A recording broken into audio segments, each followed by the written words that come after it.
I pledge allegiance to the flag of the United States of America and to the republic for which it stands, one nation, under God, indivisible, with liberty and justice for all.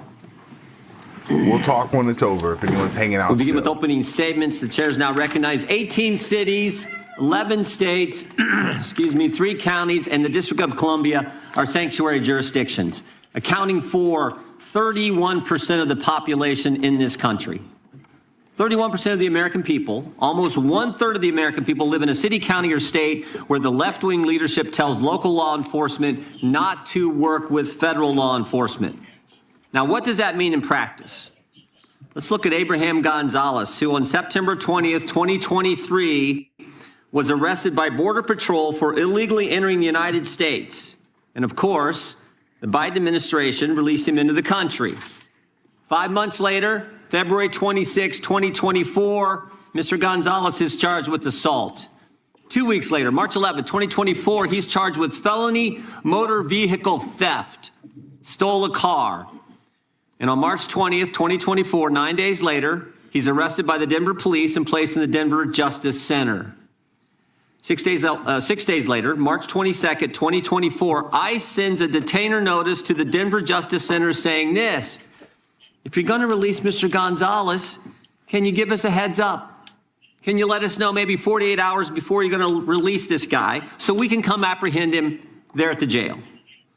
And remember, a detainer is a final order of removal from a court where this individual or this individual's committed some removable offense. But on February 28th, 2025, Abraham Gonzalez is released to the streets. In fact, we can put that up. I think you can see this. Released, we got the form from the Denver Justice Center. What kind of inmate was Mr. Gonzalez for those 345 days that he was in the Denver Justice Center? We have that too. Violent to the staff, keep separate. So this guy was so bad, you had to keep him away from other inmates. He'd already assaulted some staff member, but Denver released this guy to the streets and instead of turning him over to ICE agents who would have come to the jail and arrested him there. And of course, we all know what happens. When the officers did apprehend Mr. Gonzalez out on the street, he assaulted one of the officers. This is what happens when you have a sanctuary jurisdiction. Right now in Minnesota, there are 1,360 detainer notices for violent offenders. Governor Walz and others have released 470 criminal illegal aliens back to the streets. In New York State, it's 7,000. Nationwide, it's over 17,000 that we know of. Where a detainer was filed, since President Trump's been in office, over 17,000 times a detainer was filed, and those individuals were released to the streets instead of turned over to federal law enforcement. 17,864 times. Illegals who've been charged with the crime have been released to the streets, and thereby jeopardizing the safety of the public, the safety of law enforcement, and of course the migrant themselves. And frankly, helping create the environment that results in the tragic deaths like we saw with Ms. Good and Mr. Preddy. A few years ago, Governor Sarah Huckabee Sanders said this in response to the State of the Union address. She said, "The divide in America today is normal versus crazy." And it's true, because it's crazy not to have a border, which is what we had under the previous administration. It's crazy to abolish ICE, and it's crazy to release bad guys who are here illegally to the streets when with one phone call, federal law enforcement will come to the jail and pick them up. The mindset that says it's okay to release these guys is the same left-wing mindset that thinks it's okay to weaponize government against your political opponents. And that is exactly what we had in the previous Justice Department. The Biden-Harris Department of Justice called parents domestic terrorists. The Biden-Harris Justice Department used FBI SWAT teams to arrest pro-life advocates. The Biden-Harris DOJ targeted traditional Catholics. The Biden-Harris DOJ pressured social media companies to censor Americans, and the Biden-Harris Justice Department launched not one, but 2 investigations into President Trump, spending over $35 million to try to bring down their political opponent. To further this effort, they sought the phone records of over a dozen Republican members of Congress. Even the Democrats said this was wrong. They got bank records for scores of White House officials. They even paid at least one confidential human source $20,000 for information on President Trump. And of course, while doing all this, they couldn't tell us who planted the pipe bombs, who leaked the Dobbs opinion, and who put cocaine in the White House. But thank goodness the American people saw through it all. Americans were tired of being targeted for their beliefs, tired of the lawfare, tired of the rampant crime throughout this country, and that's why they overwhelmingly elected President Trump. And what a difference a year makes. What a difference a year makes. Under Attorney General Bondi, the DOJ has returned to its core missions, upholding the rule of law, going after the bad guys, and keeping Americans safe.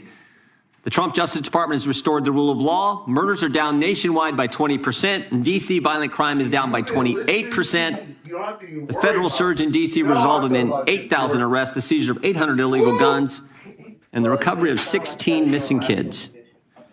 The Trump Justice Department apprehended a suspect in the pipe bomb investigation, and they've arrested 6 of the FBI's top 10 most wanted fugitives in just 1 year. Of course, they arrested narco-terrorist Nicolas Maduro, and they seized a record number of drugs flowing into this country. Trump Justice Department put an end to targeting Americans for their beliefs. Attorney General Bondi rescinded Attorney General Garland's anti-parent memorandum. Department of Justice ended the practices of using the FACE Act to target pro-life Americans. They've refused to tolerate attacks on places of worship and investigations of traditional Catholics that we saw in the previous administration. On her first day, Attorney General Bondi disbanded the Foreign Influence Task Force that was pressuring social media companies to censor Americans. And the Trump Justice Department has ended lawfare. Under Attorney General Bondi, along with Director Patel, they've worked to expose the political nature of Arctic Frost and the Jack Smith investigations. They've turned over hundreds of pages of documents to Congress, and that's why we know, for example, that Mr. Smith paid at least $20,000 to some confidential human source. That's why we know that Jack Smith knew it was unconstitutional to seek to toll records from members. But since the litigation risk was low, and because members would never find out about the subpoena until years later, they charged ahead and violated the Constitution. The Trump Justice Department has changed DOJ policy to require prosecutors to tell judges if NDOs relate to members of the separate and equal branch of government, the Congress. And to top it all off, the Trump Justice Department opened an investigation into the conspiracy behind the Russia collusion hoax. The Justice Department has put common sense ahead of politics. They sued to keep boys out of girls' sports. They secured deals with universities to stop race-based admissions and anti-Semitic practices. Then after discovering rampant fraud in Minnesota, the Justice Department, under the leadership of Attorney General Bondi, has established a new national fraud division. In fact, I met with Colin McDonald, who will head that division, last week. I think he's going to do a great job. There's a lot of work to be done in that area, but I want to thank the Attorney General for her great work in the first year on the job, and I want to thank you for being here. With that, I would yield to the ranking member for an opening statement. Thank you kindly, Mr. Chairman, and welcome, Attorney General Bondi. You've got the best lawyer's job in America because your mission is justice and your clients are the American people. But to promote justice for the people, you've got to listen to the victims, like the women seated behind you today. Those are just some of the hundreds of survivors of Jeffrey Epstein's global sex trafficking ring who are demanding that the truth be told and are demanding accountability for the abusers who trafficked and raped them. You still haven't met with these survivors. So with their permission, let me introduce to you the survivors and late survivors' family members who are present today. There's Teresa Helm, there's Jess Michaels, Laura Bloom McGee, Danny Bensky, Liz Stein, Marina Lacerda, Sky and Amanda Roberts, who are the family of the late Virginia Giuffre, Charlene Richard, and Lisa Phillips. Now, you're not showing a lot of interest in the victims, Madam Attorney General, whether it's Epstein's human trafficking ring or the homicidal governmental violence against citizens in Minneapolis. As Attorney General, you're siding with the perpetrators and you're ignoring the victims. That will be your legacy unless you act quickly to change course. You're running a massive Epstein cover-up right out of the Department of Justice. You've been ordered by subpoena and by Congress to turn over 6 million documents, photographs, and videos in the Epstein files, but you've turned over only 3 million. You say you're not turning over the other 3 million because they're somehow duplicative, but we know that there are actual memos of victim statements in there. And you also took down the Department of Justice's prosecution memo from 2019. So it's clearly not all duplicative, but even if it were, why not release it? Just release all the duplicative stuff. In the half you did produce, you redacted the names of abusers, enablers, accomplices, and co-conspirators, apparently to spare them embarrassment and disgrace, which is the exact opposite of what the law ordered you to do. Even worse, you shockingly failed to redact many of the victims' names, which is what you were ordered to do by Congress. Some of the victims had come forward publicly, but many had not. Many had kept their torment private, even from family and friends, but you published their names, their identities, their images on thousands of pages for the world to see. So you ignored the law, and even with over 100,000 employees at your disposal, you acted with some mixture of staggering incompetence, cold indifference, and jaded cruelty towards more than 1,000 victims raped, abused, and trafficked. This performance screams cover-up. Convicted sex trafficker and groomer Ghislaine Maxwell opened the gates of hell to Virginia Giuffre and hundreds of other victims, as Virginia recorded in her remarkable book, Nobody's Girl. But when Maxwell was subpoenaed to come testify before Congress, you and Todd Blanche quickly moved her from a higher security prison to a minimum security camp in Texas, where she's enjoyed 5-star treatment, including catered meals, private gym time, and access to a therapy puppy. All because Todd Blanche, who's utterly failed to investigate the monstrous crimes of Epstein and Maxwell's co-conspirators, spent 9 hours with Maxwell and satisfied himself that she would have nothing untoward to say about Donald Trump, which is your only real interest in the matter, based on institutional performance. But abandoning victims and coddling perpetrators is what you do best.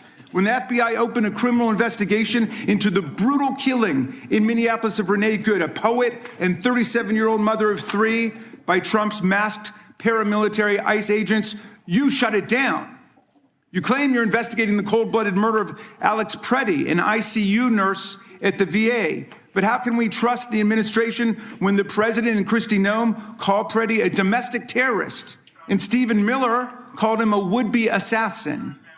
Not only do you refuse to share evidence with the state and local investigators and prosecutors in Minnesota, you have blocked their access to the crime scene and the evidence. How are you seeking justice for Marimar Martinez, the Montessori school teacher in Chicago who was shot 5 times by a Border Patrol agent who bragged about it on text?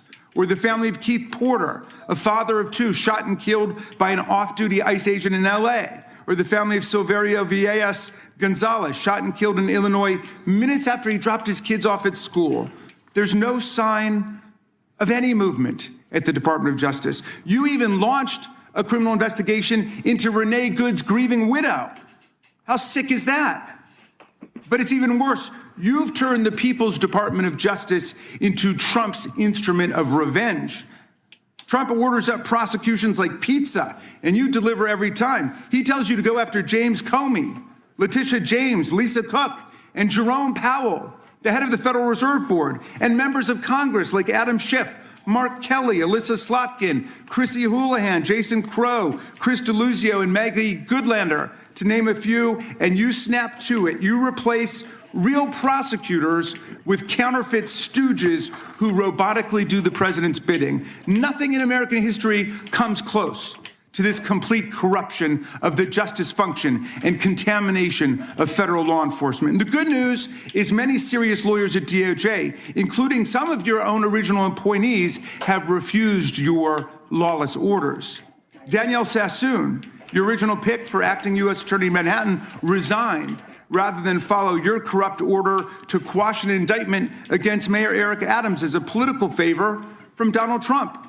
A Federalist Society member who clerked for Justice Scalia, U.S. Attorney Sassoon refused to participate in this blatantly corrupt scheme.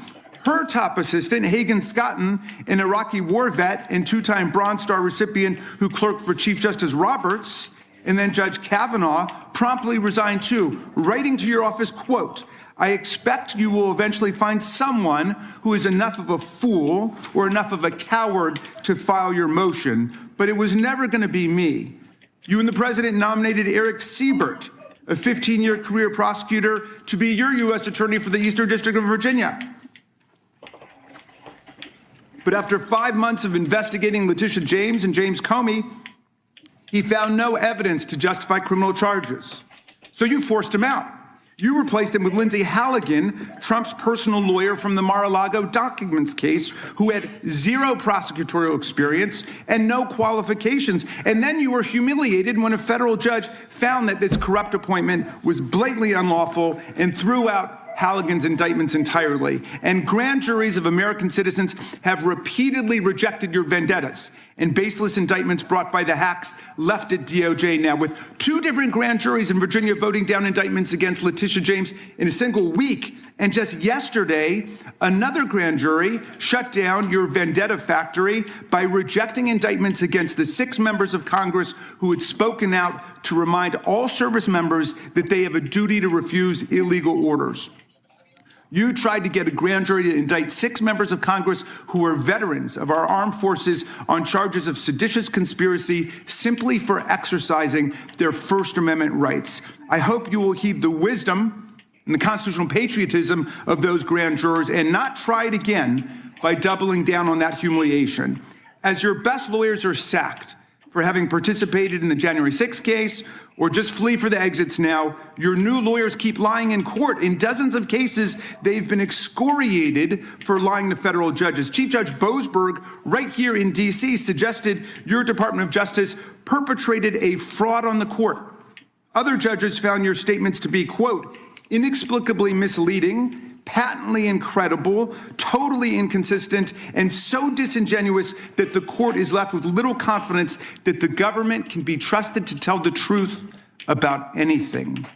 Now, as ranking member, I asked the chairman to add a few extra rounds of questions today because we each have 5 hours of questions, not 5 minutes, but we're stuck with 5 minutes. That's clearly insufficient to give voice to America's victims and survivors and to demand answers about all the corruption and cover-ups that we see at DOJ right now. We've got just 1 round, so we ask you politely but firmly, Madam Attorney General, please do not waste 1 second of our precious time by evading questions, by changing the subject, or engaging in personal attacks against members of Congress. We saw your performance in the Senate, and we're not going to accept that. This isn't a game.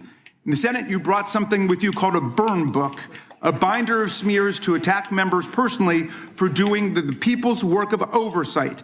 Please set the burn book aside and answer our questions. And when you hear us reclaim our time, that means it's time for you to stop speaking. We only have 5 minutes, so when we reclaim our time, that means you stop. And if you don't, we will ask the chair to stop the clock and let you go on his time. The quality of justice in America depends on the character of our government. Please do your job and bring the Department of Justice back from the brink. The survivors seated behind you and the American people watching everywhere deserve a Department of Justice worthy of its name. I yield back, Mr. Chairman. Without objection, all of the opening statements will be included in the record. We will now introduce today's witness. The Honorable Pamela J. Bondi has served as the Attorney General of the United States since February 5th, 2025. She previously served in the Office of the White House Counsel, 2 terms as the Florida Attorney General, and spent more than 18 years as a prosecutor. We welcome our witness and thank her for appearing today. We will begin by swearing you in. Would you please rise and raise your right hand? Do you swear or affirm under penalty of perjury that the testimony you're about to give is true and correct to the best of your knowledge, information, and belief, so help you God? I do. Let the record show that the witness has answered in the affirmative. Thank you. You can be seated. And please know that your written testimony will be entered into the record in its entirety. Accordingly, we ask that you summarize your testimony. Madam Attorney General, you may begin. Thank you. Thank you, Chairman Jordan, Ranking Member Raskin, and distinguished members of this committee. Thank you for hosting me here today. I'm grateful for the opportunity to answer your questions, highlight the work of our department, and discuss the most important topic of all, keeping the American people safe. A little over a year ago, I was sworn into office as the 87th Attorney General of the United States. I came into office with the goal of refocusing the Department of Justice on its core mission after years of bloated bureaucracy and political weaponization. The Department of Justice's core mission is to fight violent crime, protect the American people, and defend the rule of law above all else. While our work is never done, we have made tremendous progress to make America safe again. In 2025, we saw the lowest murder rate in 125 years. That's nothing short of historic. If you compare 25 to 24, here's what you'll find. The murder rate is down 21%, robbery down 23%, carjacking down 43%, gun assault down 22%, ag assault, burglary, could go on and on. Crime is declining. This did not happen by accident. The numbers tell an important yet straightforward story. President Trump has given us the resources, the support, and the leadership to protect the American people. President Trump's policies have saved lives. I cannot think of a policy outcome more important than protecting the lives of American citizens. Can you? This trend has been especially clear in Washington, D.C. and in Memphis. These are two iconic American cities that spent years in the grip of horrific violent crime. The Department of Justice surged law enforcement resources, and the results came quickly. Crime plummeted in both cities. And I want to make one point loud and clear. We achieved those results by working with Democratic mayors. Public safety does not have a party registration. When your constituents call 911, they don't ask for political views of the responding officer. They ask for help. I have federal agents in each and every one of your districts. They're here to help, and I am here to help. Many cities and states have worked with us and taken advantage of our federal support. Some have not. Meanwhile, a few elected officials have declared that they are, quote, at war with the federal government and encouraged widespread obstruction of law enforcement. This has resulted in avoidable clashes on the streets, as you've all seen. We've seen rioters storming a Christian church. Citizens and law enforcement officers have both been endangered by reckless rhetoric. We have made dozens of arrests in and around Minneapolis so far, and many of them could have been avoided by simple compliance with federal law. Of course, our efforts reach beyond our urban centers. We are striking crucial blows against terrorist organizations such as MS-13, TDA, the Sinaloa cartel, and Antifa. And as we sit here, I think you've seen the news this morning. The news is reporting that cartel drones are being shot down by our military. That's what we all should care about right now, protecting America. As we seek to dismantle these drug trafficking networks that poison Americans, in 2025, our DEA agents seized more than 47 million fentanyl pills and more than 9,800 total kilos of fentanyl.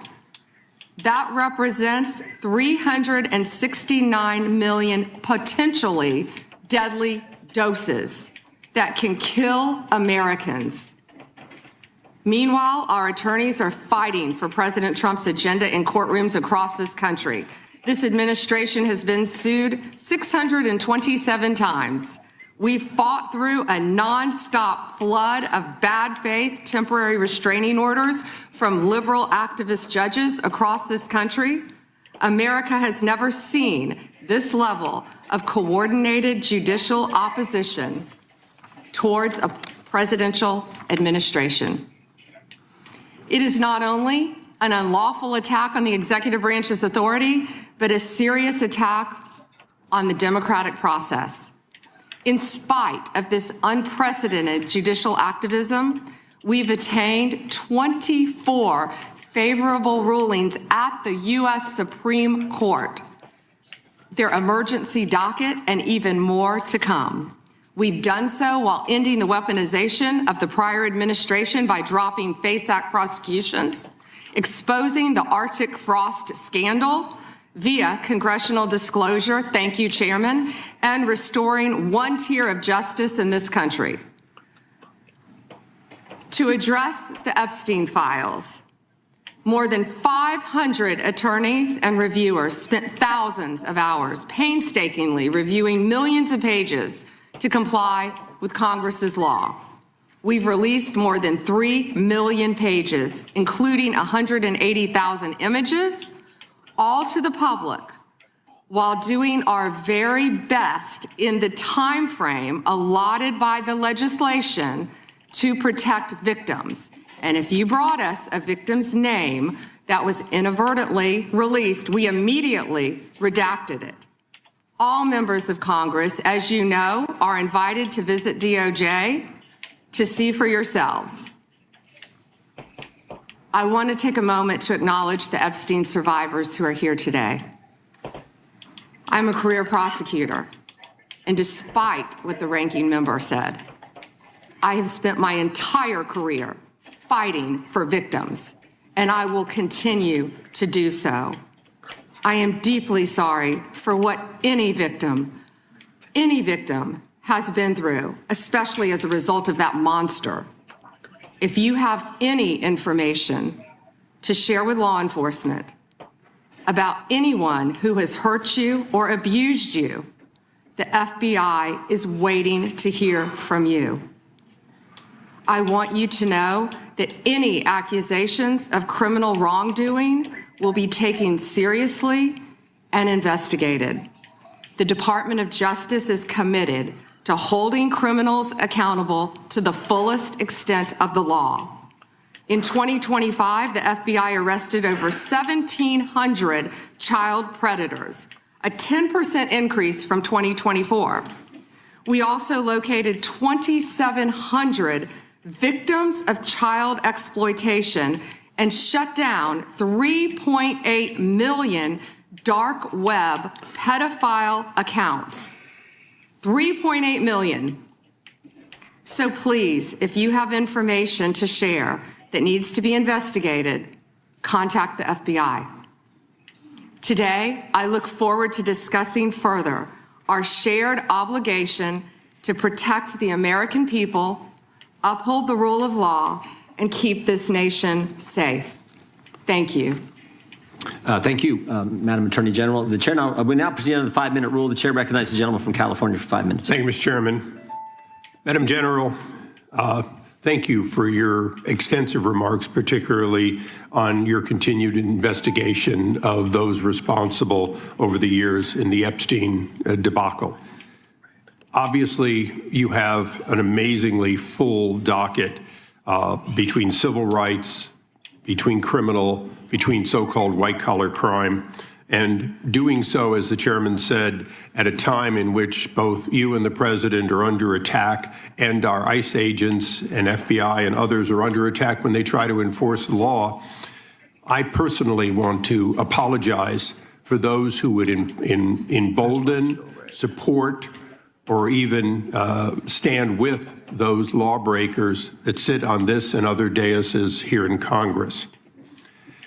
My job generally is to talk about patents and trademarks as the chairman of that subcommittee. I'll forego that today because one of my other jobs is the creation and maintenance of Article 3 judges, and I work with the Chief Justice on that, and we're trying to expand the court. But currently, there are only 677 district court judges. They have very full dockets as well. But you create a tremendous amount of judges, particularly immigration judges. You do so in order to save the court that, but adjudicate, as is requirement, each of those people who claim a right to be here in the United States. And that has been going on under Republican and Democratic administrations for years. What's unique about the Trump administration this time is that you and President Trump have managed to reduce the backlog of people seeking that for the first time in decades. You are getting ahead of that tremendous backlog that caused, for better or worse, the release of millions of people with little pieces of paper saying, come back later when we call you, and often to no avail when you call. So I want to congratulate you on that, because it's an accomplishment you might not take credit for, and the other side would never give you credit for. But I hope you can continue to do that and do more. And I say so for a reason, because much of this hearing will be about Minneapolis and other places in which the backlog of criminal aliens, including in my home state of California, people who have hurt other people, people who have victimized their communities, is extensive. And although the overall number through adjudication may be going on, because of places like my home state, California, you're unable to apprehend people that my sheriffs want apprehended.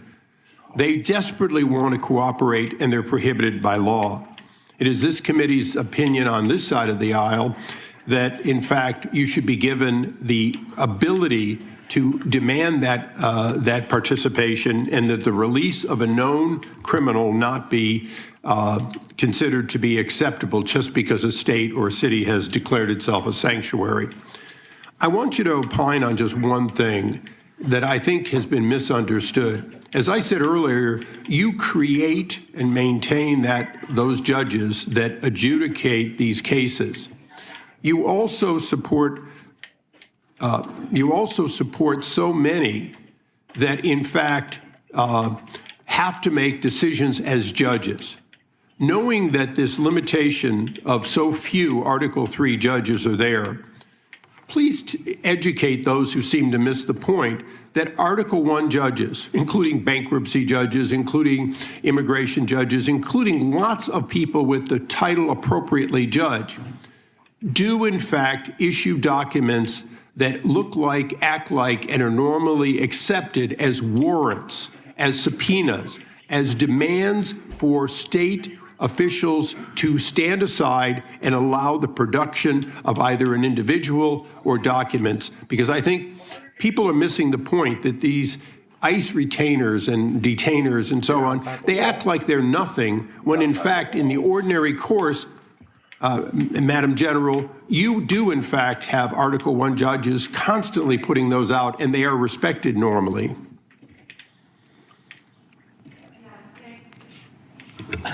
Thank you, Congressman, for talking about all the great judges.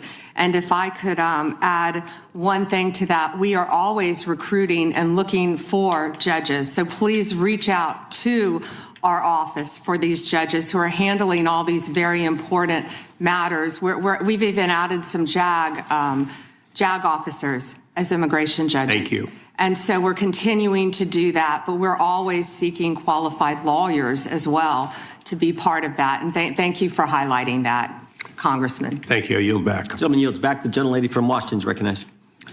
Thank you, Mr. Chairman. Good morning, Attorney General Bondi, right here.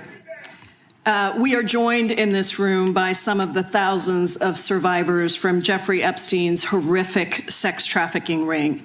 They have shown such incredible courage in speaking out, in demanding accountability to bring the predators and pedophiles to justice.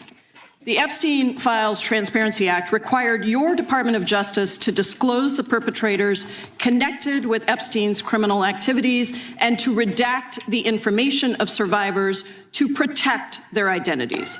Let me show you what actually happened.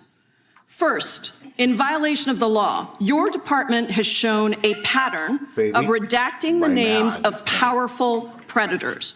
Here behind me is one example of an email from Epstein to a man whose name was redacted. The email reads, quote, "Where are you? Are you okay?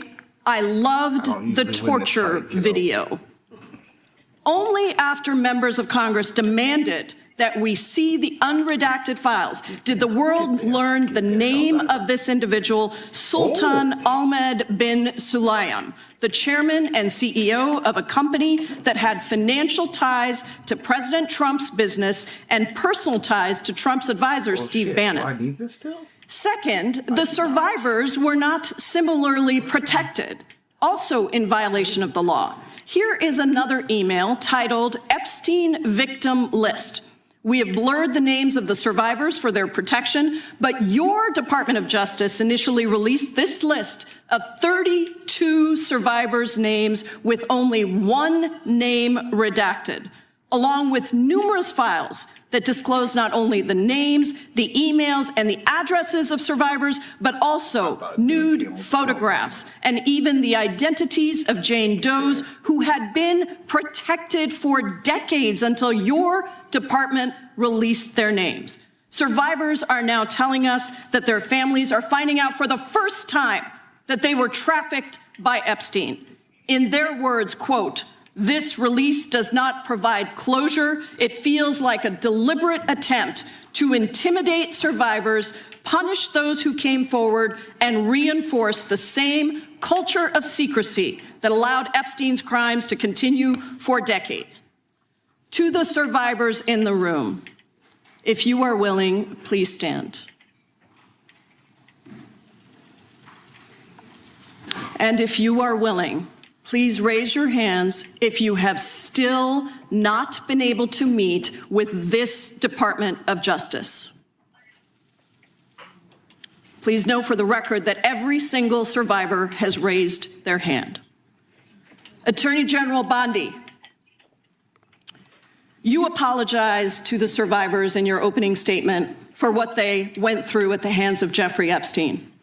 Will you turn to them now and apologize for what your Department of Justice has put them through with the absolutely unacceptable release of the Epstein files and their information? For the rest of the squad, okay, all three's coming. The big four is in trouble. No, he is. Congresswoman, you sat before, Merrick Garland sat in this chair twice.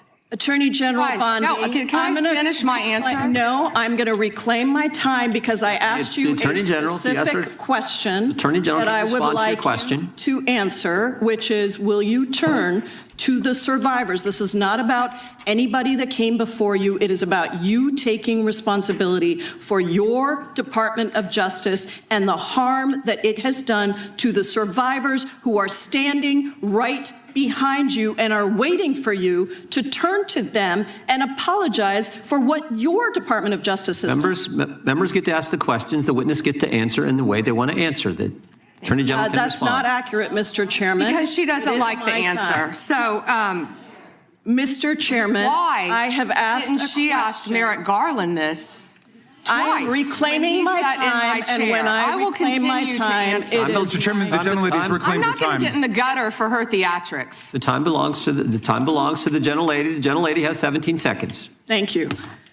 You're not going to answer this question, so let me just Chairman, say this. I'll direct it to What a you. massive No, I'm cover-up. answering a Mr. question. Chairman, will you restore her time? The witness is I'm not going to interrupting. get in the gutter with this woman. Stop the She's time doing and theatrics. let me have my time. The gentlelady from Washington controls the time. The gentlelady has 17 seconds. You can proceed with your final Thank you. 17 seconds. What a massive cover-up this has been and continues to be. Donald Trump made the release of the Epstein files the center of his political campaign because he thought it would benefit him. Then you got into office, Attorney General, claimed to have a client list, only to then say that there was no list. Your deputy, Time- Todd time of Blanche, the- met alone time of the with gentlelady Ghislaine has- Maxwell time of the and gentlelady has transferred her expired. to a minimum security prison. And now you continue The the time of the cover-up. gentlelady And I has wish expired. that you would turn around to the survivors who are standing right behind you and on a human level Chairman- apologize Chair now to them recognizes, the chair on what you have done. Time of the I gentlelady yield expired. back. The gentlelady, you have no time to yield back. Theatrics. We appreciate that. We appreciate the thought. And I would argue the central issue in the last election, the presidential election, was securing the border. The gentleman from Arizona who knows something about securing the border is up for 5 minutes. Thank you, Mr. Chairman, and thank you, Attorney General Bondi, for being here today. In 2022, Lafarge, which is a French cement company, pled guilty in U.S. federal court to participating in a criminal conspiracy with ISIS. That conspiracy contributed to the deaths of U.S. service members fighting in Syria during Operation Inherent Resolve. As part of the plea agreement, Lafarge was required to pay more than $775 million into DOJ's asset forfeiture fund. In February 2025, my colleagues and I sent you a letter urging the department to review the petitions for remission submitted by the families of those fallen service members, including several of my constituents. The previous administration ignored these victims and our requests and left their petitions unresolved. My question for you on this particular issue is if you're willing to work to ensure those families that their petitions will be reviewed and brought to a resolution. Congressman, we are aware of that, and we're committed to doing everything we can to support the victims and work with you. Thank you for that question. Yeah, appreciate your answer. And now let's go to something that is also pressing that I've been working on for years, and this is the FISA Section 702 and Arctic frost. In January 2025, you testified before the U.S. Senate and agreed with Senator Lee that, quote, anytime an American citizen's private communications are intercepted or stored, whether through incidental collection or otherwise, those communications should not be searched without some showing of probable cause, close quote. You still hold that view today, I assume? Yes. And during the most recent FISA reauthorization, I offered an amendment to establish a clear warrant requirement for searches of Americans' data while preserving every publicly cited operational exception, including emergencies, defensive queries, cybersecurity threats. Oops. And my intent was to ensure the Department of Justice could continue to keep Americans safe while also ending warrantless searches of U.S. persons' data. Are there any additional circumstances or exceptions that you believe must be included to ensure DOJ can continue to operate effectively while still protecting American citizens' data and privacy? Welcome, White. That's dope. Yeah, Congressman, we are committed to working with Congress to uncover weaponization and other All misconduct full up on by Jack Smith, by others, Arctic frost, everything that happened under the past administration. And we are committed to working with you on that. And we are working with Chairman Jordan, with the House Intel, with all of my fellow cabinet members on resolving that issue. Well, thank you. And I'm glad you brought up Arctic frost because Section 702 was used in the Arctic frost investigation. It was. And information derived was used by Special Counsel Jack Smith. And my question has always been, and no one's been able to answer this, is what was the legal predicate for using a foreign intelligence authority in the Arctic frost investigation? Have you been able to ascertain any legal predicate? How you doing, man? Thanks for Congressman, checking what I out can the tell you live today stream. is that has been referred to my office. I can't discuss anything regarding that because it is very active and ongoing. And you probably can't answer this one either, but I really want to know if Section 702 queries related to that matter involved members of Congress, which we know at some level it did, congressional staff, which we know at some level did. We've heard that journalists or other U.S. persons not suspecting of acting as foreign agents were also caught up in that. Can you answer that question and say whether queries did cover all those groups I just identified? It is a very active pending investigation within my office. However, I believe many members of Congress have stated that their phones were part of Arctic frost. We are well aware of that, and We are taking this very seriously, and this is a very active investigation. And I would keep going and say, if any member of the Democrat Party, if any of them, if that had happened to them, we would take that just as serious as we do. And they should be jumping up and down, screaming, supporting you and what you want to do, because this should be a bipartisan issue. Well, I hope it is a bipartisan issue. You know, I'll just leave with these last couple of questions, which I'm sure fall into the same investigation privilege. But that's this: how many such queries were actually conducted overall? This is outside Arctic Frost in the prior year by the FBI or other intelligence community. And particularly, we really need to know what were the legal standards applied? Did they use probable cause? Did they use reasonable articulable suspicion? Or did they have no individualized suspicion and just were gathering up information? And that's beyond the investigation regarding Arctic Frost. I don't expect you to have that information today, but if you can help get that information so we can understand the extensive nature of this continued misuse of 702, it would be very particularly helpful. And it was extensive. Yes, Congressman. Thank you. Time of the gentleman has expired. I have a UC, Mr. Chairman.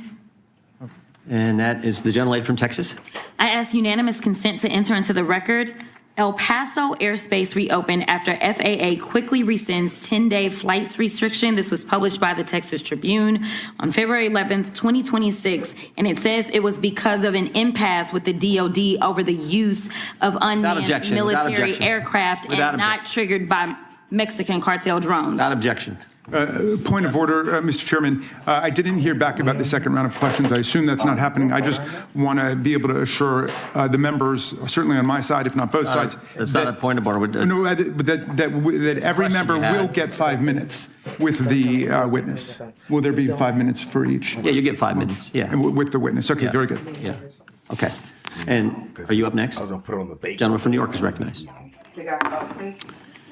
Mr. Chairman, I want to begin by acknowledging the survivors of Jeffrey Epstein's horrific abuse who are in the room with us today. I want to thank all of you for your bravery in speaking out. I want to say that you and the other survivors of these heinous crimes deserve better from this Department of Justice. In particular, it is shocking that the department did not redact the names of Epstein's victims, but it did redact the names of their abusers. I don't know whether this was done out of incompetence or whether it was deliberate and malicious. But either way, it is completely unacceptable. Even more troubling, the DOJ has failed to bring any of these perpetrators to justice. Instead, it has engaged in a relentless pursuit of Donald Trump's perceived enemies. I want to focus on just one example. The Attorney General of my home state of New York, Tish James. This DOJ has been hell-bent on securing an indictment against Ms. James for something, anything, simply because she held Donald Trump's companies accountable for years of financial fraud. And indeed, the department manufactured an investigation against her for alleged, quote, mortgage fraud. But the U.S. attorney leading the investigation, Eric Siebert, a Trump appointee, refused to bring charges against Ms. James because there was simply no evidence. Unfortunately, a prosecutor who refuses to do Trump's bidding has no place in this DOJ, so Mr. Siebert was forced out. Trump could not contain his fury that he expressed to you in a social media post addressed to you by name. I'm sure you've seen it. Ancient change. Quote, term limits. I fired him and there is a great case, he wrote to you about Mr. Siebert. Then we moved down. We can't delay any longer. It's killing our reputation and credibility. They impeached me twice and indicted me 5 times over nothing. Justice must be served now. And obviously, you followed that order. Lindsay Halligan, Trump's former defense lawyer who had never prosecuted a case in her life, was installed to replace Mr. Siebert, and it was clear that part of her mandate was to go after Ms. James. Halligan immediately sought an indictment, which a court dismissed because Halligan was illegally put into the role.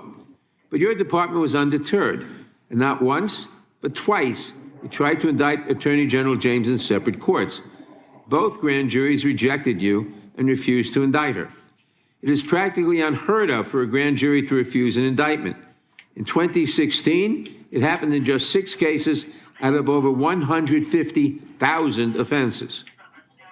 And you had it happen twice in the same week in 2 different courts. That must have been humiliating. And now there are reports you are continuing to investigate her.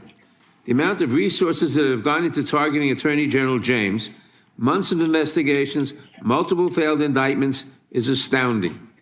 Since your own prosecutors told you that there is not enough evidence to support a conviction, it's clear that you were going after her simply because she held President Trump accountable and he wants to punish her.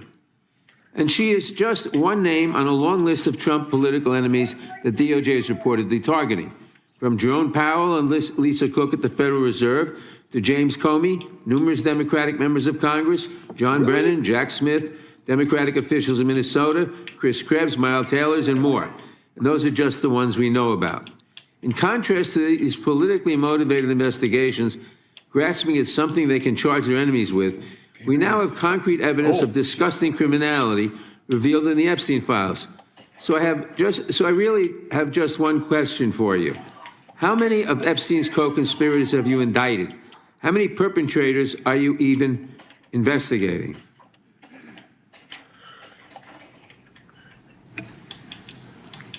First, you showed it. I find it. How many have you indicted? Excuse me. I'm going to answer the question. Answer my question. No, I'm going to answer the question the way I want to answer the question. No, you're going to answer the question the way I asked it. Chairman Jordan, I'm not going to get in the gutter with these people, but I'm going to answer the question. How many have you indicted? Again, the time belongs to Reclaiming my time. The time belongs. I think it's very interesting. Reclaiming my time. I think it's very interesting. You can reclaim your time. He talks about they indicted. The president said they indicted him twice. Mr. Chairman, please stop the clock and restore his time. Okay, here we go with these Committee will be in order. The time belongs to the gentleman from New York. We will give you a few more seconds. We will do that. But when you ask a question, the witness gets to answer. You may not like the answer, but she gets to answer. The question was, how many of Epstein's... They don't like the answer, Chairman. Reclaiming my time. Because it's honest. Reclaiming- So he asked a Reclaiming my 4-minute time. question. Restore 45 seconds, Mr. Nadler, please, Mr. Chairman. Answer. You can let her filibuster all day long, but not on our watch. Reclaiming- Not on our time. No way. Reclaiming- And I told you about that, Attorney General, before you started. You don't tell me Yeah, I anything, did tell you because we washed saw up what you did in the Mr. Senate. Lawyer, not even a lawyer. Committee will be in order. Time, and I should get back at least 45 seconds. We will give you a few more seconds. I said that already. 45 seconds. Okay, I'm timing right now, Mr. Nadler. Go. All Reclaiming right. my time. The answer to my question, how many of Epstein's co-conspirators has she indicted, is 0. You have been the Attorney General for a whole year, and your DOJ fired the lead prosecutor of this case, sat on evidence this entire time, and claimed falsely last July that there were no more leads.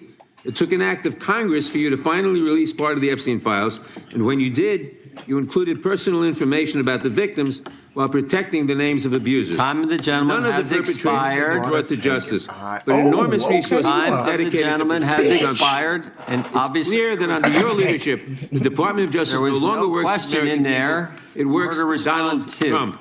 I yield back. The gentleman yields back. May I answer? I think our next questioner, Madam Attorney General, is going to give you time to respond to Thank you, Chairman. all kinds of things. So we will turn to the gentleman from Texas for 5 minutes. Ms. Bondi, you go right ahead. I'm over here. The time is yours. Thank you. First, he brought up the president saying they indicted me twice. They sure did. They tried to impeach him twice. And you, Mr. Nadler, impeached were him. one They of the did impeach leads him. See on what the I mean? impeachment. I was on the other side. It's a I lie. lived that with you. During We can't let impeachment, them you keep said the doing president us. conspired, sought foreign interference in the 2016 election. Robert Mueller found no evidence, none, of foreign She's about interference in Robert Mueller. 2016. Have you Epstein apologized to files President hearing. Trump? Have you apologized to President Trump, all of you who participated in those impeachment hearings against Donald Trump? You all should be apologizing. You sit here and you attack the president, and I am not going to have it. I'm not going to put up with it. You know, all they want to do, the American people need to know this. They are talking about Epstein today. This has been around since the Obama administration. This administration released over 3 million pages of documents, over 3 million. And Donald Trump signed that law to release all of those documents. He is the most transparent president in the nation's history. And none of them ask Merrick Garland over the last 4 years one word about Jeffrey Epstein. How ironic is that? You know why? Because Donald Trump, the Dow right now is over. The Dow is over $50,000. I don't know why you're laughing. You're a great stock trader, as I hear, Raskin. The Dow is over 50,000 right now. The S&P at almost 7,000. And the NASDAQ smashing records. Americans' 401ks and retirement savings are booming. That's what we should be talking about. We should be talking about making Americans safe. We should be talking about, what does a Dow have to do with anything? That's what they just asked. Are you kidding? Mr. Jordan, No. Mr. Jordan, Committee will be in order. Mr. Jordan, am I going to get an extra 45 seconds added to my time? The committee will be in order. The time belongs to the gentleman from Texas. Ms. Bondi, the Attorney General can respond. Thank you. The Dow has shattered 50,000 for the first time. This is crazy. They said it couldn't be done in 4 years, yet President Trump has done it in 1 year. National median rents have fallen to a 4-year low thanks to Donald Trump. That's why they want to focus on Epstein and our most transparent president in the nation's history. This is insane. She is an insane person. The murder person. rate, as I said, has she's the head of the Department of Justice. to a 125-year low thanks to Donald Trump. For an unprecedented 9 straight months, there were 0 illegal border crossings at the southern border. That's what we should be focused on. All the great work that this president has done and will continue to do to keep America safe and to make Americans safe.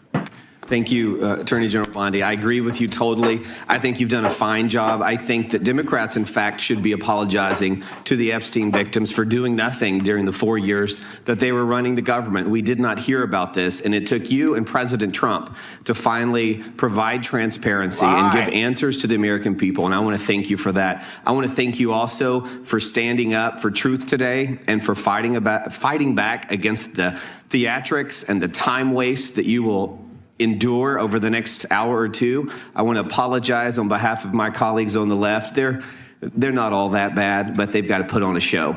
And I'm sorry that you have to go through that. And I would like to yield the last, I'd say 40, and 40 is 80 seconds. The clock says 40, but I've got 80 seconds since I was so rudely interrupted. And I'll give all 80 seconds to Chairman Jordan. That hairline is as crooked as he is. And I would just yield to the Attorney General if she has anything to add.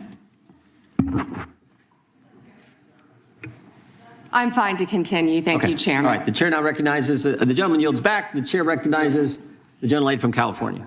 Thank you, Mr. Chairman. I would note that Mr. Nadler's question has not yet been answered, but I want to start by asking that out of respect for the American public and the Epstein survivors, some of whom, of course, are here today, that we can have a transparent conversation and get the public the answers they deserve. I want to briefly direct your attention to 2 documents I'm hoping we will put up on the screen. In the first, an individual emails Jeffrey Epstein asking whether a woman identified as M was pro or civilian, and Epstein responds that she was a civilian, Russian, and fun. In the second email, Epstein writes to Steve Tisch about a Ukrainian girl, noting that she was, quote, a little freaked out by the age difference and stating that he would try to convince her not to return to Ukraine. He then instructs Mr. Tisch to call him, adding, I don't like records of these conversations. So I'd like to ask a straightforward question that really is either a yes or no answer. Do these emails constitute credible evidence, not proof, but credible evidence warning further investigation into whether Steve Tisch was involved in Epstein's criminal conduct? Do you think yes or no? I'm not going to play a yes-no game with you, but I will answer the question to the best of my ability. As I said, we will look and investigate any case involving any victim. I'm not familiar, there were 3 million pages, of course, with that email, but of course, we will look into anything. The documents have been released, 3 million. The redacted versions, we left them open for all of you to come view. Have you? I believe you view them. If not, will you have some copies? I'd like to. But could I finish, please? I'm not being rude. Please. I only have 5 minutes. No, yeah, and I only have 30 seconds based on your filibuster. You didn't give a yes or no answer, so let me just go further. Director Patel testified in this committee room that there was no credible information indicating that Epstein trafficked victims to anyone else. And glancing at the documents, that proves that's not the case. In July, your department issued a memo stating that it had conducted an exhaustive review of the Epstein files and concluded that no additional individuals would be charged. So I did go over to the Department of Justice yesterday. I would note that 400 and all our 35 members are in the House, and there's 4 computers. So it would take many months to actually have the time. I only had a few hours. I think the transparency argument is really kind of a sham because it's not really possible. Whoa. Did you have to wait to get a computer? It is not possible to really go in. I did, however, see a U.S. Attorney information for the Southern District of New York indicating that there were additional survivors and probable co-conspirators. Other members of Congress have uncovered likely co-conspirators whose names were blocked out. Now, the Epstein File Transparency Act, which all but one member of this House voted for and the president signed, requires the department to release everything except that it needs to be redacted to protect the victims or an ongoing prosecution, which apparently there is none from the testimony we have received. I am concerned that this act has not been fully complied with. When Director Patel came to the committee, he admitted that up to 1,000 FBI agents had gone through the files and redacted President Trump's name from them. And it's pretty clear that what has been transmitted from the FBI continues to redact President Trump's name, even though he is mentioned thousands of times in these files. So I think the credibility of the department in terms of complying with the act has been damaged. And I think the department's credibility has been damaged in other ways. I think we all saw the horrible video of American citizens being killed by ICE agents in Minneapolis. And I think how the department has handled these cases raises a lot of doubt about the department. State and local police in Minnesota got a court order to get access to the crime scene to be sure evidence would be properly preserved by federal agents.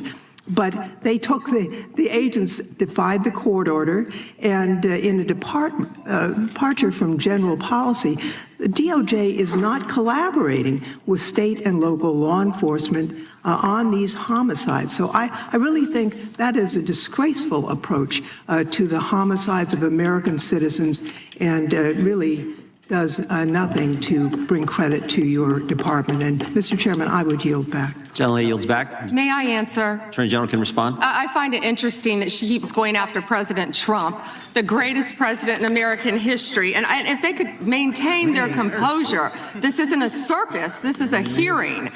I find it interesting she keeps going after Donald Trump. She doesn't say how much money she took from Reid Hoffman, did you? None. And nor did Mr. she Chairman, post regular anything. order, please. She posted nothing on her X account, on her Twitter account during the Biden years. Gentlelady. Yet now, all of a sudden, question she's asked. going after Committee will be in order. There was no question be in asked order. the Attorney General. She doesn't just get to... Committee will be in order. I have a point of order, Mr. Chairman. Committee will be in order. Point of order, Mr. Chairman. Gentlelady can state her point of order. When a witness attacks... Not a valid point of order. You got to state. She hasn't completed her point of order yet. Please let her speak, Mr. Chairman. Let's have some regular order here. Regular order is you got to state the rule. And I am trying to make a point of order that the witness, and what rule are you referring to? Without responding to a question, has attacked me personally. I think it's pathetic that she can't answer the questions and instead is attacking that is not even close members to a of the point of committee. order. The gentleman from Wisconsin is recognized. In August of last year, I sent a letter to the Department of Justice asking for assistance in seeking compensation for the town of Lac du Flambeau. Town of Lac du Flambeau is in my district, and your office replied that it was an ongoing matter and unable to comment on it, which I understand. That was just fine. But I want to set this up just as a reminder. So 3 years ago, it was at this time of year that 4 roads were blockaded in the town of Lac du Flambeau, and the temperature was 25 below zero. People had to park their cars at a neighbor's place, take the snowmobile across the lake to get their car, and then be able to drive into town. There were people 80 and 90 years old that could not were very concerned that they'd be able to get emergency medical services. And the perpetrators of this, the tribe out there, they demanded compensation from the town. I would call it extortion. They ultimately got $600,000 from the town of Lac du Flambeau. The unfortunate part, Mr. Chairman, is that the Biden administration took the side of the perpetrators who closed those roads off, and the Biden administration made it clear to the town of Lac du Flambeau that we are not on your side in regards to this. Well, fortunately, there was a federal judge that said, no, this is wrong, what happened, and these roads should be left open, they should continue to be left open. My question to you is, are you willing to work with my office and with the town of Lac du Flambeau to further investigate this matter and seek compensation from the tribal government after their extortion of $600,000 from this little town in northern Wisconsin? Congressman, you do a great job representing your district. And yes, we would more than welcome working with you, and we are familiar with that investigation. Mr. Chairman, I would just add, we're highlighting these miscarriages of justice in the previous administration. This is just another one of those small examples, no different than the Catholic Diocese in Richmond and many others that you have retold so many times. But here's another instance of what they did to a small town and nearly bankrupted them as a result of it. Fortunately, there was a federal judge that saw through it and has fixed it. I want to move on to fraud enforcement. You've established a National Fraud Enforcement Division. Is that correct, Madam Attorney General? Yes, Congressman. Has this new division begun any investigations and getting after those individuals that have committed the rampant fraud we've seen, like in Minnesota? Well, it's not only rampant in Minnesota, it's rampant throughout this country. Much of it is in California, as you know, and other places. Yes, we are working on it happens to be in blue actively. states. Our criminal fraud division has been working on it. We are expanding that. It was the Vice President's idea to come up with this amazing separate fraud division, which we are establishing and going nonstop, not only to expose the fraud in Minnesota, but around the country. It's taxpayer dollars that have been stolen from the American people, and we are committed to recovering that money and holding those people accountable. Mr. Chairman, I would remind everyone here, why did this happen in Minneapolis? Why did federal law enforcement have to go to Minneapolis? Because of industrial scale fraud. It was an assistant United States attorney that said, this is industrial scale fraud that's going on in Minnesota at this point. I sent a letter to our governor in Wisconsin. We're right across the border there. My district is only 20 miles from the city of Minneapolis. And I asked him to open the books for a federal audit on food stamps and Medicaid. Don't you think it would be a good idea for every governor to do that at this point? It protects the citizens, and I can't understand why that's not happening. And yes, I do think that's a great idea. It's happening around this country. And when our new division with Colin McDonald is established, it's established. When Colin is confirmed, he's amazing. I think you've met with him, you said, Chairman. When that is established, we're going to work on both sides of the aisle. That's what we want to do, to stop fraud in every city, in every state in this country. We will continue to fight for the American people. So you would encourage every governor across the United States, after what we have seen in Minnesota, what we almost certainly know is happening in other states, you mentioned California, you would agree that every governor should avail themselves of federal resources to make sure that this industrial scale fraud is rooted out to protect the taxpayers of the United States. Is that correct? Absolutely. Mr. Chairman, I yield back. Gentleman yields back. The gentleman from Tennessee is recognized. Thank you, Mr. Chair. First, I'd like to thank you for holding this hearing and holding it in a proper fashion as you have. Secondly, I'd like to thank all of the victims of the Epstein case who've come here to attend this hearing, for doing it and for being brave and trying to move this justice forward. I apologize, I can't do it with the Attorney General not recognizing you. That's embarrassing. I am from Memphis, General Bondi, and Memphis does have the task force there. The Memphis Safe Task Force has been operating in Memphis for several months. And we do have a Democratic mayor, Paul Young, and he's not against the task force, but he is against ICE being in Memphis, and he's not in favor of the National Guard being in Memphis. And I concur with him on those positions. I think the DEA being there, the alcohol, tobacco, firearms, the FBI, who have been in Memphis in other ways, having more people there is good for Memphis. Crime has gone down in Memphis, but it went down 25% before the task force got there under the direction of Mayor Young and Director Davis, Chief Davis. It's gone down about 15% more since then. And that's good. But I would like to comment that Mexico City's homicide rate has gone down 40% during the same time, when Memphis has only gone down 25%. And that's not necessarily because of the task force, although the mayor says he thinks it's helped. So I thank you for that. You would agree, I presume, that violent crime in communities across our country is critically important, and that's why the task force is there. Is that not true?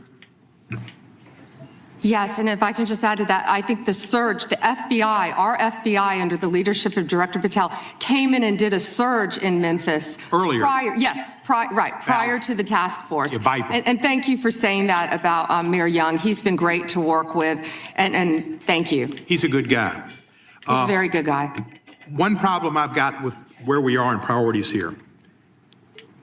A recent Department of Justice, National Institute of Justice report based on arrest records in Texas and in California found that undocumented immigrants were less than half as likely as U.S.-born Americans to be arrested for homicide. And this pattern holds for assault, sexual assault, robbery, burglary, theft, and arson. Half as likely to be arrested for drug offenses. So I ask you, and I've written to you about this, there are TV ads that run that say to local law enforcement, specifically, says, are you tired of having your hands handcuffed because you can't do the things you wanted to do when you joined, and if you want to do something different, join ICE and you'll get a $50,000 bonus, and we'll pay off your debts, student debts, and we'll help you with pensions, et cetera, et cetera, et cetera. So they're encouraging local law enforcement to leave local law enforcement and go to work for ICE. We need people working in the front lines of local law enforcement to protect our citizens from the worst of the worst. The worst of the worst are not the immigrants. The worst of the worst, records show, are native-born Americans, and they are committing crimes that hurt our citizens and our cities, and you're working against it, and thank you for that. But by trying to get our local law enforcement, where we have an undercount of officers in Memphis, to leave Memphis and go to work for ICE to deport people is a wrong priority. Why are we trying to get people, policemen who are working on the front lines, to leave the front lines, take the $50,000 and go to work for ICE and instead of working to fight the worst of the worst? Congressman, I have not yet seen that commercial, that ad. I would argue that we need strong people in both local law enforcement, state law enforcement, and all of our federal agencies working together. I've seen some of the worst violent criminals who were in this country illegally. We both know that. And in Memphis, working hand in hand, I want to stick with Memphis and your mayor and what you discussed, because there have been nearly 6,000 arrests as of February 8th, and I think you agree with this, in your district, and almost 600 gang members. What we found in Memphis, a lot of the gangs are local gangs. But 600 gang members were taken off the streets. Because I've only 148, I'm going to agree with you. I thank you for that. And 148 missing children were recovered by all of us working together, and nearly 1,000 illegal guns were seized as a result of us working together. And I don't disagree with some of the things you said, but there are questions about those children, but it's a different thing. The fact is, ICE is running rampant, and you are not investigating them. When they killed Mr. Prete and Ms. Good, that was an execution, and you did not investigate it. And you tried to investigate Ms. Good's widow, and you tried to investigate Mr. Prete. They were executed, like Kristi Noem executed her dog. And that was wrong. And you should investigate those people, and you should investigate anybody that uses a weapon, federal official or not, for civil rights violations. I yield back the balance. Gentleman yields back his time. Madam Attorney General, anytime you need a break, just let us know. If not, we'll just keep going. The chair is now recognized for 5 minutes. Madam Attorney General, you're not allowed to exercise your constitutional rights in a way that tramples on someone else's, are you? Come on now.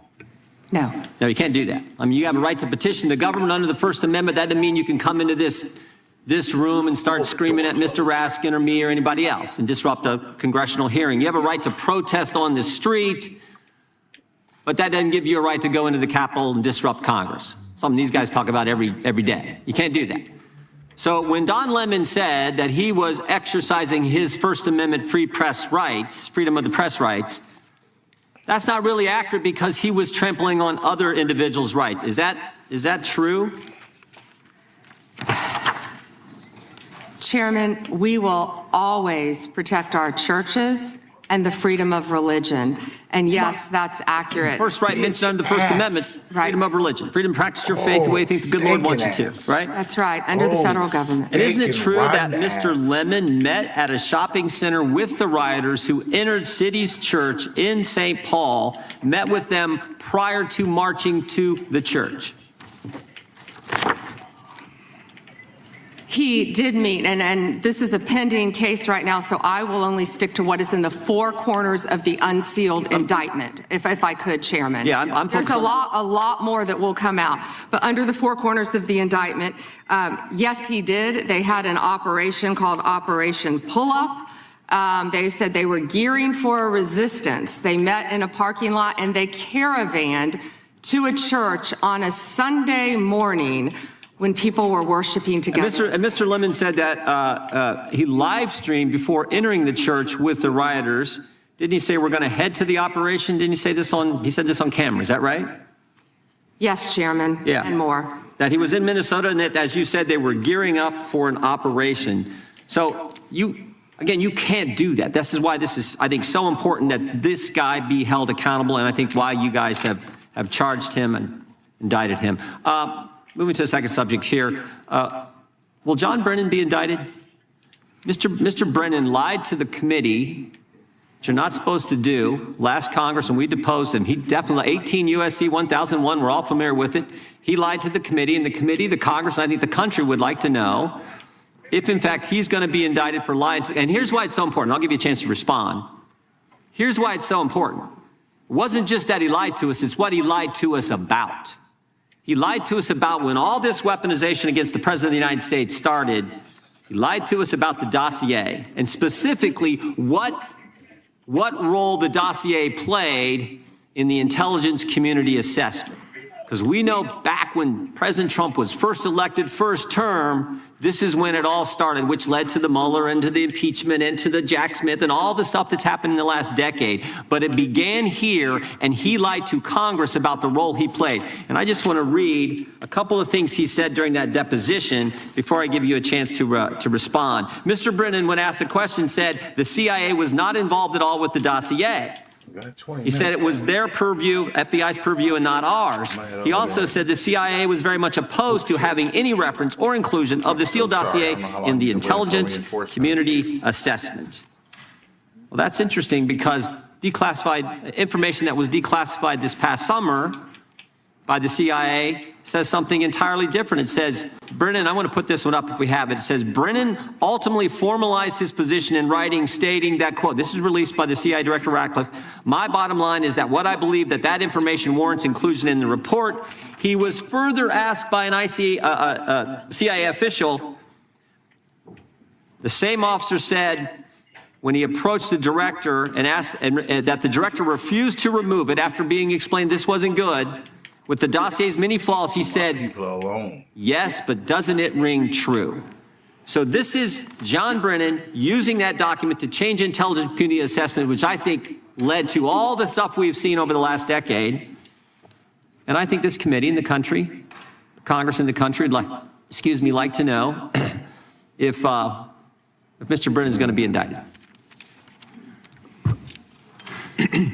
What I can confirm is that we have received a referral from you, Chairman Jordan, to investigate John Brennan. His attorneys have made some public statements, but the department is still bound, of course, by our longstanding policy of not discussing matters. What I will say today, I can't confirm nor deny whether there is a pending investigation, but what I will say is no one is above the law.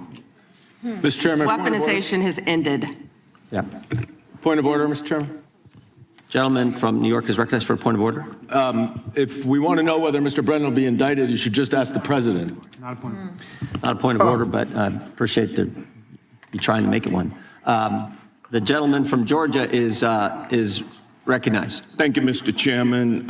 General Bondi, it's been reported that there were at one point 1,000 personnel assigned to the task of identifying and scrubbing Donald Trump's name from the Epstein files. Were those reports accurate?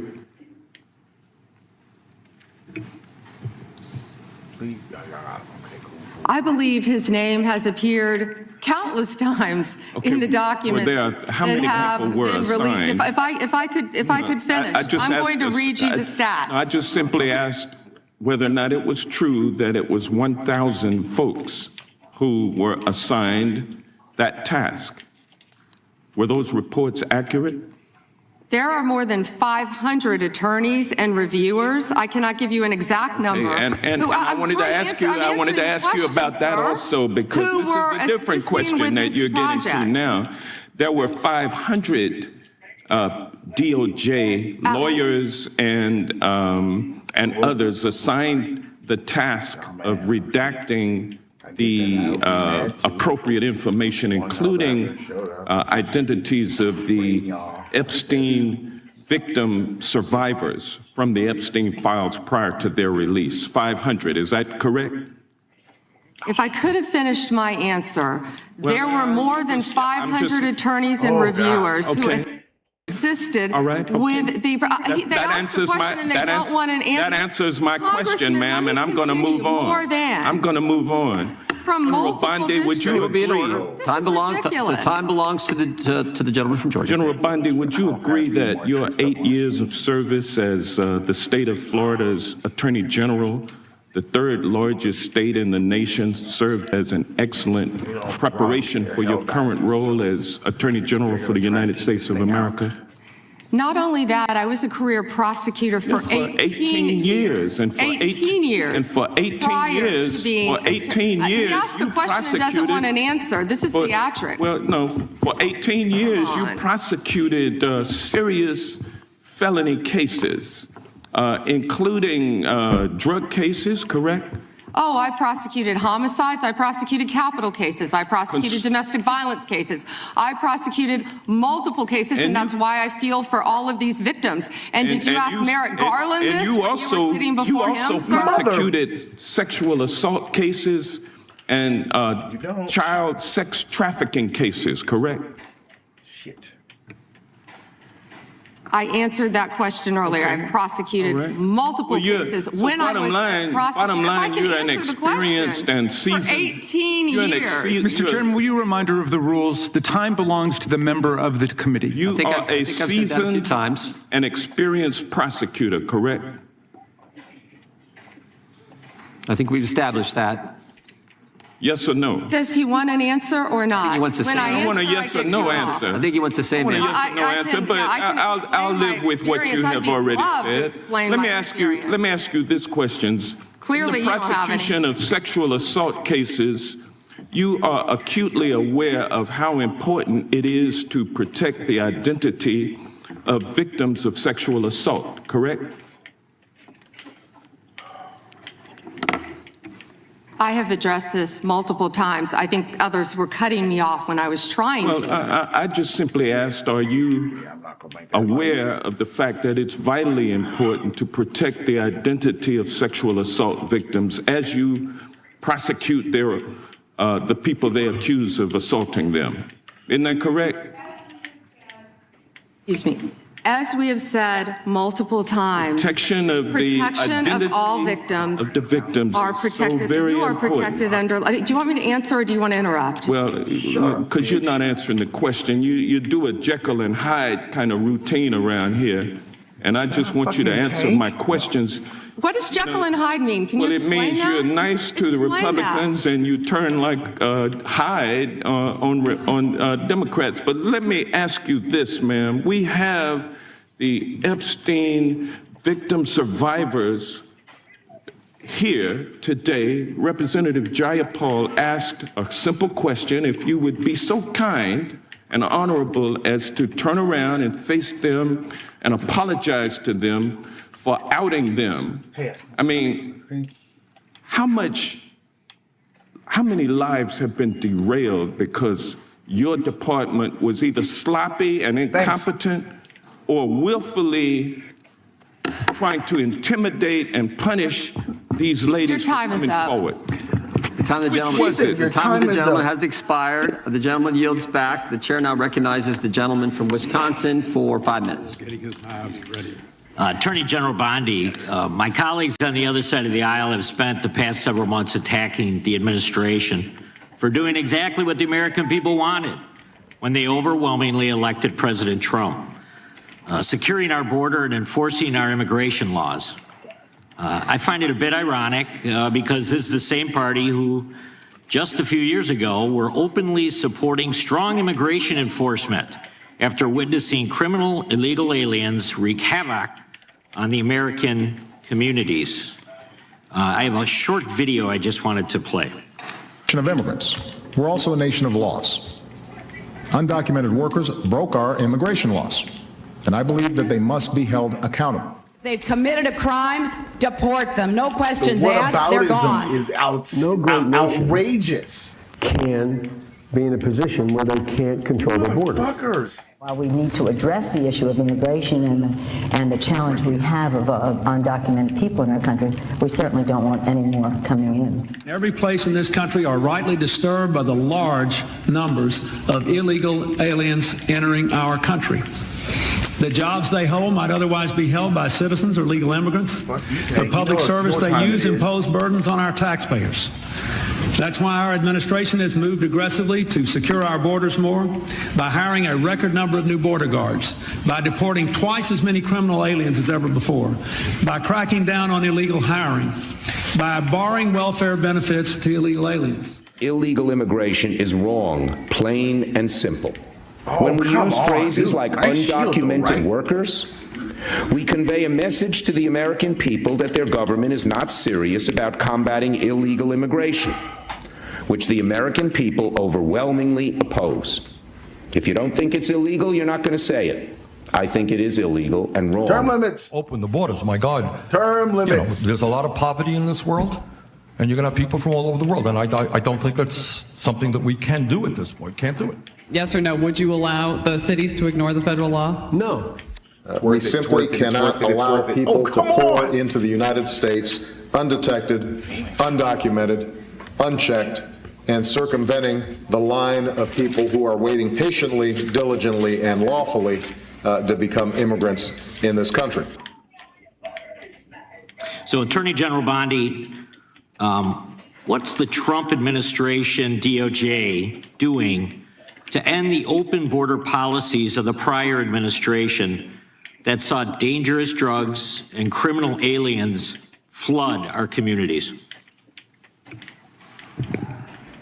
Congressman, President Trump has worked tirelessly, as you know, to close our border, which is what the Democrats had asked for in that video.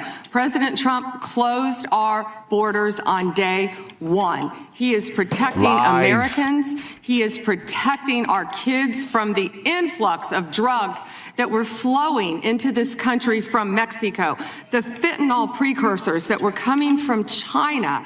These precursors were taken from China into Mexico. And in Mexico, they were mixed and freely taken right into our country, along with gang members, MS-13, TDA, freely coming into our cities around our country, thanks to Joe Biden's open border policies. That has stopped under Donald Trump. It will no longer happen under this administration, and he is doing everything to keep Americans safe. And let me continue. When he was elected overwhelmingly by the American people, the majority of the American people wanted Donald Trump. One of the main reasons was border security and keeping Americans safe. And that's exactly what he did. And that's why today the other side sits here, they yell, they cut me off, they want to yell, they want to ask a question and don't want answers because they want to distract from all the great things that this president and this administration working hand in hand, and that includes Secretary Noem, who has closed our borders, and Tom Homan, who has closed our borders to keep Americans safe. And they're trying to distract from that, and they're not going to do it because the American people are smarter than that, and they see through their theatrics. Thank you. Just quickly, yesterday, Senator Grassley reached out to my office to tell me that I was one of the 20 members that was now disclosed were under surveillance from Jack Smith. This brings up the question of non-disclosed orders and whether or not they should apply to members of Congress. But with my phone records being surveilled, as well as looks like 19 other members of Congress, I'm just wondering how DOJ views that. Time is, gentleman's expired, but the gentlelady can respond. As I stated earlier, Congressman, anyone's records who were illegally obtained, Democrat or Republican, we will fight vigorously to stop that. Anything with Arctic frost, I can't discuss right now. And isn't it true, Madam Attorney General, that DOJ's changed their policy? You can't do that now. DOJ's not going to go do that and ask the judge for an NDO. Absolutely. Yeah, good. That in and of itself tells you how wrong it was. The chair now recognizes the gentleman from California. Great, thank you. Madam Attorney General, you acknowledged earlier to Mr. Johnson that President Trump was mentioned and the release countless times, you said, in the Epstein files. I just want to play a video, though, for you that I think speaks to the frustration that many of these victims have. Of times Trump's name appears in the files, so it could at least be 1,000 times. Is that right? The number is a total misleading factor. We have not released anyone's name in the Epstein files that has not been credible. Director, could it at least be 1,000 times? We have released every piece of legally permissible information. I appreciate that. You can characterize the numbers however you want it. Claiming my time, Director. Discord, but it sounds like if you don't know the number, it could at least be 1,000 times. It's not. It's not. Is it at least 500 times? No. Is it at least 100 times? No. Then what's the number? I don't know the number. I understand why the victims are frustrated, and the Attorney General acknowledged what Mr. Patel would not acknowledge, that it was way more than 1,000 times. But I want to move, Madam Attorney General, to weaponization of government. And yesterday it was reported that 6 members of Congress had indictments sought against him, and they were not returned by a grand jury. My colleagues have spoken about their frustration of being in subpoenas and having cell phone records combed through. Well, in 2017 and 2018, Adam Schiff and I had our cell phone records and email records combed through, not by you, but a different Department of Justice under the president. It was in retaliation for our role in the Russia interference campaign. An Inspector General report would find this improper and that the predicate for it was absurd. In 2020, after sitting on 2 committees that were a part of the president's first impeachment, an FBI agent leaked my cooperation in a national security case where my campaign was targeted. The president's FBI senior leadership authorized 2 statements to the press that said I was never suspected of wrongdoing and only helped the investigation. But that didn't stop the death threats or my GOP colleagues from referring me to an ethics investigation where Kevin McCarthy's chairman on the ethics committee would find the same thing as the FBI. Our current FBI director would then write a book called Government Gangsters and identify a long list of enemies. About a quarter of them have been either investigated or indicted. He listed me at the very top along with Adam Schiff, and during that same testimony refused to recuse himself when asked if he would recuse if any case came across his desk involving me or people on that list. Since that testimony, his department has put me under investigation with Senator Schiff for the nonsense mortgage fraud cases that we've seen. I get it. This is what the president does. I've priced it in. We have a bingo card at home that my kids have made of what will come next. I expected that the president would come after his enemies. But what I want to talk to you next is serious, and I did not expect this would happen, and I'd like your help on it. The president has inspired death threats against me and many sitting up here with me. In June 2025, an individual left 11 voicemails at my district office. On the voicemails, they said, "Get the message to him. I'm gonna hunt him down, that motherfucker, and toss his ass over the Golden Gate Bridge by my fucking self." Donald Trump's Department of Justice in the Northern District of California declined to prosecute. On May 14, 2025, on Twitter, responding to something I posted, an individual said, "No, it wasn't, Eric, and now I'm going to kill you." The Department of Justice from the Southern District of Texas declined to prosecute. May through December of 2025, we received messages at my office that said, "I hope somebody shoots you and your children and your wife in the head. Pew, pew, motherfucker, pew, pew." I would stay indoors as much as possible, and my children, unfortunately, have to do that. The Department of Justice has not charged this individual and cited that he's a prolific caller and has health conditions, although what we have found in our own investigation and his voicemails is that he has said he will employ others to do this. The president can come after me. It's fine.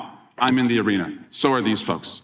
But we never expected that the Department of Justice would not seek to prosecute and investigate those who are making threats against us. And that would include those on that side of the aisle. And I'm just asking for your help my gamer to protect tag life, because life is at risk 78, with but the I environment don't we're in really, right now. keep up with my Discord. Congressman, so I completely agree with you. I know about several of those personally involving you. I believe one has been charged publicly, and there's something I would be happy to talk to you about off camera, but I can assure you that they are very serious. They are being looked into, and I can give you more details on those. None of you should be threatened, ever. None of your children should be threatened. None of your families should be threatened. And I will work with, you can come into my office any day. I will work with all of you on both sides of the aisle if you are ever threatened. And I'll gladly talk to you after this hearing about your cases. But I can tell you some of them are very active. Appreciate that. And I yield back. Gentleman yields back, and we're sorry for what the gentleman and his family had to go through. We appreciate what the Attorney General said. And I think some of the things that the gentleman from California related, we can all relate to, and it's unfortunate, it's wrong, as the Attorney General said, and we appreciate the help we get from the Justice Department. With that, we will now recognize the gentleman from New Jersey, Mr. Van Drew. Thank you, Chairman. I don't know where to begin. Thank you for being here, General. You might see me when I'm right in front of you. I have to mention this first. You know, I used this word before, and my friends on the other side of the aisle got mad at me, but hypocrisy. Epstein, Epstein, Epstein. But for years on the other side of the aisle, we heard nothing. Crickets, not a word. Nothing was said when they were in control.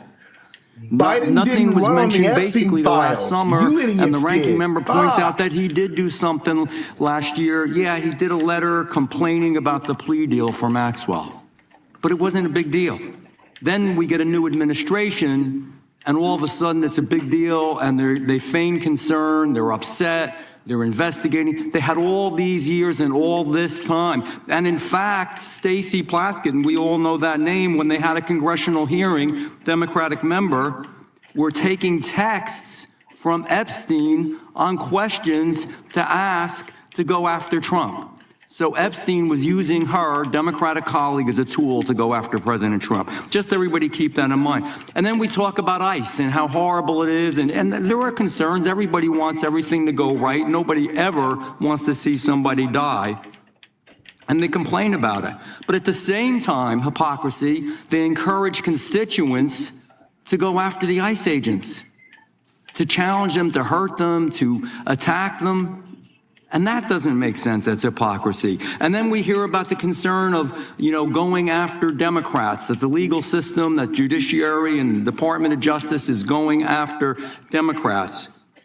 But they literally rework the legal system under Alvin Bragg and Letitia James to go after Republicans and those sympathetic to Republicans. So, be careful when you accuse others that you're not guilty yourself. Be careful of what you say, because you got a history, and it's easy to go over it.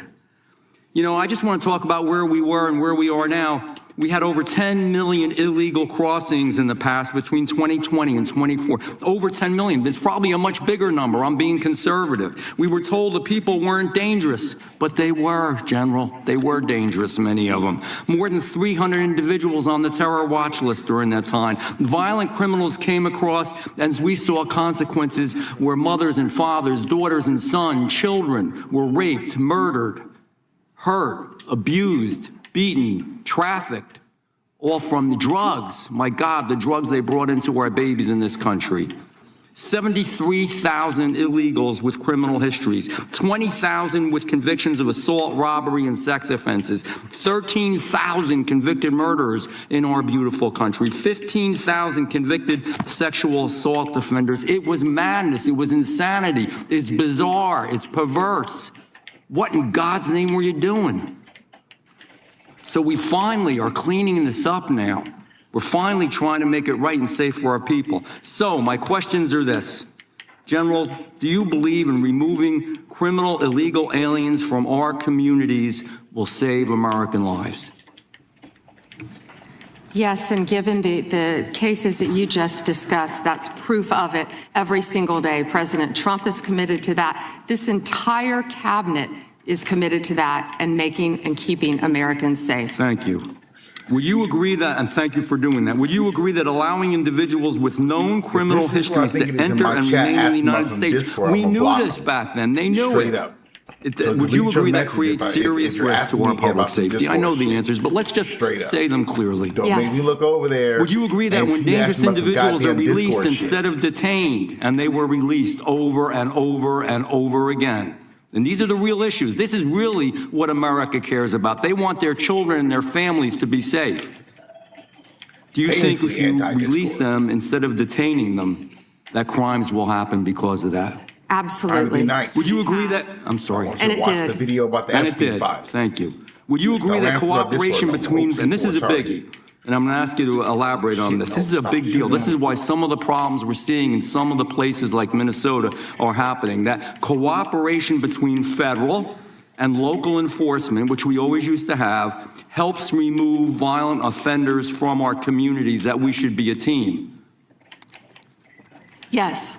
And can you elaborate on that a little bit? In other words, when the local enforcement is forced by the politicians, not their fault, not to do their job and not cooperate, why does it create the situations that we see where we have the need for crowd control? By the way, they're not peaceful. Those are not peaceful protesters. We know what a peaceful protester is. When you spit on law enforcement, when you push them, when you hit them, when you beat their car, if you can answer the question, thank you. Time's expired. You may answer the question. Thank you. Yes, I spent 4 days myself in Minnesota, in Minneapolis. What I will say about some of these sanctuary cities, some of these democratic cities, law enforcement, they quietly want to work with us. I've spoken to law enforcement in multiple cities who want to work with us. And yes, we're going to do everything we can to keep our citizens safe, whether or not these Democrat-controlled sanctuary cities do or don't. And damn it, that's what really matters. I yield back. Mr. Chair, I have a UC. Ms. Crockett from Texas is recognized for UC. Thank you so much. Donald Trump's approval rating implodes on his strongest issue. This is from Newsweek today. It says 40% of people approve of Trump's handling of immigration and border security, while 60% disapprove. Without objection, that is a admitted. net drop. Now I recognize the gentleman from California, Mr. Liu. Motherfucker. Thank you, Attorney General Bondi, for being here today. I'm going to show you two photos. Thank you. I'm going to show you two photos of former Prince Andrew. Prince Andrew attended various parties with Jeffrey Epstein. Under the law Congress passed, you were allowed to redact photos to protect the victims of Epstein's sex trafficking operation. You redacted the photos of this victim's face because you were following the congressional law. Is that correct?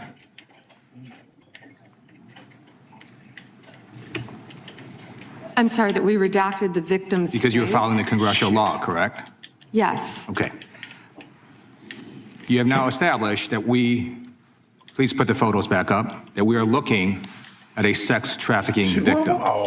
Under the Federal Victims Trafficking Protection Act, not only is Jeffrey Epstein guilty, but anyone who patronizes Epstein's sex operation is also guilty of a crime. That's why I find it absolutely despicable that you sought to protect Epstein's clients like former Prince Andrew. Last July, you closed the case on Epstein's abusers. The July 2025 memo from your Department of Justice stated, quote, "We did not uncover evidence that could predicate an investigation against uncharged third parties." These two photos, please put the photos back up. These two photos staring you in the face are evidence of a crime and more than enough evidence to predicate an investigation against former Prince Andrew. So I ask you, Attorney General Pam Bondi, why did you shut down this investigation last July, and why have you not prosecuted former Prince Andrew? I don't believe you asked Merrick Garland these questions when he was Attorney General and set before. I agree with you. You twice. I'm reclaiming my time. I agree with you. I agree with you. During the Biden administration, I called for people looking at Epstein files. Merrick Garland dropped the ball, as did Attorney General Bill Barr, as did Alex Acosta, a whole string of failures. But you are in charge. You have the power to change things, to hold these men accountable, and you're doing the opposite. You're protecting them. So I want to move on to another man. Can I answer Donald that, Trump. though? I want to move on to another Can I question. answer your question about protecting? You answered the question. You're saying no. I love this. I want to discuss another man, Donald Trump, who is all over the Epstein files, like former Prince. Here's a video. Look in a second. Oh, wait, it's a fucking... 40 seconds. You guys right behind me still. I thought you guys ran. Like former Prince Andrew, Donald Trump attended various parties with Jeffrey Epstein. I want to know, were there any underage girls at that party or at any party that Trump attended with Jeffrey Epstein? Oh, shit. This is so ridiculous, and that they are trying to deflect from all the great things Donald Trump has done. There is no evidence that Donald Trump has committed a crime. Everyone knows that. This has been the most transparent presidency. He's the one who asked that those files. I'm reclaiming my time. I got your answer. You said there's no evidence. President Trump asked Chairman, please stop the clock. Stop the clock. The legislation.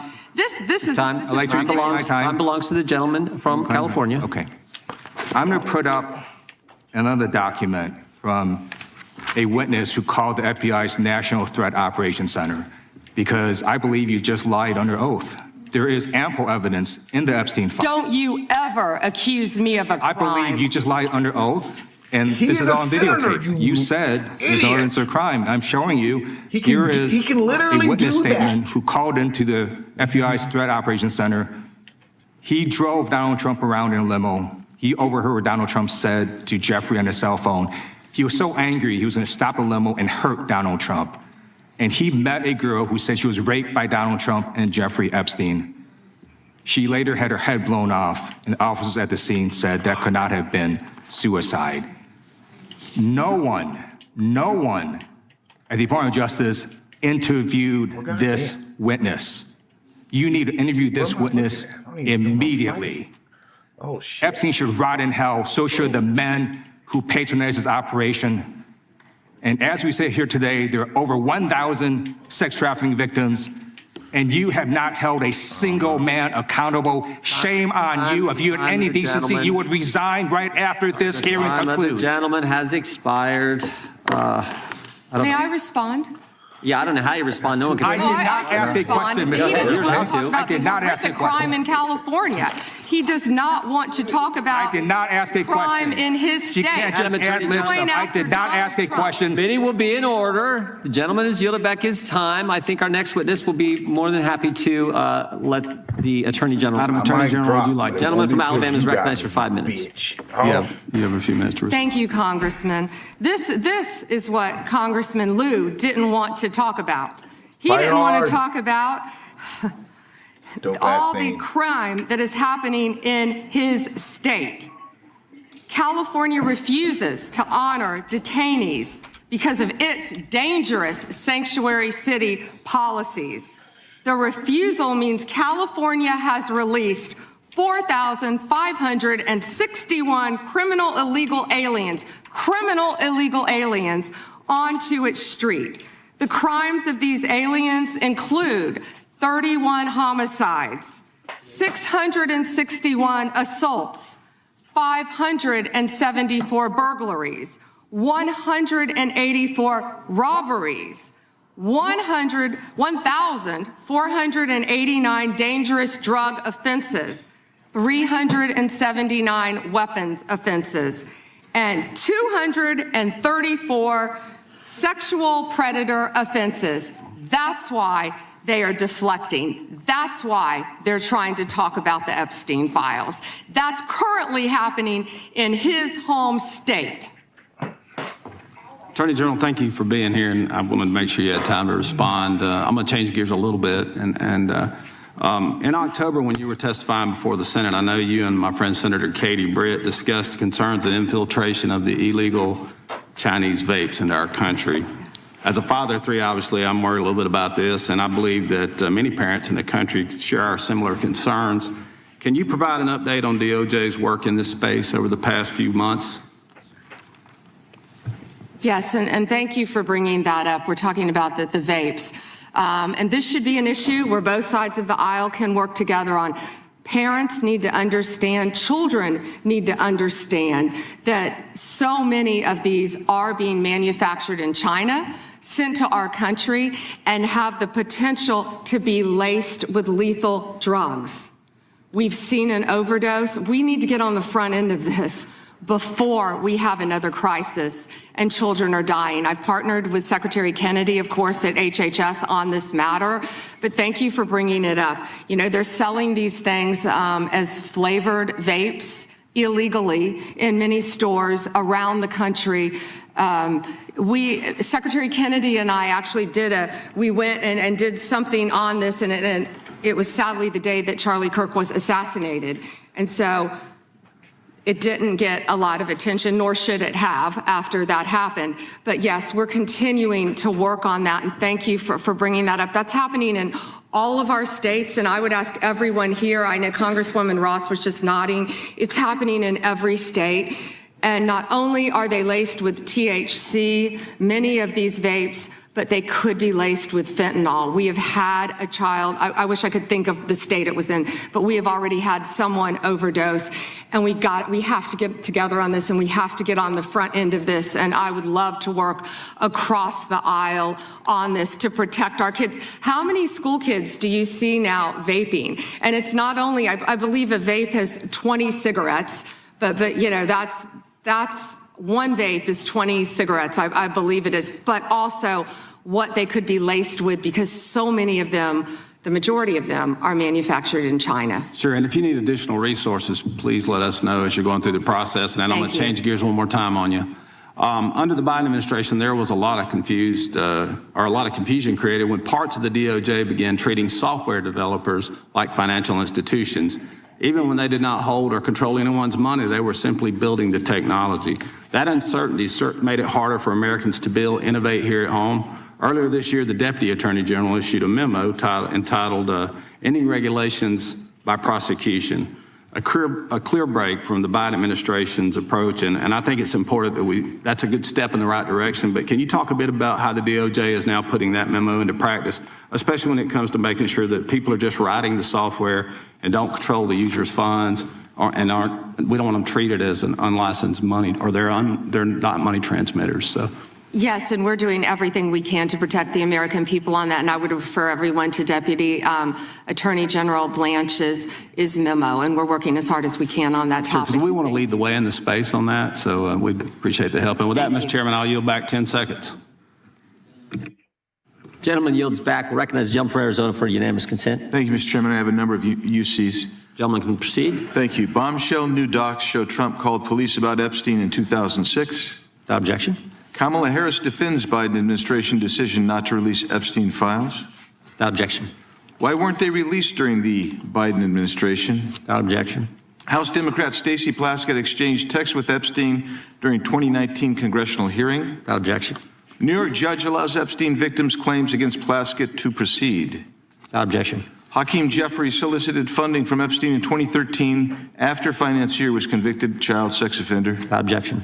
Jeffrey Epstein was invited to dim fundraising dinner and to get to know Hakeem Jeffries by firm working with Brooklyn's Barack.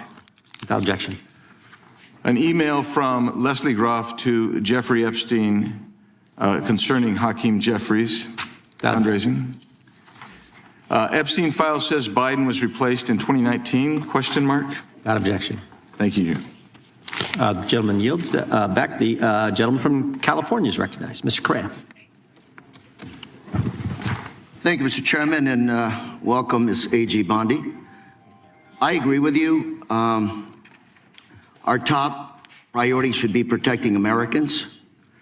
In my past life in the California State Legislature, I did a lot of work on solving sex crimes, passing legislation to update our codes. And I found that the biggest challenge to solving sex crimes is reporting them. Victims have to have the guts to stand up to report those sex crimes. But it's not easy. It's the most unreported sex crime there is. Crime there is sex crimes. It's painful, humiliating.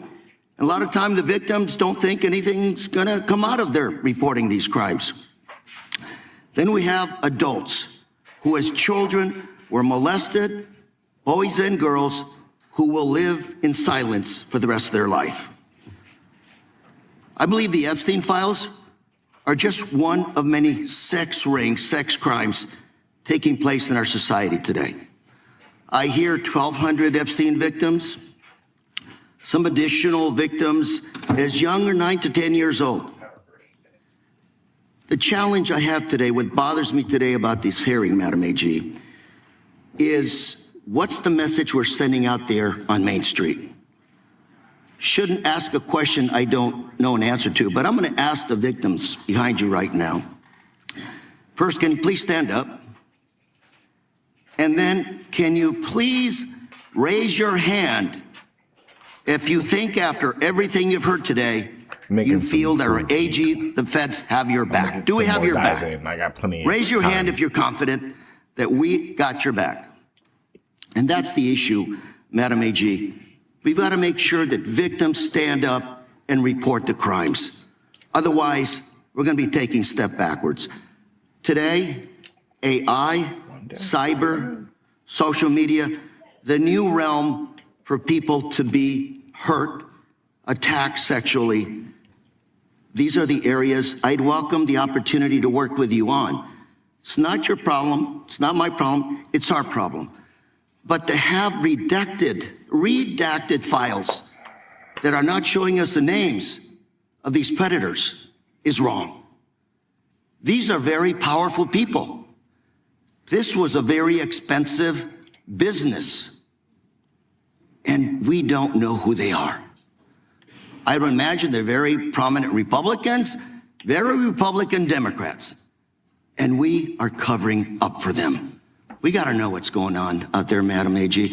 It looks like you want to say something. I'm going to give the opportunity to address my statement. I look forward to working with you on any crimes involving child sex predators, children, and also cyber crimes. That is a tremendous problem now throughout our country. AI, you are correct. AI is causing great problems online we're working on that though. AI is an incredible tool, but it also can be fraught with peril with victims of crime. I've experienced that with someone I know who we've been trying to help. I look forward though to working with you on that and on cyber crimes. Can I? Please, go ahead.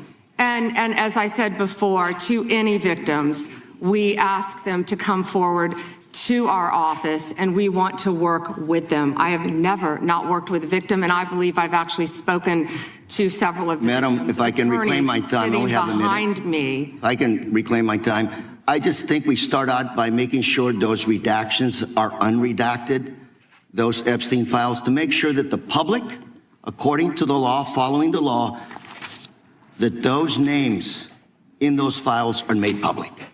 We have to make sure we tell those predators there is no place for them to hide, and if they commit the crime, they're going to fry for it. It starts with showing us the names of the perpetrators in the Epstein files. May I respond to that? Sure. Okay.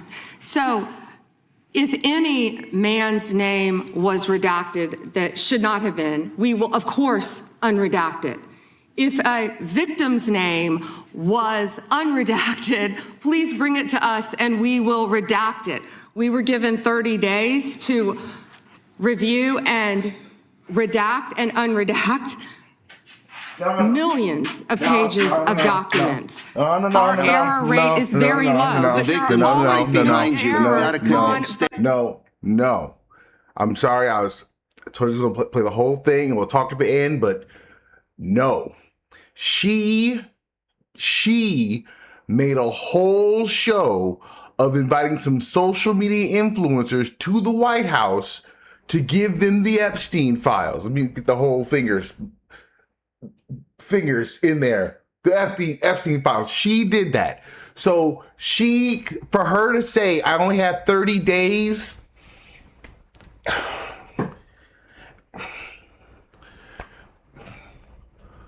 In college, my mentor, my favorite professor for my philosophy minor, like this is like my dude. I hang out in his office. We talk all the time.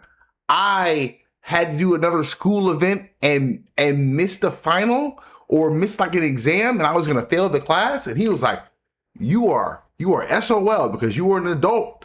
And that's just how it goes. It's like it's a level of responsibility that you start learning in college. She is a lawyer, so college experience is guaranteed. She can't say she didn't have enough time to do her fucking homework. There are invalid excuses.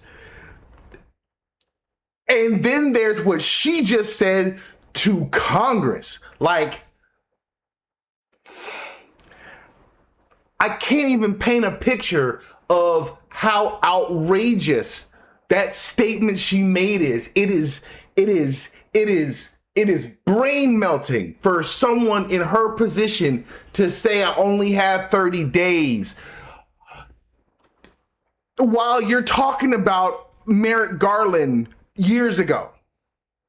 You're talking about how it's someone else's fault years ago, but you only have 30 days to do your homework. In the same conversation, that's why you have to watch this shit, because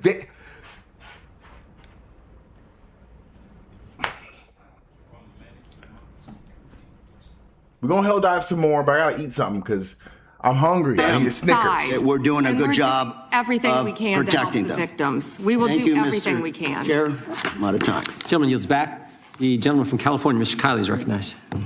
Thank you, Mr. Chair. Good morning, Madam Attorney General. I wanted to return to a point that the chairman raised at the beginning of this hearing, which is these jurisdictions that refuse to honor detainer requests from Immigration and Customs Enforcement, often called sanctuary jurisdictions. Now, I know that you are not involved directly in immigration operations per se, but you do deal with the legal issues surrounding these jurisdictions. So let's say we have someone who's here illegally, who has committed a crime that, like the thousands of people you mentioned in California, murderers, sexual predators, drug traffickers. If that individual is in detention in a jurisdiction that has a sanctuary policy where they do not honor ICE detainers versus in any other jurisdiction where they do, how does the nature of apprehending that person, how does the nature of ICE's involvement in that operation differ in those two circumstances? Well, I believe you've seen that in Minnesota, where people were not cooperating with us. I believe there a lot of local law enforcement did want to cooperate, but we are doing everything in our power to arrest and deport illegal criminal aliens, and that is not going to stop under Donald Trump's administration. You know, why sanctuary cities are so dangerous, what we've seen in Minneapolis. Where do all the criminals go? The gangs, TDA, MS-13, where are they going to go? They're going to go to a sanctuary jurisdiction because they believe they're protected, and that's not fair to the citizens of those cities. Yeah, and this is a point that there at least used to be a lot of consensus on. The idea that, you know, it's better to do a handoff to the immigration authorities in a custodial setting rather than releasing them where they have to be apprehended in the community. This is Alejandro Mayorkas when he was before this committee, not exactly a paragon of border security, but he said, "I do not consider it in the service of public safety to release an individual into the community when that individual can be released to Immigration and Customs Enforcement for prompt removal." Now, his words are one thing, his actions are another. But when you have jurisdictions across the country, including my state of California, doing systematically precisely the thing that even Alejandro Mayorkas said threatens public safety, I mean, what does that say to you? It's a danger to the citizens of your community, and thank you for fighting to protect them. Absolutely. And you know, we're having this conversation right now in relation to Homeland Security funding. And I believe there are some common sense reforms that have been proposed that folks on both sides would agree make sense. But those reforms have to go hand in hand with reforming this reckless practice of refusing to cooperate, refusing to honor detainers, and declaring oneself to be a sanctuary. So I'm hoping that we can find bipartisan support for what has long been a bipartisan principle. I want to go to a second topic, which is the school board memo, which I know that you have rescinded. And it was initially promulgated by Attorney General Garland when he came into office with President Biden, essentially opening an investigation into parents who are showing up at school board meetings and expressing their views on COVID policies, masks, various other issues, and using the full apparatus of federal law enforcement and counterterrorism to go after these parents. Now, he said this was because there was an increase of threats, but when even his own FBI director, Christopher Wray, was before this committee, he said there was no evidence of an increase in threats. Yet nevertheless, when I asked him if he regretted the memo, Attorney General Garland said there was absolutely nothing wrong with the memo. Now, I take it you disagree with that, having now rescinded it? Absolutely. That was one of the main focuses of President Trump and this administration. We will protect parents at school boards. We will protect children in schools. We will protect parents' rights for their children's education in our school system in this country. We will protect Christians. We will protect everyone who wants to freely protest. If Christians want to protest in front of an abortion clinic without being arrested, they will do so. Thank you very much. And finally, I thank you for your efforts to step up the detection and rooting out of fraud. My home state is California. Any idea if there might be any fraud going on in California? Well, we are establishing, as you have heard, a fraud unit, and I'm sorry you're having to deal with that in your state, but the cavalry's coming. And we have Colin McDonald, who is hopefully will be confirmed soon. We're working on Minneapolis. I don't know if you were sitting here when I said that, but California was right up there. I'm sorry to say for both sides of the aisle that California is right up there with fraud. It's out of control, but we are coming to your rescue. Donald Trump is coming to the rescue. Well, thank you very much. And unfortunately, I think you'll find that what's happening in California pales in comparison to what's been going on in Minnesota. Thank you. I yield back. Gentleman yields back. The gentleman from Maryland is recognized. Actually, I think the gentlelady from Pennsylvania. Gentleman from Pennsylvania is recognized. Thank you, Mr. Chairman. Ms. Bondi, I'm here. On September 25th, President Trump signed a memorandum known as NSPM 7, purporting to address domestic terrorism. But Americans across the political spectrum were immediately alarmed by the memo's blurring of the line between unlawful conduct and constitutionally protected speech and activity, as well as its call to investigate, prosecute, and dismantle groups that the president and Stephen Miller described without evidence as, quote, an organized campaign of radical left terrorism. Now, counterterrorism experts were further alarmed by the administration's singular focus on left-wing extremism, combined with the sudden deletion from the DOJ website of decades of research and law enforcement analysis, which had concluded that right-wing extremism poses the greatest terrorism threat to Americans. The president's memo broadly and vaguely links violent conduct to ideologies, and it targeted specifically anti-American, anti-Christian, and anti-capitalist beliefs, as well as, quote, hostility to so-called traditional American views on family, religion, and morality, end quote. President Trump has repeatedly and openly, however falsely, tried to brand his political opponents with these sentiments listed in his memo. But as you know, as a lawyer, holding beliefs that the White House disagrees with is not a crime. And the statute defining domestic terrorism requires criminal acts, not just thoughts and ideas. That's why legal experts, nonprofit leaders, religious freedom, and civil rights advocates immediately raised the alarm that the new presidential directive was a politically motivated attack on civil society designed to silence those who disagree with the administration. So, Ms. Bondi, Section 3 of that memo directed you, as Attorney General, to submit to the President and Stephen Miller a list of groups or entities whose members are engaged in acts that meet the definition of domestic terrorism.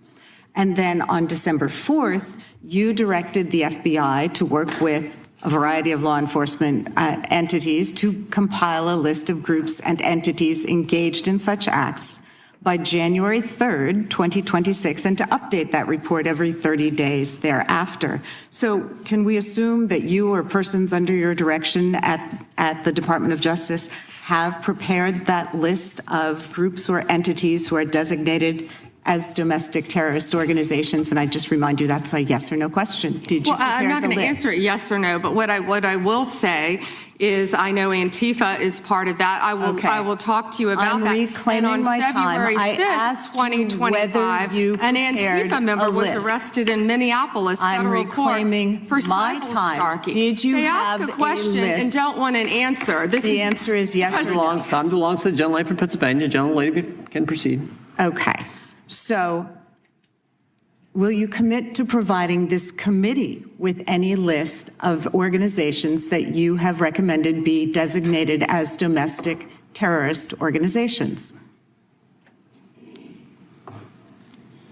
We will comply with the law in all matters. Will you commit to provide this committee with your list of entities that you recommend be designated as domestic terrorist organizations?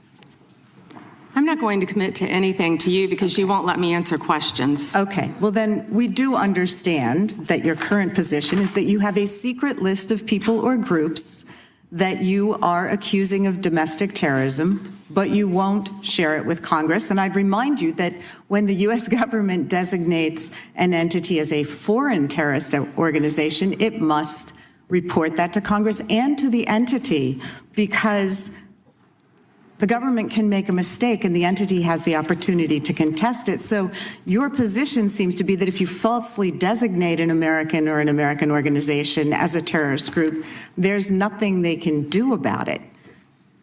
I think we get it. You don't want to answer the question. No, you don't get anything regarding public safety. Thank you. Nothing. Thank you for the insult. It's clear you didn't come to Congress prepared to answer questions that the American people have every right to have answered. But if you were to prepared to answer truthfully, here's what we expect the facts to show.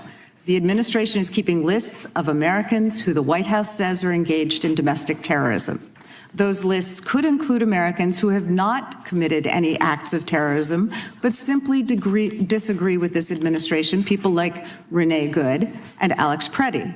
And your list may include clergy, elected officials, and members of indivisible groups across the country. And those lists likely don't include Proud Boys or Oath Keepers who were actually convicted. Americans have never tolerated political demagogues who use the government to punish people on an enemies list. It brought down McCarthy, it brought down Nixon, and it will bring down this administration as well. And you're right. That's why we're so glad they rescinded the memorandum targeting parents. Goodness sake, as the gentleman from California just pointed out in his 5 minutes, the gentleman from Kentucky is recognized. May I respond very briefly to her statement? Well, I think we can do that probably on one of our members' time. Okay, thank you. I don't want that to get away. Thank you. Yep. Thank you, Mr. Chairman. Behind me, I have 3 documents from the DOJ production that are emblematic of the massive failure of the DOJ to comply with the Epstein Files Transparency Act. To my right is an email that was sent by the victim's lawyers to the DOJ. Yeah. It was a list of names not to redact, a list of names not to release. What did the DOJ do with this email? They released this email in the document production. Literally the worst thing you could do to the survivors, you did. And they're getting phone calls. A lot of these people didn't want to be known. And we know you touched the document because you redacted one name and you redacted the lawyer's name, but you left the survivor's name there. The next document I want to show you, that was in the title, the victims' survivors' names, all right? The title of this one is Child Sex Trafficking, Co-Conspirators. Fully redacted. And by the way, I'm going to unredact them here. Les Wexner is in this. Now, your your deputy attorney general said, oh, well, he appears hundreds of times in the files, but he doesn't appear in this file until I forced you to release it, where he's listed as a co-conspirator, not to tax evasion, but to child sex trafficking. Not to prostitution, not to money laundering, child sex trafficking. And then finally, what we have here is the third exhibit that I have is emblematic of the FD 302 release.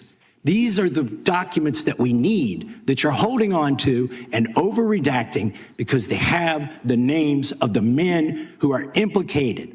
How do we know? Because the survivors gave testimony to the FBI, and it's in there. And what happens when you go to the portal at the DOJ to look at what's behind this redaction? Another redaction. So we can't even see them. And then there's some of these files you've pulled down from the website that we will never see because we can't search the redactions. So I have several questions for you. Who's responsible? Are you able to track who in your organization made this massive failure and released the victims' names? Are you able to track who it was that obscured Les Wexner's name as a co-conspirator in an FBI document? Do you have that kind of accountability? I believe Wexner's name was listed more than 4,000 times. Yeah, I already told you that. This is where he's listed as a co-conspirator. Can I finish my answer? Come on, let me finish my answer. We corrected that within 40 minutes. He was already, you're acting like everybody's trying to cover up Wexner's name. Reclaiming my time. I'm going to answer this question. Reclaiming my time. Mr. Chairman. This is how this works. Can I have my time back? Mr. Chairman. The gentlelady can give her answer. The time belongs to the gentleman from. All right, I'm reclaiming my time. Can I give my answer? So I'm going to put the language of the bill up on the screen. Chairman, may I give my answer on that? Here's a political joke, and I need to give my answer on that. We'll let the Attorney General respond, and then the gentleman can move to the next question. It's my time. Within 40 minutes, you asked me a question. Within 40 minutes, Wexner's name was added back. Within 40 minutes of me catching you red-handed. There was one redaction out of over listed as a co-conspirator. You don't get to make mistakes at all. This guy has Trump derangement syndrome. He needs to get, you're a failed politician. I want you to watch the video. Mr. Chairman, please restore his time and remind the witness of the rules here. There is no credible information. None. If there were, I would bring the case yesterday that he trafficked to other individuals. Is that your position as well? My position is any victim who comes forward, of course, we would love to hear from them. 1-800-CALL-FBI.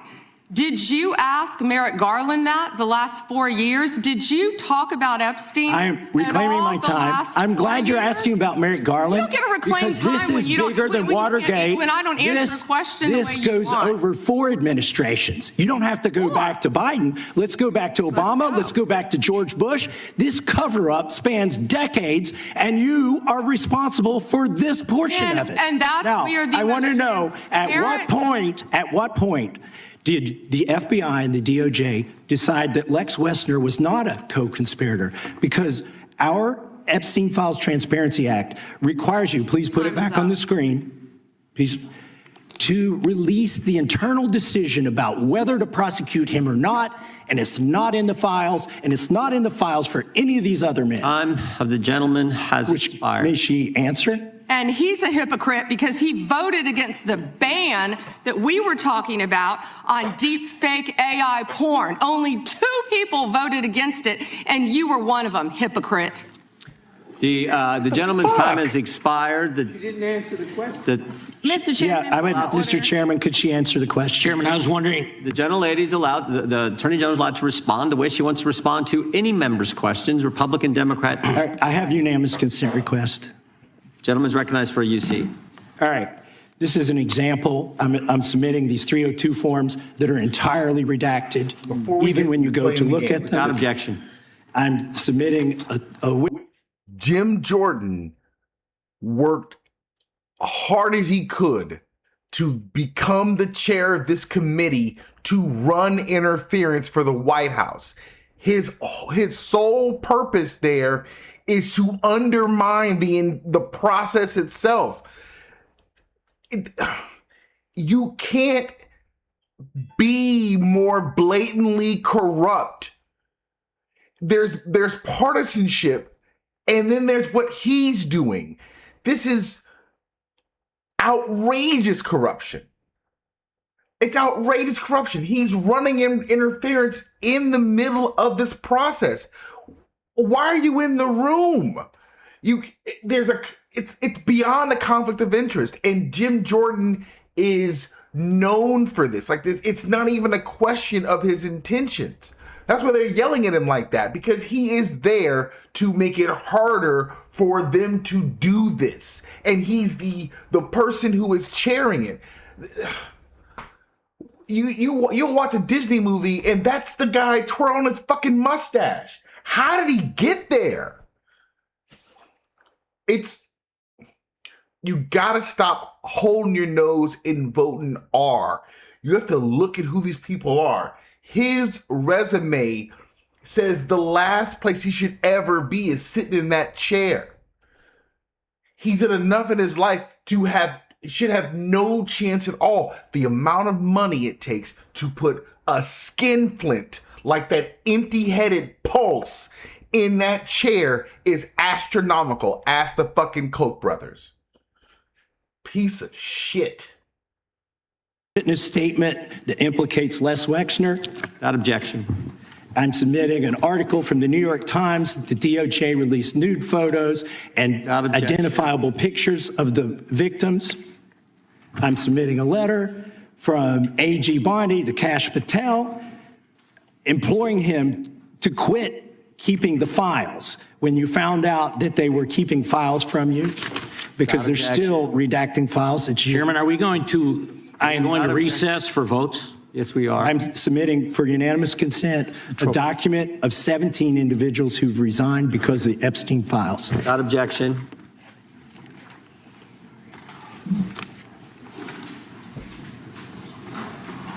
Just want to check on how much time we have left in votes, but one thing I've learned here of late that they'll wait on us. How much time do we have? Oh, they just called. Okay. The chair now recognizes the gentleman from Maryland. And thank you, Mr. Chairman. I want to start by saying I appreciate what you said, Attorney General Bondi, and you said it to me personally, that you take the personal security of every member of Congress seriously, and that people can contact you about that. And in these times, that's a very serious matter. So I thank you for that. Article 2, Section 1, Clause 7 of the Constitution is the Domestic Emoluments Clause. And it says that the president is limited to his salary in office and cannot receive any other money from the federal government while he's in office. It cannot be increased by $1. This president is the first president in U.S. history who has repeatedly sued the federal government for $230 million for the judicial search warrant at Mar-a-Lago, which was perfectly lawful and was never struck down. But now he's suing the IRS for $10 billion. He's suing the IRS for $10 billion, which I think is around 80% of its annual budget, because his tax returns were leaked. And they were illegally leaked by a private contractor who actually is in prison now, Charles Littlejohn, but he wants $10 billion. Now, I want to ask you the question of whether you think it would violate the Domestic Emoluments Clause for you to settle that $10 billion case or any of the other claims that the president has made against the government. He himself has remarked, it's interesting because I'm the one that makes the deal, right? And he says, I kind of have to work it out with myself. Do you think it would violate the Domestic Emoluments Clause for the president to work out a deal from people who are his subordinates under his unitary executive theory to get money in one of these cases? I'm not going to discuss pending litigation. Right. I knew it. Okay, so theoretically you're saying because his privacy rights were violated in that tax case, and they were. I'm with the president on that. I mean, his Mar-a-Lago thing is ridiculous, but there's no doubt that his tax returns, despite the fact that he promised to release them, despite the fact that every other president released the tax returns, he suffered embarrassment when it showed that he hadn't paid taxes for several years, and he had a right for that not to happen. Now, I want to turn back to the Epstein survivors, because President Trump may have been a little bit embarrassed by the release of those tax returns. How much do you think the claims of these survivors are worth?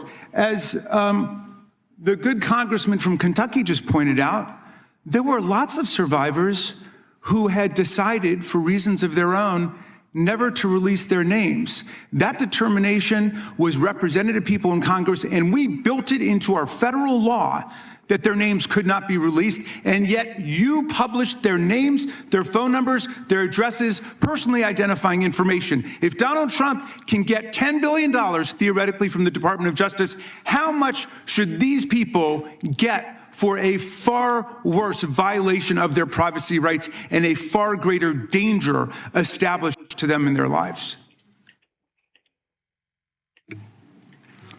Do you even know who Chase Mulligan is? You're so obsessed with, you don't, do you? I'm going to teach you the rules again. You're the Attorney General of the United States. We have rules here. You're obsessed with him. You're the Attorney General of the United States. You're the rules, obsessed with Donald Trump. You have Trump derangement syndrome. Mr. Chairman, I'd like my time restored. I'd like my time restored. In your district. In your district, and you don't even know about it, about keeping children safe from online predators. Time belongs to the gentleman from Maryland. The gentleman can proceed. Yeah, and I want the whole country to look at this, because this is the Attorney General of the United States, whose job is law enforcement. We've never had a witness who has misunderstood our rules and been unable to conform his or her conduct to our rules before.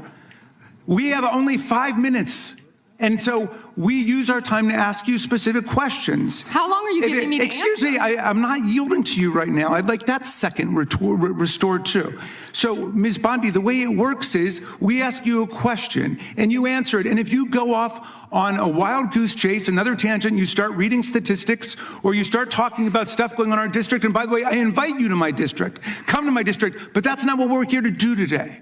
Okay, so, and you do that, then we're allowed to say we reclaim our time. At that point, you have to be quiet. You have no choice. You have to be quiet. So I hope you understand the rule at this point. Now, here's what I want to ask you. You're in law enforcement. We've seen all kinds of evidence of crimes. And when we go over to the Department of Justice for the 4 computers for every member of Congress, we see more evidence of crimes. Will you create a joint task force of the Department of Justice and governors and state attorney generals and district attorneys across the country to investigate the crimes that have taken place against these victims and more than 1,000 like them? The DOJ is not doing its job. Will you create a task force with state and local law enforcement to make that happen? Gentlelady can respond if she wants to. Thank you, Chairman. He called Chase Mulligan a wild goose chase and didn't even know who he was. He is a defendant in your own district who preyed on girls. Mr. Chairman. Well, you know what? If he were part of the Epstein investigation, you wouldn't do anything about it. Online chat rooms and committed sex extortion. Yet he didn't even know in your tiny little district who he was. Mr. Chairman, she's embarrassing you. He's about to be This is your committee, and she is embarrassing you. Shame on you. The time of the gentleman has expired. I would remind the committee that last Congress, Secretary Mayorkas was here numerous times, and he wouldn't answer our questions, even when we sent them to him ahead of time in writing. So that's what we've had to deal with. I think the Attorney General is doing just fine. We have votes shortly. I will go to the gentleman from Virginia, and then we will take a break to head to the floor. I thank the Chairman, Attorney General Bondi. Thank you for being here, and I wanted to thank you for your work at DOJ in restoring the rule of law, encouraging transparency surrounding Jack Smith's partisan investigations into President Trump, declassifying information about the Russia collusion hoax, cracking down on sanctuary jurisdictions, and establishing the National Fraud Enforcement Division. Let me first go to securing the border and immigration enforcement. Our new governor has recently rescinded 287G cooperation between the state and ICE. Can you talk about, have you evaluated the public safety impact, how that would affect safety in Virginia to withdraw that support and what that would do to criminal activity involving illegal immigrants in Virginia? Yes, it would be detrimental. And as you know, Congressman, one of the top members of MS-13 in the entire country was living in Virginia, in a suburb, among all of us, living not even probably half an hour away from where we are now. And the cooperation previously with the governor, with the members of the state of Virginia, helped catch him and take him off our streets. An illegal MS-13, one of the heads for the entire country, was living in Virginia. And it's a shame that that's happening now. And thank you for talking about it, because we're going to keep America safe. And when people feel like they can flee to these cities and states and be safe, they can't. Because Donald Trump is going to protect Americans. We're going to protect the citizens there, whether or not the governors, the mayors are going to do it or not. But President Trump is. We're going to keep Americans safe from violent gang members like he's been doing this last year. We appreciate that. We appreciate your work to make that happen in Virginia and keep Virginia safe. I want to move on to the Fraud Enforcement Division that you've established. My understanding is that this initiative is intended to centralize, coordinate enforcement of fraud laws related to government programs. You've talked about Minnesota, you've talked about California. Would this affect Virginia as well? Because we have fraud in Virginia as well. Absolutely, and we look forward to working with you. Would this affect things like long-term care accountability, senior living facilities engaged in Medicaid fraud, including systemic overbilling practices and the misappropriation of taxpayer-funded benefits? That is exactly what it's set up to help. Okay. I know that whether it was related to fraud specifically or another subject, that under the Biden administration, there was a sitting member of the Virginia General Assembly under investigation. Is that investigation still ongoing? Can you speak to that? I can't discuss that. Okay. I'm going to move on to the Second Amendment rights of law-abiding Americans. Last year, President Trump signed the One Big Beautiful Bill into law, which included the Hearing Protection Act, part of it that was sponsored by myself and Congressman Clyde. It reduced the national firearms tax, $200 tax on suppressors and short-barreled firearms, to zero. And while the tax has been eliminated, the NFA's registration and paperwork requirements remain in effect. And your DOJ has said that would, even though the tax was reduced to zero, that the registration requirement is still somehow necessary, even though with regard to Obamacare and the Affordable Care Act, when that mandate was, when that tax penalty was reduced to zero, you decided that the mandate was no longer necessary. How are you justifying the existence of this registry? Congressman, that's pending litigation right now. It is, and I would hope Yes, you would and I can't reconsider. You would reconsider that. I yield back. The gentleman yield? I yield to the chairman. I think that Attorney General Bondi, why did Jack Smith have to pay some secret source $20,000 of taxpayer money? Do you know the answer to that? I can't discuss anything on that matter, but that's a good question, Chairman Jordan. Well said. It's a good question because he subpoenaed just about every Republican in this town, got half the Congress's phone numbers if you were a Republican. But he has to pay some secret source a bunch of taxpayer money. We'd like to know, the committee would like to know how many other sources he paid. Was it more than $20,000? Why he had to do those things. We'd like to know when you can, if you could get that information to the committee. I think when you think about the guy who was trying to put the President of the United States in prison, ridiculous as that whole thing was, we kind of like to know the answer to that if you could. And with that, we're going to stand in recess. We will go as quickly as we can and vote. We have 2 quick votes on the floor and we will be back. There is actually some lunch if you all need it. We have for our members, and since you're back here, you can have some. We normally have plenty. Mr. Chairman. We'll take a recess. Before you gavel out, can I ask for unanimous consent to enter to a record the article entitled Inside Trump's DOJ dated October 16, 2020? Without objection, we stand in recess.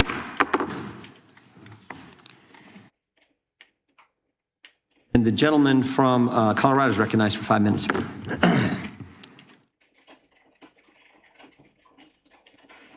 Attorney General Bondi, 6 days ago, you posted online, quote, "If you come for law enforcement, the Trump administration will come for you," end quote. I want to show you just a brief video. It's about 30 seconds, and I'll ask you a couple questions about it. You guys are disgusting. I'm former law enforcement. You're disgusting. You are the Nazi. You are the Gestapo. You can't see it because you're chasing your pension, right? Pension. Your retirement, right? That's what runs your life. Your retirement. The sad thing is they're not even going to get their pension because it's going to be worthless. And shame on you. And shame on you. Shame on you.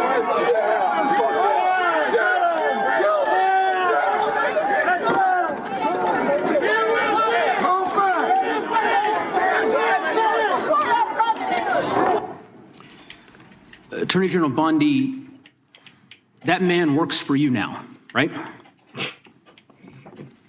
Who was that, Congressman? Bitch! The man in that video, the one who was in the police-worn body cam footage, the one allegedly yelling, "Kill him," at police officers on January 6th, his name is Jared Wise. He does work for us. He works for you at the Department of he Justice. does. He does.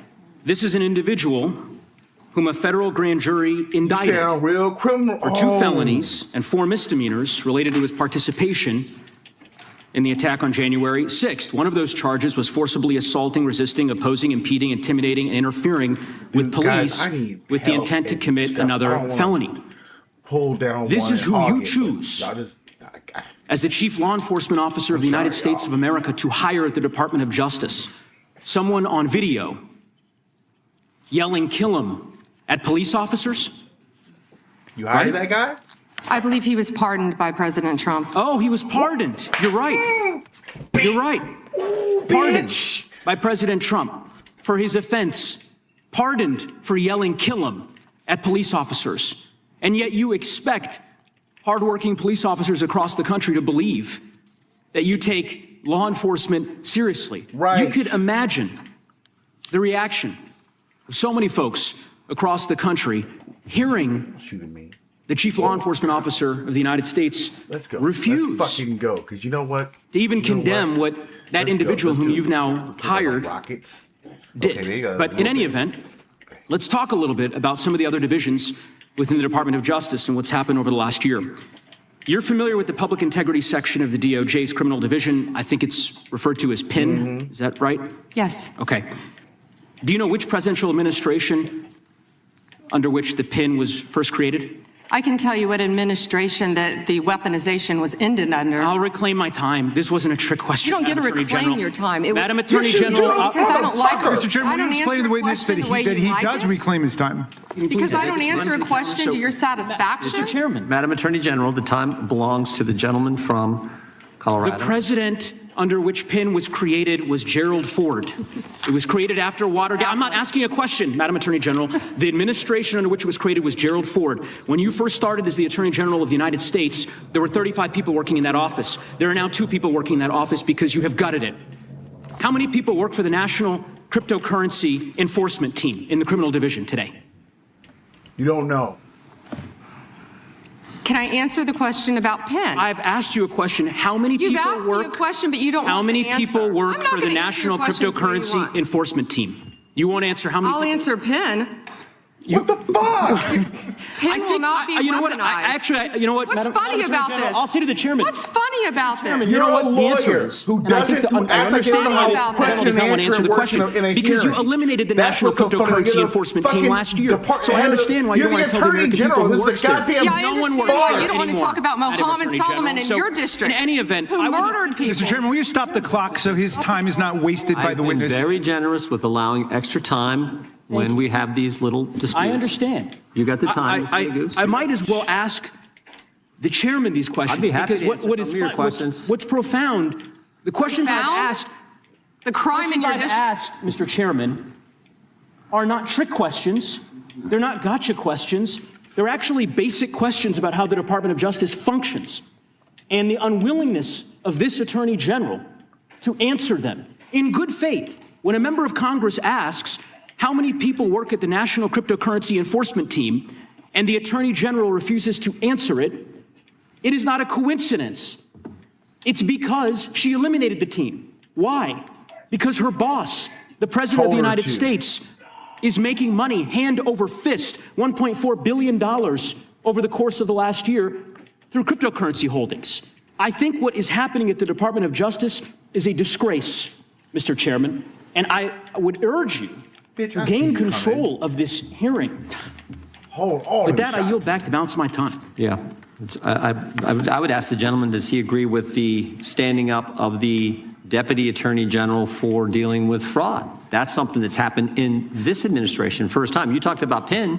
That happened with this Justice Department. We're talking about this committee. Mr. Chairman, had you answered the question, had the Attorney General answered the question in that way, perhaps this hearing would have some modicum of resembling something that has typically been fairly conventional, an oversight hearing of the Department of Justice. The gentleman's time has expired. The gentlelady from Wyoming is recognized for 5 minutes. Attorney General Bondi, I want to express my gratitude to the President, you and your team for your continued efforts against extreme anti-energy policies taken by states and cities that serve only to increase costs on the American people. This is an issue of great concern for Congress as well as the consumers. At the behest of networks of non-governmental organizations and anti-growth activists, Democratic-controlled states and cities are enacting laws and pursuing coordinated lawsuits that would impose retroactive liability on energy producers for past global emissions based on speculative future climate change harms. The proponents of these plans call them climate superfund laws, but in reality, that is simply window dressing for taxes and fees imposed on consumers and businesses that don't even have a presence in these states or communities. But if you look at the billions of dollars they hope to gain from these efforts, the real goal here is to increase their already mismanaged state budgets by imposing fees on consumers and businesses in energy-producing states such as the state of Wyoming. I would describe this as the tobacco litigation on steroids. Vermont has enacted such a law, and another has recently gone into effect in New York. Similar laws are under consideration in a number of other states. Clearly, this problem is spreading.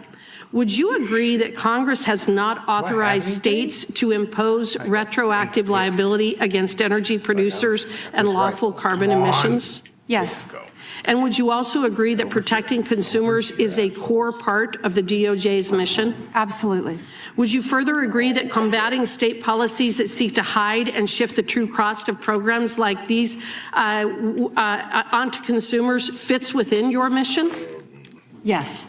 So, Attorney General Bondi, fossil fuels are the foundation of the U.S. economy, and the recent winter storms underscored that gas, coal, and oil remain essential to grid reliability and heating our homes. Can you confirm that the DOJ is fully committed to using all available legal tools to stop these state and local level attacks on domestic energy production? Congresswoman, we are committed to that, and so is the entire administration. We talk about that a lot. Thank you. Thank you. The President's April 2025 executive order directed the DOJ to identify and act against state laws that burden U.S. energy production. What concrete actions has the DOJ and the administration more broadly taken to carry out this directive? Well, we filed 4 lawsuits. We're filing multiple lawsuits. Many things are pending within this office to carry that out. Okay. States continue to invent new causes of action to pursue state climate lawfare, as is evidenced by Michigan's recent novel claim related to antitrust violations. The city of Boulder, Colorado, has also filed such a lawsuit, despite refusing my challenge that they actually forego the use of fossil fuels if they disagree with them so much. Does the Department of Justice agree that these novel approaches require a federal response, and will the department pursue such an approach?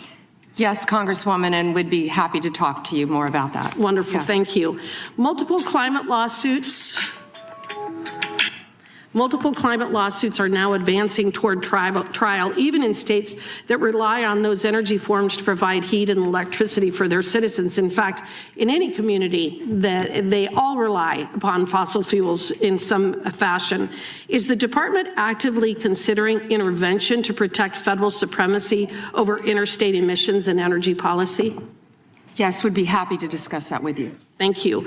And clearly this is an area in which Congress has a role to play. To that end, I'm working with my colleagues in both the House and Senate to craft legislation tackling both these state laws and the lawsuits that could destroy energy affordability for consumers. To that end, are there any authorities or tools that DOJ and the administration don't currently have at their disposal that would be helpful in that effort that Congress could adopt? Well, we work with multiple agencies throughout the administration, but I'd be happy to talk to you about that more. Wonderful, Yes. thank you. I appreciate your effort in this regard. And may I have 20 seconds of your time before to address something? Yes. Thank you. Oh, shit, I thought I got him. Get out. Your colleague, Senator Neguse,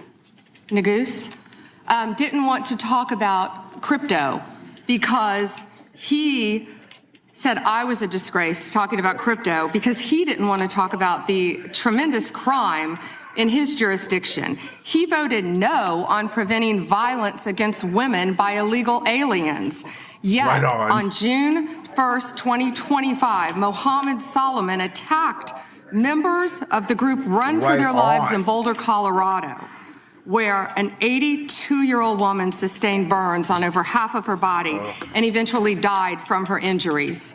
I believe that she was a Holocaust survivor. She was. The time the gentlelady has expired, the gentlelady yields back, and the gentlelady from Georgia is recognized. Thank you, Mr. Chair. Ms. Bondi, as the Florida Attorney General, attorneys from your office handled the appeal of my son, Jordan Davis's murder, which was denied. As a result of the efforts of those attorneys under your watch, the court actually upheld the life sentence for a man who used prejudice as his defense for murdering my son and scarring his friends for life. Attorneys from your office, under your management, worked hard to remove a dangerous man from the community who terrorized innocent people like my son and his friends. Serious about this flag. The compassion and respect that my family received throughout that ordeal were critical in helping us keep faith in the rule of law and justice. Come on. Based on my experiences, I have seen how strong victim services, sustained investigations, and well-supported prosecutors can make a meaningful difference in the lives of families who are grieving and suffering.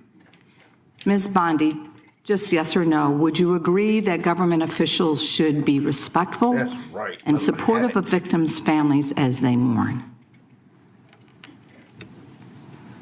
First, Congresswoman, thank you for talking about that, and I'm so very sorry for what happened to your family. Thank you. And yes, I agree with that with all victims, including the ones sitting behind us today. I absolutely do. And also, thank you for voting yes on the Lake and Riley Act. Thank you for that. Thank you. Okay, so your answer is why the recent treatment of families in Minnesota raises really serious concerns for me. Because shortly after Mr. Alex Preddy was murdered, administration officials referred to him as an assassin and called Mr. Preddy the definition of domestic terrorism. They also lied about Mr. Preddy holding a gun and threatening officers. After Ms. Renee Good was murdered by ICE officials in Minneapolis, administration officials also accused her of being a domestic terrorist and investigated her wife in a clear act of retaliation. The statement Mr. Preddy's mother made after the murder resonated with me more than you'll ever imagine. She said that, and I'm quoting, "The sickening lies told about our son by the administration are reprehensible and disgusting," end quote. And I assure you, I know how it feels to hear lies that are told to justify the taking of someone's son. They were used by my son's murderer as a defense, and those lies still affect me today. He was called a thug, and he was called a gangbanger. And the attorneys from your office actually defended my son's name, his memory, and defended his honor. I'm certain that Mr. Preddy's mother watched videos of her son, Alex, an ICU nurse at the VA hospital, using his phone to record federal agents. She also watched him getting pepper sprayed, kicked, hit in the head, and surrounded by at least 7 agents before having his gun removed from his waistband, which he legally carried. And she watched seconds later as 2 of those agents shot her son Alex at least 10 times. Administration was quick to spew an incorrect narrative and call him so many things that they wanted us to ignore the truth that we actually saw with our own eyes. Ms. Bondi, will you denounce the statements that were made to tarnish the names of Alex Preddy and Renee Good, and will you protect their names like those attorneys back in Florida under your watch protected my son's name? What I will say is we are looking at everything to shed light on what happened that day, and it is an ongoing and active investigation. Both of those cases, and I assure you they will be investigated. Investigating, we understand that, but will you do everything in your power, as you have done for my case, as you are asked to do, as you've sworn an oath to do? It is your responsibility to make sure that you are following the rule of law. Those families in Minnesota, they deserve the same respect. They deserve a full investigation, which you have not even begun to do yet. So what are you saying, is that they don't deserve any respect for a full investigation into their murders? Well, that is incompetence on your behalf. Well, that is the American people do deserve better. Non-commitment to defending the rule of law is what we see from you. She doesn't get all I will lippy always with stand up Carol for survivors, and I heard you say earlier when you told us that you will fight for them as well. So instead, based on the information before us, these families have not received the same commitment to up. investigate what happened to their loved It's ones, all nor have they from her received the perspective, respect that political theater. She's not I would taking this expect shit from the seriously nation's at all. top law enforcement officer. And she is the Investigations head have of been the Department of slow-walked, Justice. they've been canceled, and the special agent assigned to Renee Good's investigation resigned following pressure from your officials to reclassify Ms. Good's case. Time of the gentlelady. For families seeking answers and accountability, the withdrawal of investigative resources is simply unacceptable. Has expired. The gentlelady yields back. The gentleman from California is recognized. Thank you, Mr. Chairman. Madam Attorney General, I get the sense that we've lost a little perspective here. The most fundamental responsibility of government is to protect the lives and property of its citizens. Now, you cited some crime figures in your opening statement, and I wonder if you could repeat them, because I think it's one of the most extraordinary achievements of the Department of Justice in our history, and I don't think some of my colleagues heard you clearly. Thank you, Congressman. And would you mind if I address something that Congresswoman McBath wouldn't let me address first? Go right ahead. The reason that she wants to continue to talk about Minnesota, which we will all day long, is she doesn't want to talk about her own jurisdiction in Atlanta, because she doesn't want to talk about Christopher Welcher, who traveled across state lines to try to meet, and nothing's funny about this, to meet and molest a 14-year-old girl in Georgia. That's why they're watching the clock. The American people should know for the second it runs out, because they don't want to address anything in their jurisdiction. They're elected to represent people in their jurisdiction. We prosecuted illegal aliens who ran a large-scale meth operation in the Atlanta metro area. You understand we don't prosecute, right, Ms. Bondi? Madam Attorney General. On the law, I'm sorry, thank you. Mr. McClintock. So yes, the statistics I spoke of earlier, Congressman, under the leadership of the FBI, historic work has been done.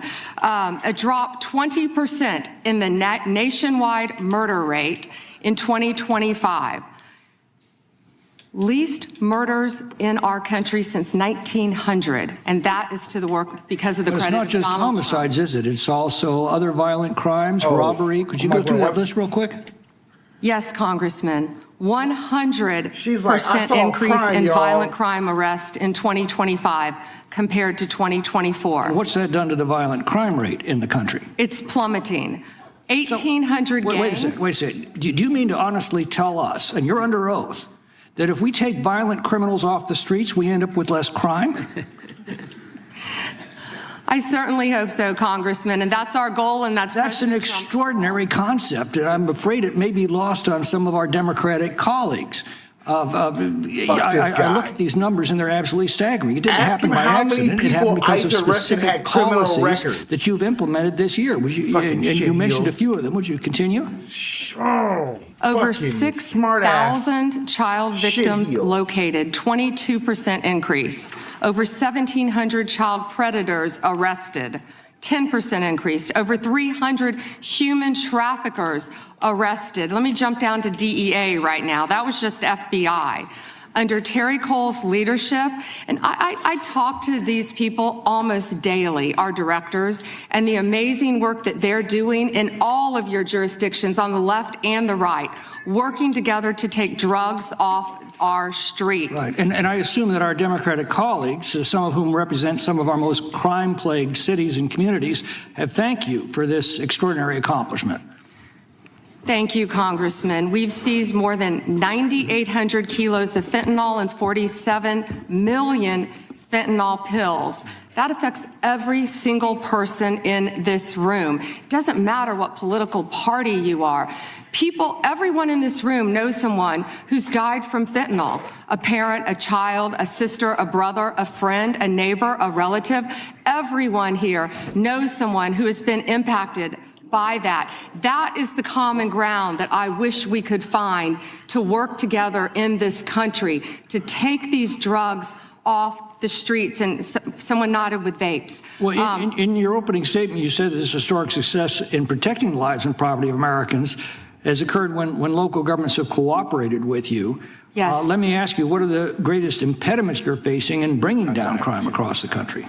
Well, when local governments, of course, do not cooperate with us, and that's where criminals flee, in jurisdictions where they know they will be protected by local governments. And this is all about working together, and we have shown that in what we did in D.C., what we're doing in Memphis, working together with Democrat mayors in these cities, right here in D.C. And very quickly, if you could tell us about the Safe Cities program and give us your read on what cities that avail themselves of this program can expect? Yes, so far, of course, we've been working in Washington, D.C., right here to do everything we can, working hand in hand with the mayor, with Metro PD, to keep everyone safe in D.C., and it's been a tremendous effort.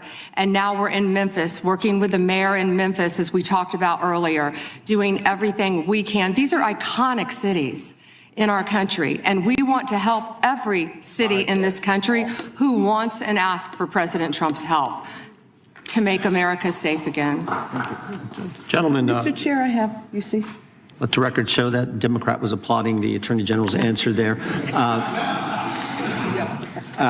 A unanimous consent? Yes, please. All right, the gentlelady is recognized. Mr. Chair, I have a few unanimous consent requests. I would like to submit into the record this New York Times article titled Alex Preddy's Friends and Family Denounce Sickening Lies About His Life. I also would like to submit this Daily Mail exclusive interview with Vice President J.D. Vance titled J.D. Vance Refuses to Apologize to Alex Preddy's Family After Spreading ICE Assassin Claim. One more. My last submission request is a New York. I want them to pass a rule, a law that makes them read either the entire article or a certain summary, because the reason he keeps hurrying her up isn't because they don't have the time. That's the government. They can take as much time as they need. He joked about that earlier. He's hurrying her up from reading, and he did it earlier to Jasmine Crockett, from reading so that you don't know what that article says. Because the assumption is you're not going to go and look later into the record to see all of the physical evidence that they're submitting.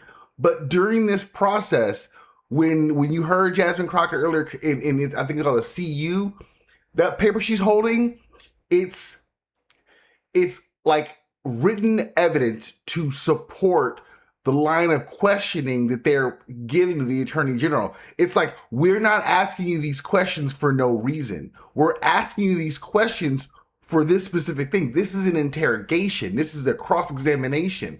And she is a fucking lawyer. So of anyone on earth who knows how this process works and should just get on with it and answer the questions honestly, it's the Attorney General. But she sounds like a criminal avoiding Ice-T on Law and Order, and that's insane. I got Helldivers waiting, I'm sorry.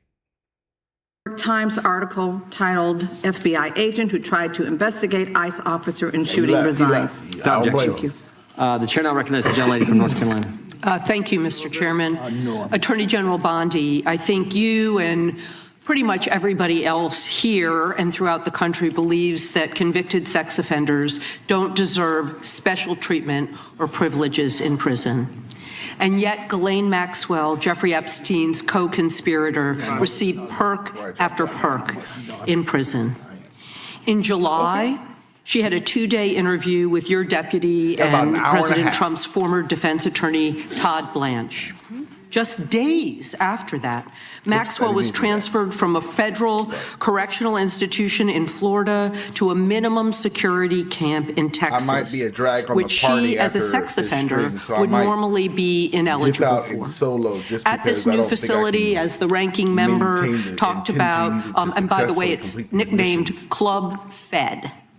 We've heard reports that she's been afforded special privileges, puppy time, private workouts, personal mail, secretarial services.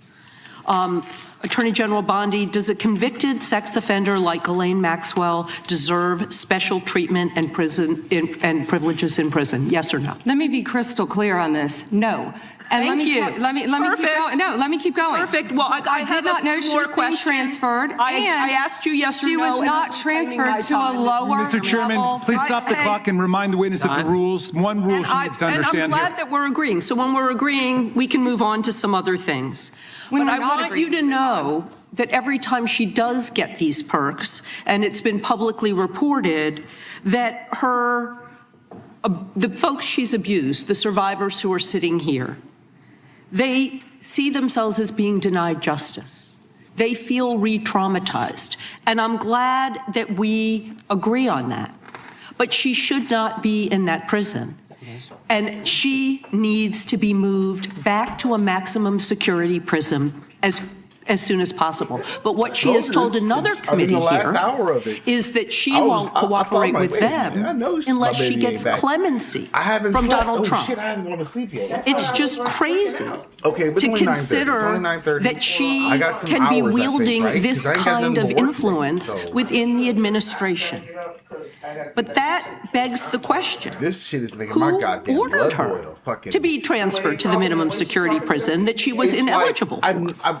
Who signed off Me and on Amon the and Jared special were doing the privileges? podcast. I was talking about Pam. Was it her Mr. in Blanche? Florida being Was it on one the of your take, other subordinates? Like So please, broad can you daylight tell corrupt. us So this who is just sent her there, since you don't agree she should be Like there? how, Sway? I said I do not agree she should receive special treatment. She was transferred, I learned after the fact, to the same level facility, and that is a question for the Bureau of Prisons. I was not involved in that at all. The same level facility, I don't know why, but you know, instead of talking about Ghislaine Maxwell, who hopefully will die in prison. Moving on to Minnesota? Hopefully will die in prison. I have talking about Irina Zarutska. I have a couple of died other on a questions. subway. Right, and I absolutely... You don't talk about that. I have been talking about it and actually helping with these issues. But we're going to move back to you. I bet we are. Yes, of course, because you're here to testify. That's what the whole point of this endeavor is. So, of course, we're moving back to you. It is all about you. So, as we've heard, she took the fifth in response to every single question in that committee hearing. And her lawyer dangled the offer of clemency. I'm sorry. I had a Donald bagel Trump earlier, so it shouldn't be or on right commute now. her sentence? Should she be released from prison, yes or no? You said you hope she dies there, so I'm hoping the answer is no. I already answered that question. Good. I'm very glad. I really like this bipartisan agreement about what should happen. But you don't want to talk about Irina Zarutska. You don't want to talk about I talk about her all the violent crime. But I am not here to testify before Congress. You are. That is your job today. That's what you're getting paid for. With attack. So I want you to know that your own DOJ employee, he's recently been demoted and had some other problems, advises on pardons. Do you think he will be advising Mr. Trump on any kind of clemency or pardon for Ghislaine Maxwell?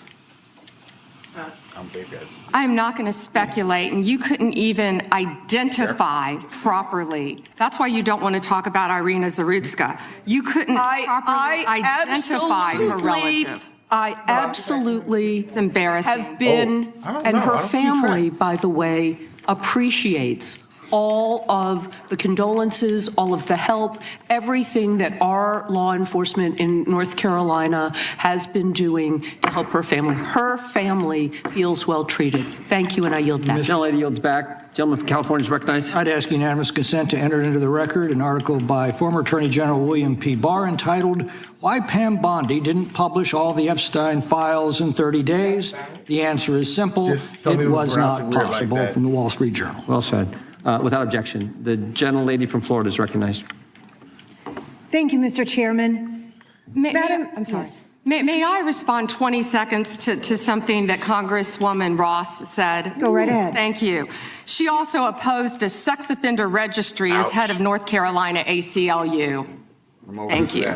Thank you, Madam Attorney General. And I'd like to pick up where you left off a moment ago, because we convene here today as a committee for the stated purpose of conducting oversight of the Department of Justice. And so it's critical for us to focus first on the mission of the department and assess your success in discharging it. So the mission of the department is to enforce federal law, defend the rule of law, and protect the American people from violent crime, terrorism, drug trafficking, fraud, and exploitation, to promote public safety.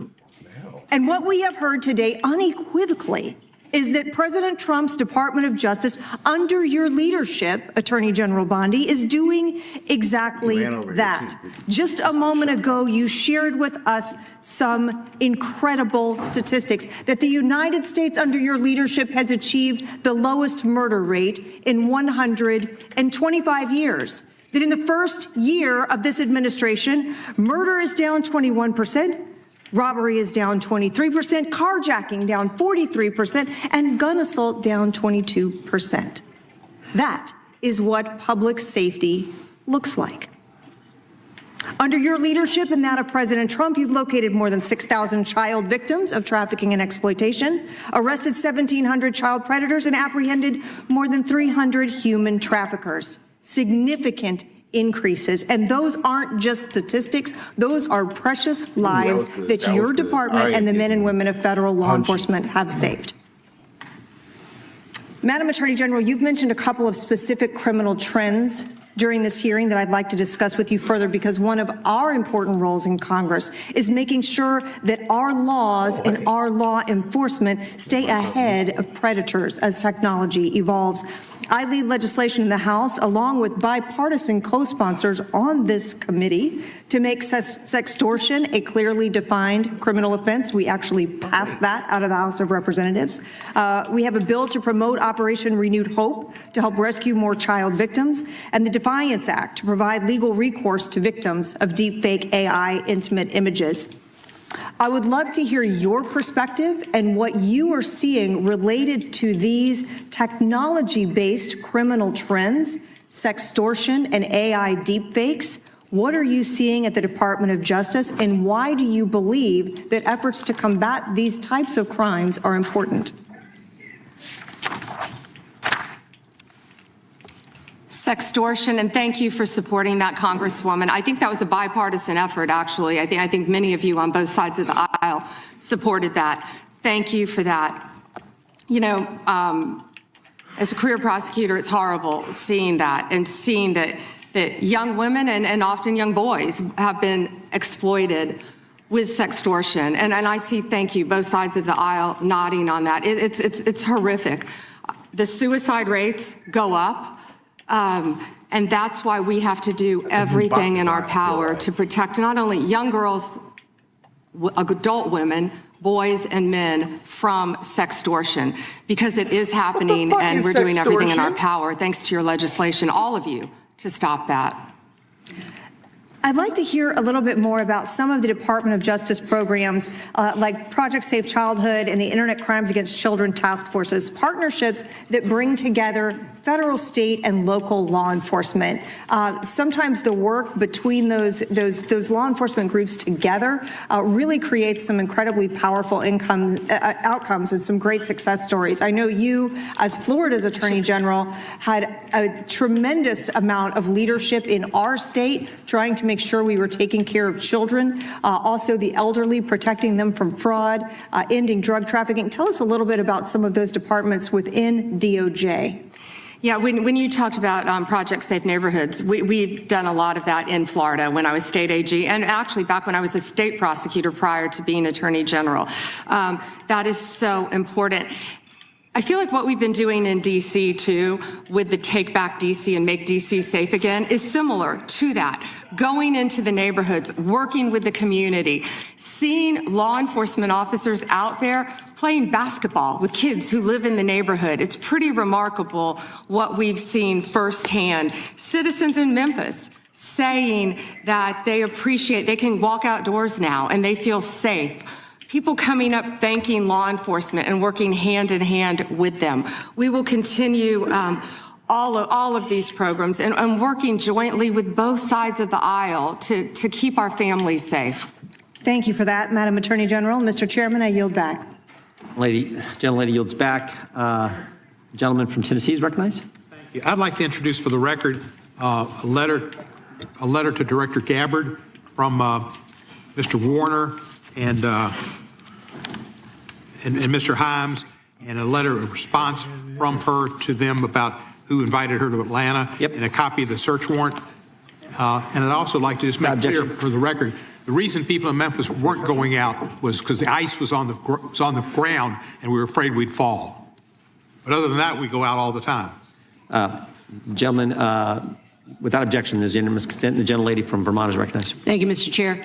Attorney General Bondi, according to your department, a child is sexually abused in the United States every 9 minutes, and the vast majority of survivors never get justice. And that's one of the reasons why I think the Epstein case has resonated so deeply with so many Americans. And the other reason, I think, is because it has revealed a two-tiered system of justice, and the powerful are protected and the survivors rarely get any accountability.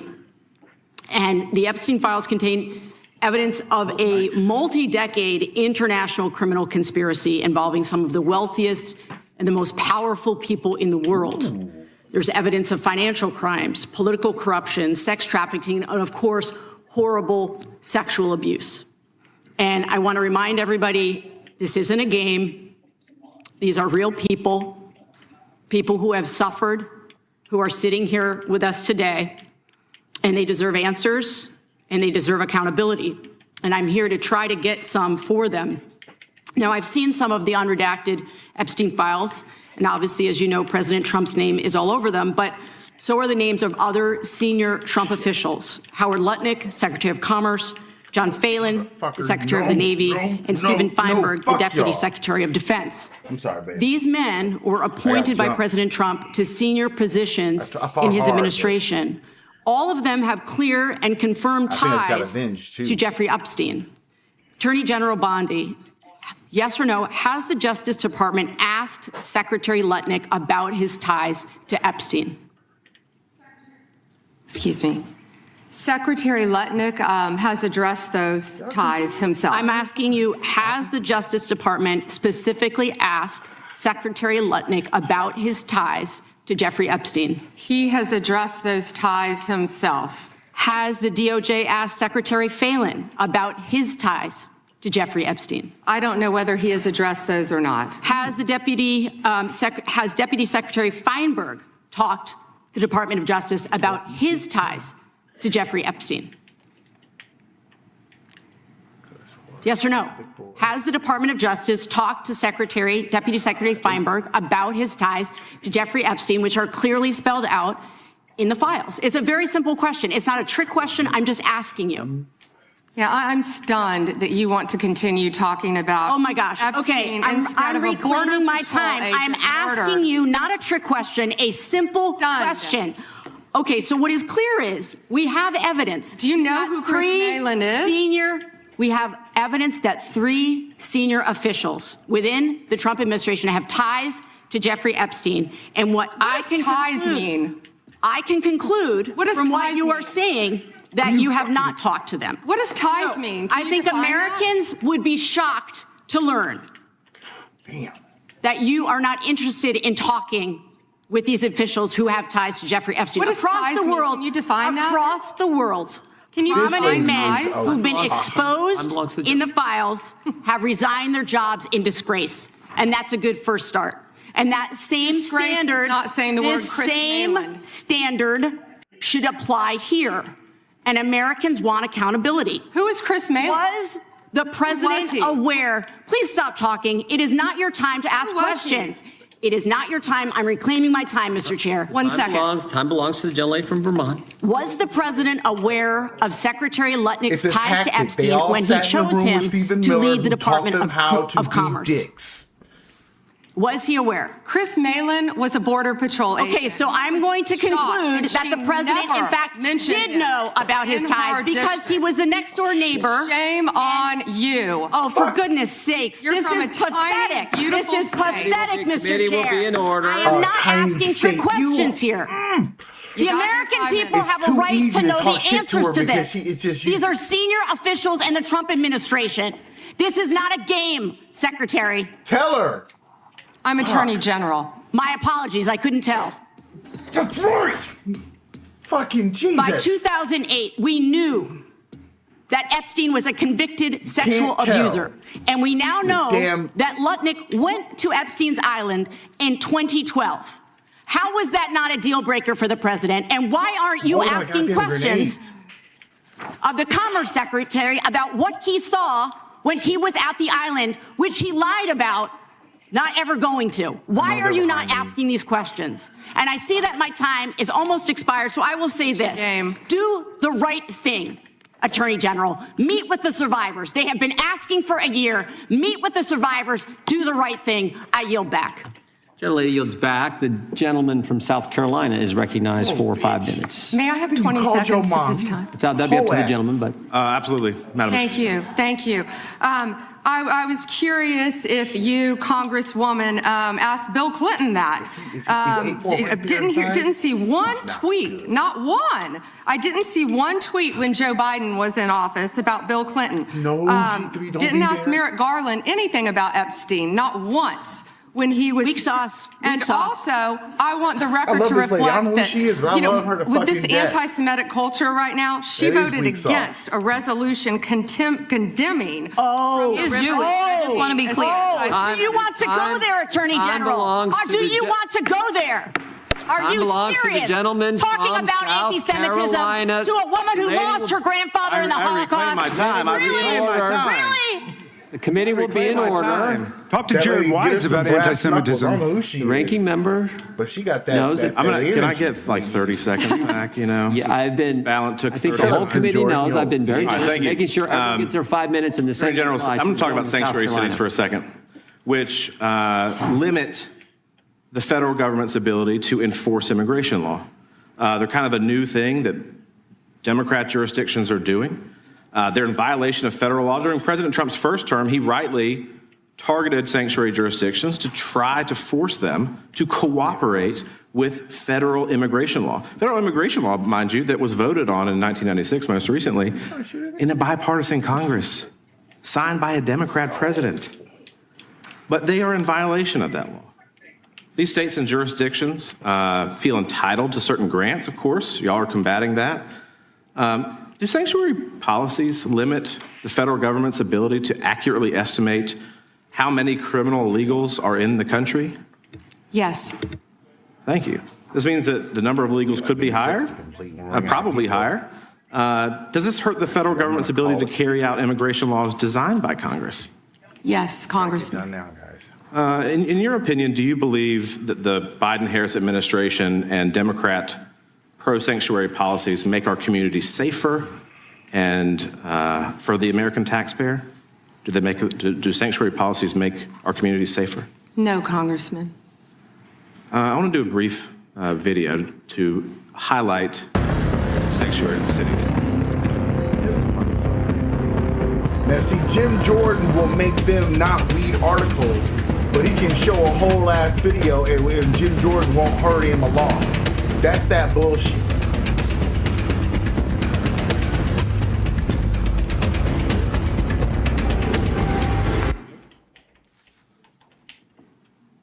So what's strange to me, if you look at this board behind me, in New York, there are 7,000 criminal legal aliens since January 20th of last year that have been released into the public because New York is not honoring detainers requested by ICE. California, similarly, has released 4,500 criminal legal aliens. There are 33,000 under detainer in California alone. And of the people released, I think it's remarkable that those released in New York, 29 homicides, 2,500 assaults, almost 200 burglaries. These are people that are released into our community by these states that refuse to cooperate. Last August, Michael Jordan Castellano Fonseca, a criminal illegal alien with ties to Tren de Agua, shot 2 people in front of 5 children in the sanctuary state of Colorado. DHS lodged a detainer on him. He's awaiting trial, but the question is whether Colorado's sanctuary policies will prevent him from being removed from the country. Yes or no? Do you think that sanctuary jurisdictions, if they cooperated with ICE, those illegals in custody could be transferred to ICE properly instead of being held in taxpayer-funded jails and then released into our community? Yes, Congressman.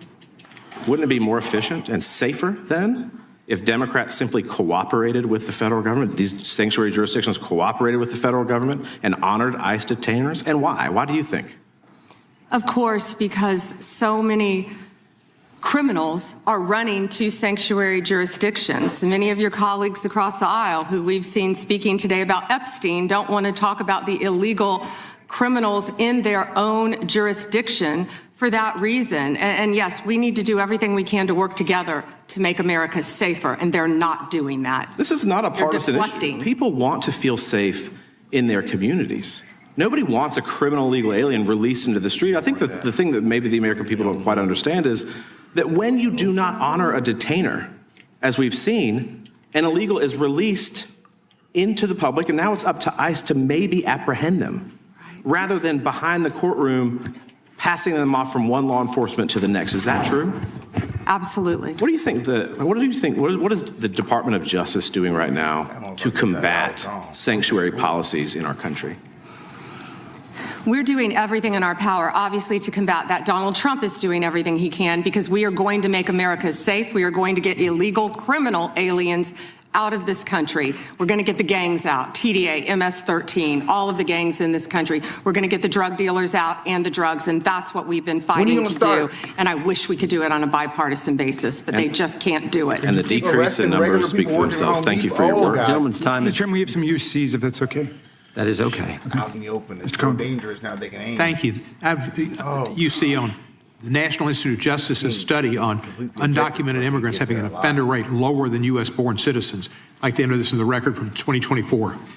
Without objection. And I have several myself, Mr. Chairman. The Guardian, January 26, 2026. Why is Trump granting clemency to convicted fraudsters? So she must be with, January 20, 2026, NBC. Trump's pardons forgive financial crimes that came with hundreds of millions of dollars in punishment.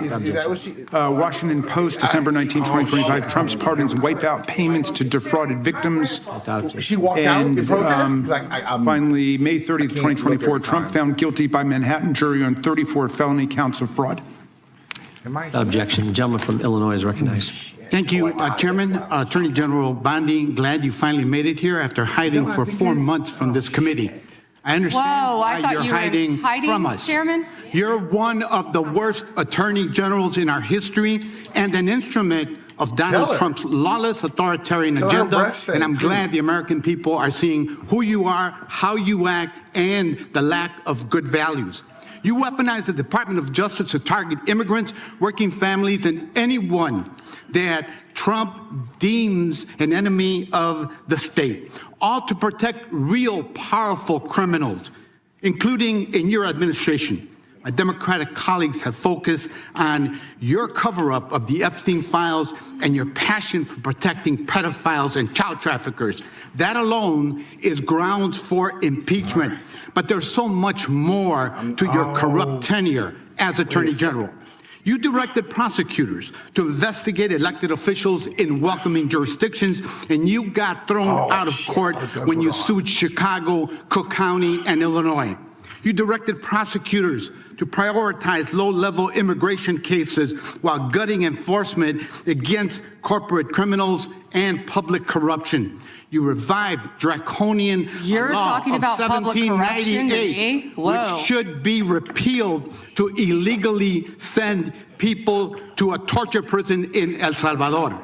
You fired over 100 immigration judges, including the assistant chief immigration judge in Chicago, without cause, and installed unqualified military judges whom you instructed to deny asylum in violation of the law. You prosecute the president's enemies like Jim Comey and Tish James while giving impunity to federal agents who are murdering and brutalizing and terrorizing constituents, including in Chicagoland, in my neighborhood. I saw it last year firsthand.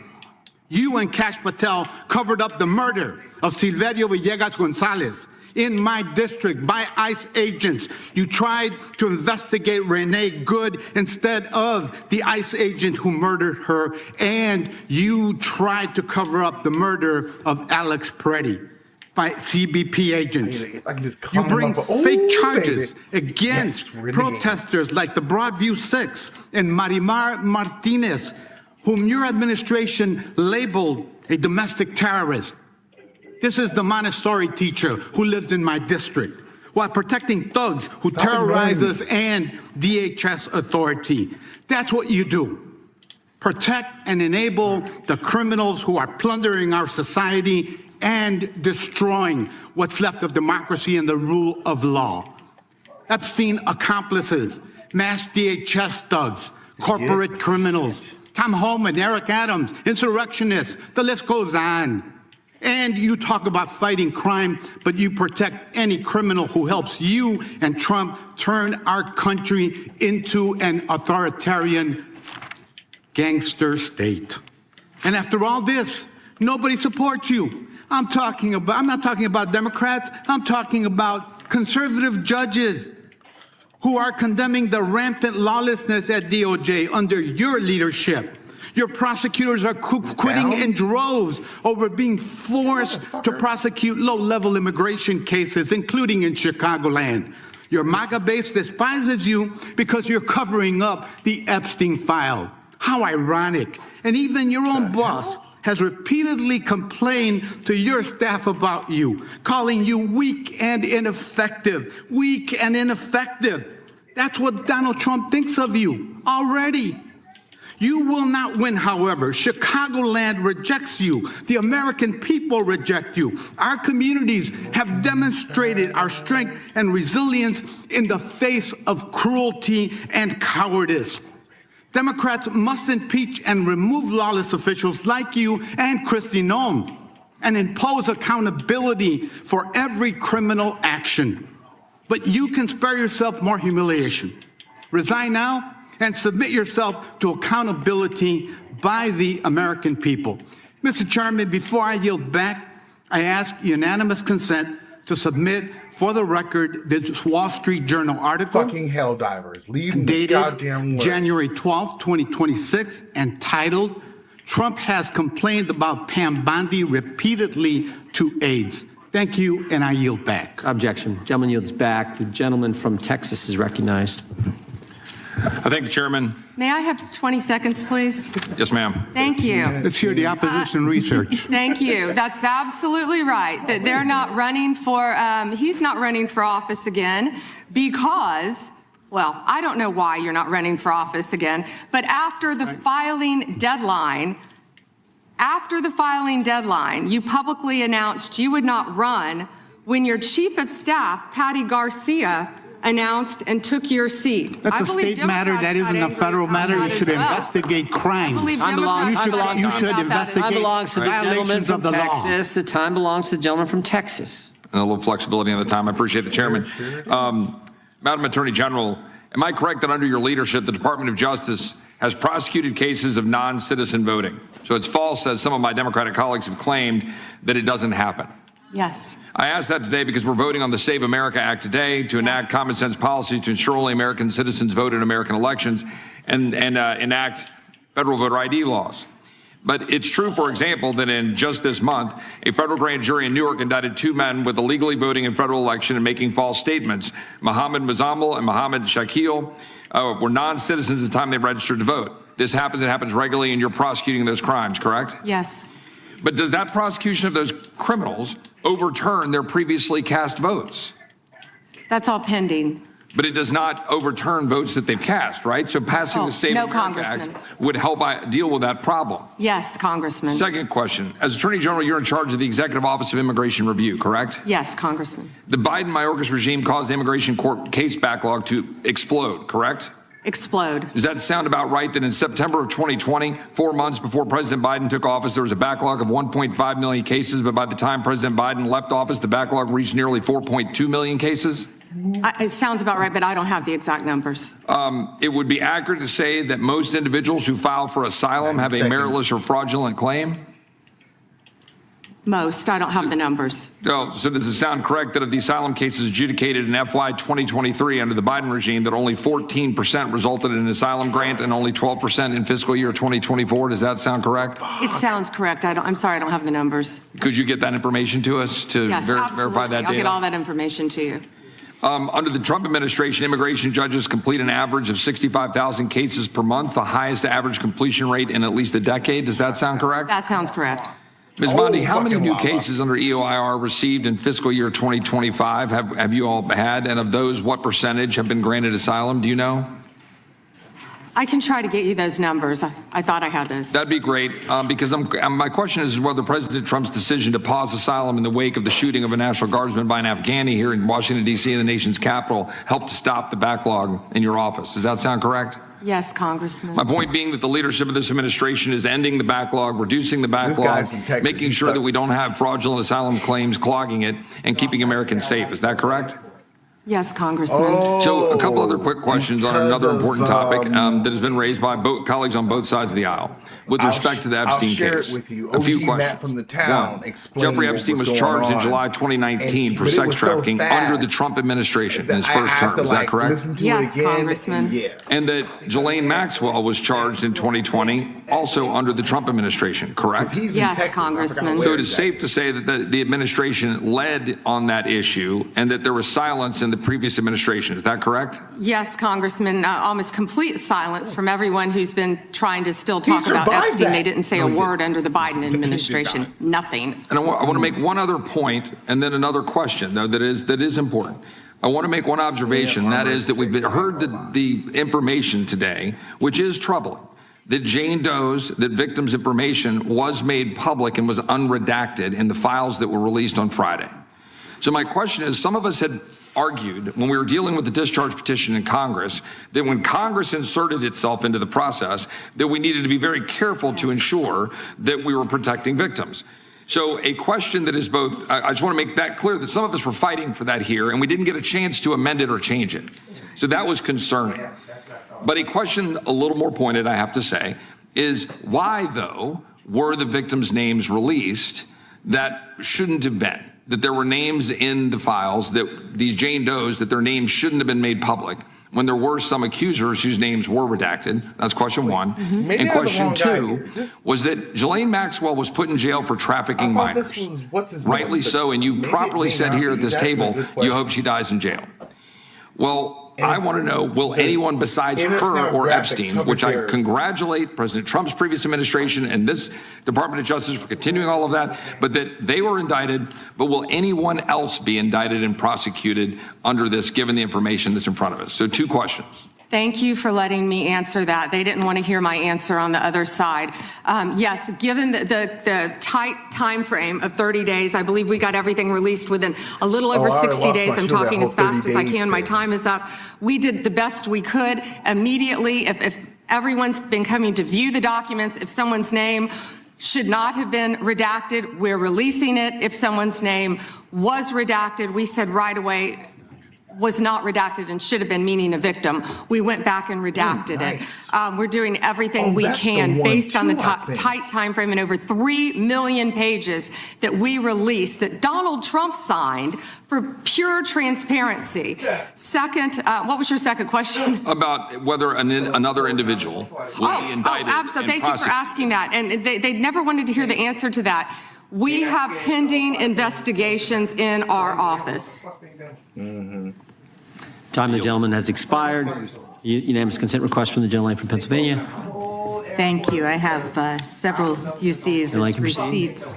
I'd like to have unanimous consent to introduce the National Security Presidential Memorandum 7 dated September 25th, 25. The Bondi Department of Justice memo dated December 4th, 2025. Objection. An article from Newsweek entitled DOJ Deletes Study Alleging Rise in Far-Right Terrorism dated September 18th, 2025. Without objection. Notice article from October 3rd, 2025. Trump's directive on organized political violence could lead to increased surveillance of his critics. Without objection. Washington Post article, September 25th, 2025. Trump targets domestic terrorists, but only mentions the radical left. Without objection. Idaho Capital Sun, October 18th, 2025. Rest easy, Idahoans. The No King demonstrators are American patriots. Without objection. Attacks on freedom of speech, what nonprofits need to know, published by the National Council of Nonprofits, the largest network of nonprofits in America. Without objection. The Freedom from Religious Foundation warns that Bondi memo weaponizes federal law enforcement against non-Christians and dissenting viewpoints. Without objection. A Ken Klipperstein blog from January 28th, 26, ISIS secret watch lists of Americans. Without objection. And an Intercept article from February 2nd, 26, Trump calls his enemies terrorists. Does that mean he can kill them? Without objection, the gentleman from Florida is recognized. Thank you, Mr. Chairman. Good morning, Attorney General Bondi. Good afternoon. Oh, you're right. Good afternoon. It's been a long day. Oh, God. I'm nowhere I wrote this near morning. We've known each other a long time, and I'll always be appreciative for your assistance when you were Attorney General in Florida after the shooting at my high school at Marjory Stoneman Douglas in my hometown of Parkland when we passed a bipartisan bill, the Marjory Stoneman Douglas School Safety Act, which was the largest policy response to a school shooting in American history. Your department also prosecuted to the fullest extent of the law a constituent of mine and former felon that had plans to kill me when he was picked up by law enforcement after he was target practicing in his backyard with 2 rifles, a scope, a silencer, 3,000 rounds of ammunition, an anti-Semitic manifesto. My name was the only name on their target list, and my kids found out about this from their friends at school. So thank you. However, the most transparent administration in American history. Before Trump, we didn't know the word transparency, apparently.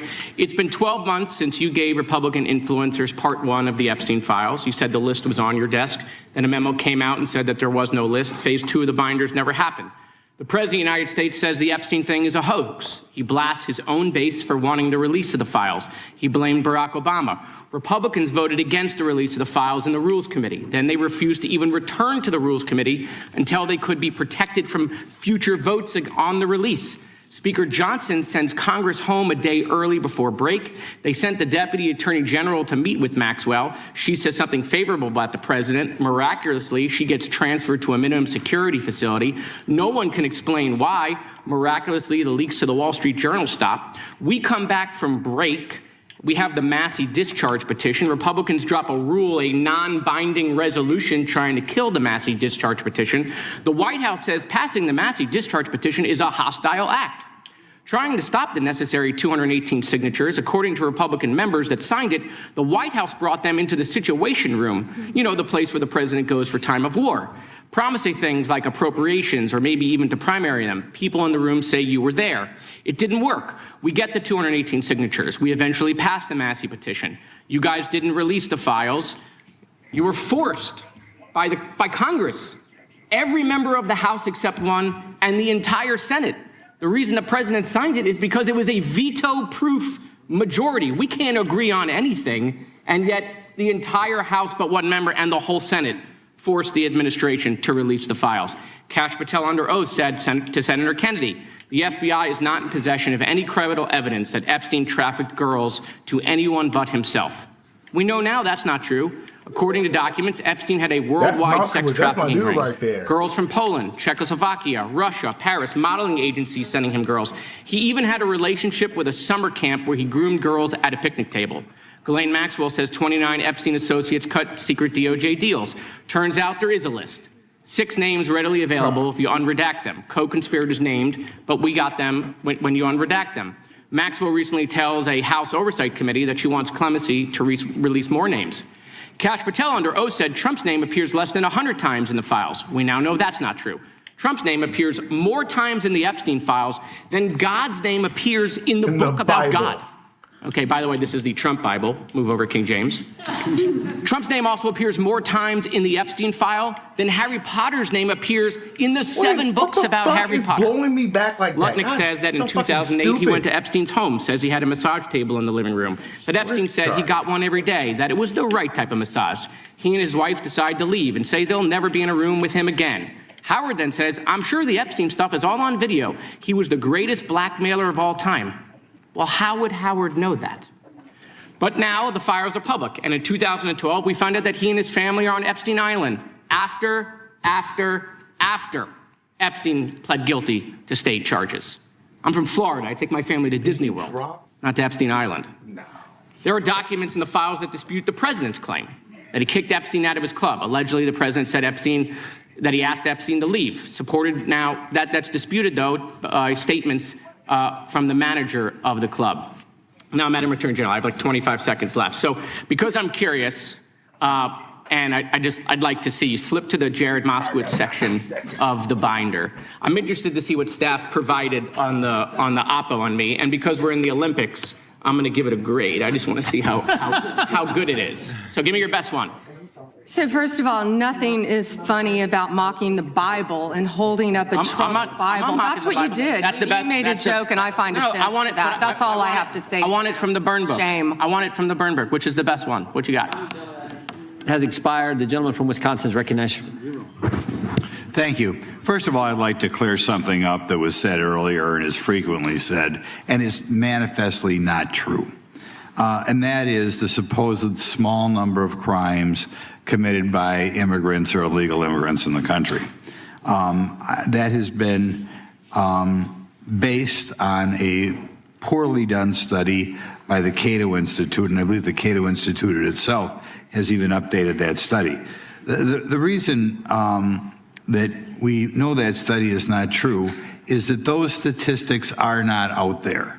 For whatever reason, when somebody is arrested, even for very serious crimes, we do not have on the paperwork whether that person is a legal or illegal immigrant. It's not true. It's a lie. Okay? If I go to one of my local sheriffs in Wisconsin and ask them how many illegal immigrants in your jail, they will say, I have no idea.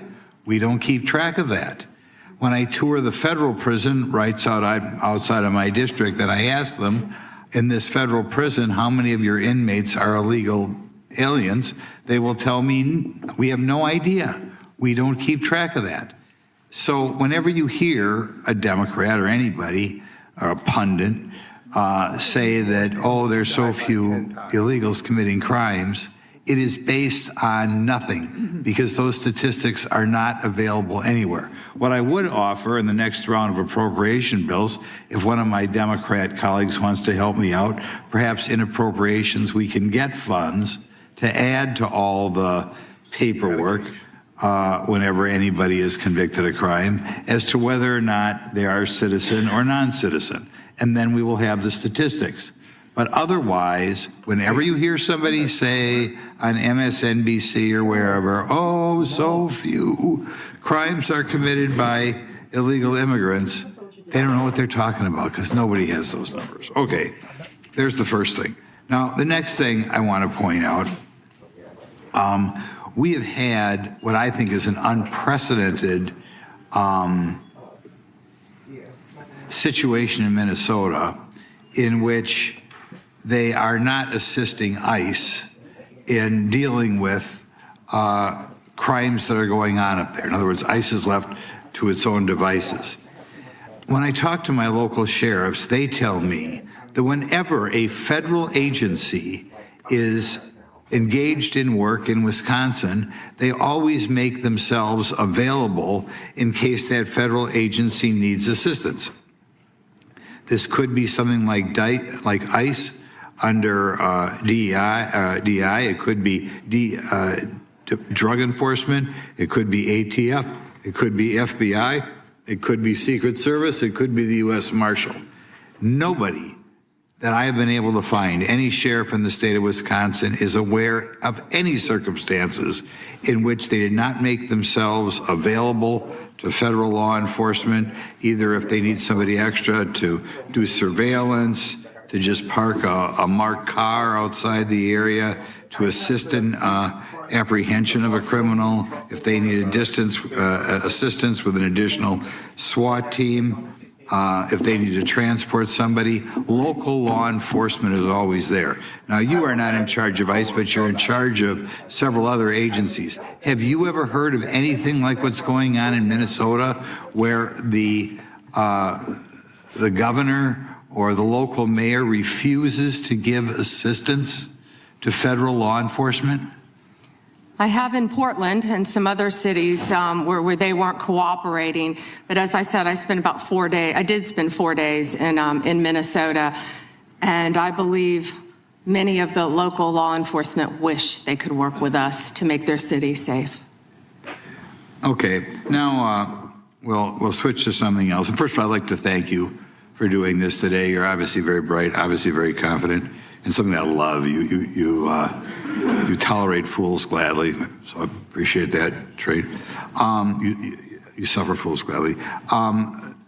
In hearings like this, we often focus on new initiatives undertaken by the department. Today, I'd like to give you an opportunity to discuss actions implemented under the Biden administration's Department of Justice, such as the Foreign Influence Task Force that you have since terminated. And, it's always rare to see anything in the government terminated. But could you elaborate on those decisions and highlight the accomplishments of your tenure at Justice? Term limits. Thank you for asking that. We are out of time, but may I answer, Chairman? Go right ahead. Thank you. Thank you. The Biden administration weaponized the Foreign Corruption Practices Act. And on February 10th, President Trump issued an executive order pausing that for a DOJ review. Under Deputy Attorney General Blanche's supervision, a comprehensive review was led And the department issued new guidelines protecting all Americans and protecting against the weaponization that happened under the Biden administration. Time the gentleman has expired. Gentleman yields back. Gentleman from New York recognized. Thank you, Mr. Chairman. Ms. Bondi, I went over to the department yesterday for a couple of hours to review some of the unredacted materials. And I am looking forward to your detailed explanation for why you have withheld almost half of the documents, which is required by the bill. Now, obviously, there are 3 million documents, so I didn't get through much. But one thing I didn't see was the client list that you said you had on your desk a year ago. I did, however, find a couple of important documents. An 86-page prosecution memo from the Southern District of New York and a draft indictment from Florida against Jeffrey Epstein's co-conspirators. For reasons that I cannot understand nor are permitted by the bill, they were still redacted, even for members of Congress. So, Ms. Bondi, will you commit right here to immediately providing those 2 documents in unredacted form to members of Congress? Not a complicated question. Well, I guess it is for you because you have a law degree and those are privileged. Okay, they're not privileged, but we will discuss that later. I also found an email that I have right here from Jeffrey Epstein to Ghislaine Maxwell that was unredacted. And it included notes of statements that Donald Trump made about his prior relationship with Jeffrey Epstein. Now, there is no reason for this to be hidden from the American people. There is no privilege, there is no attorney-client privilege, and I see you're checking with your staff, and I can assure you, staff, this is not under attorney-client privilege because it was sent from Jeffrey Epstein to Ghislaine Maxwell. Will you commit to publicly providing the unredacted version of this so that the American people can understand the extent of Donald Trump's lies about his relationship with Jeffrey Epstein?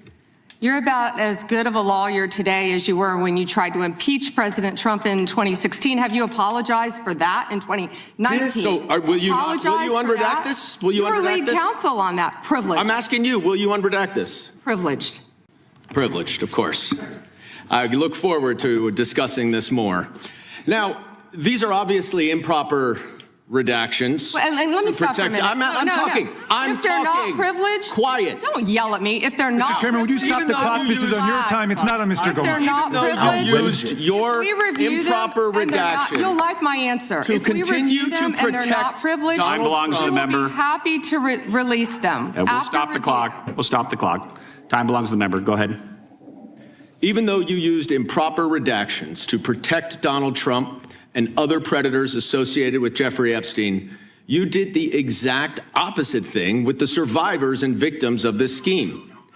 So their identification information was really the only thing required to be redacted, and it was not. And it's clear this was not a mistake. This was not by accident. This was not because you only had 30 days when you really used 75, and that doesn't even include all the hours last March that you were redacting it. But I'll tell you why it's clear it wasn't a mistake. There is an email entitled Epstein Victim List. There are 32 names. 1 is redacted. 31 are not. So someone looked at it and decided to redact something. And I will tell you that that is clearly intentional to intimidate these survivors and victims. Yeah? Now, in an interview last week. How will you tell me that's intentional? In an interview last week, Deputy Attorney General Todd Blanche You can't go off script. said that any victim that wants to speak with the department has done so, hopefully. Well, thanks to the incredibly brave people sitting here behind you, we can actually ask them if that's true. Now, would the survivors and victims who are here please stand up one more time? Just by show of hands, how many of you or your loved ones actually have met with the Department of Justice and provided testimony and estimate and evidence? None. And of those of you who have not met, which is everyone, how many of you have reached out either individually or through a lawyer or representative to offer to provide testimony and evidence? All of them. And of those of you, all of you who have reached out, how many of you were denied or ignored by the Department of Justice? All of them. And despite the shameful and despicable efforts by Ms. Bondi and her department to intimidate you, how many of you are still willing to speak to the Department of Justice? All of them. Well, Ms. Bondi, it looks like you have some more witnesses to talk to. Gentleman's time has expired. And I yield back. We will go to the good gentleman from North Carolina, Congressman Knott. Thank May you. I have a moment, Congressman? Yes, ma'am. Thank you. Here we go. Here's the photograph. This is why he wanted to repeat everything that had been said previously on Epstein. This is his state, New York. You probably don't even know who this is. Wahid Mohammed from Afghanistan. Yes, because I'm no longer a prosecutor. Convicted of assault. Wow, he represents New York. Wow, yet he doesn't care about the illegal aliens convicted of crimes. Assault and homicide. No longer a prosecutor, so he doesn't care about his constituents. Here we go. Arson, El Salvador, Miguel Palacios. Fermin Flores Ramales, Mexico, rape. Let's talk about the 70% of immigrants who are detained without a criminal conviction or arrest. Stop the clock. Stop the clock. Time belongs to Congressman Knott. Thank you, Mr. Chair. Madam Attorney General, I want to be sure that the American people understand exactly what we're referring to when we talk about sanctuary policies. They are often framed in sort of innocuous terms like, we refuse to take part in immigration law. And when you add up all of the population represented by these cowardly politicians in sanctuary jurisdictions, whether it's a county, city, or state, sanctuary jurisdictions account for roughly 40% of the United States. Now, in reality, it's much more than just a passive exercise. Is that not correct? Yes. It's unbelievably active.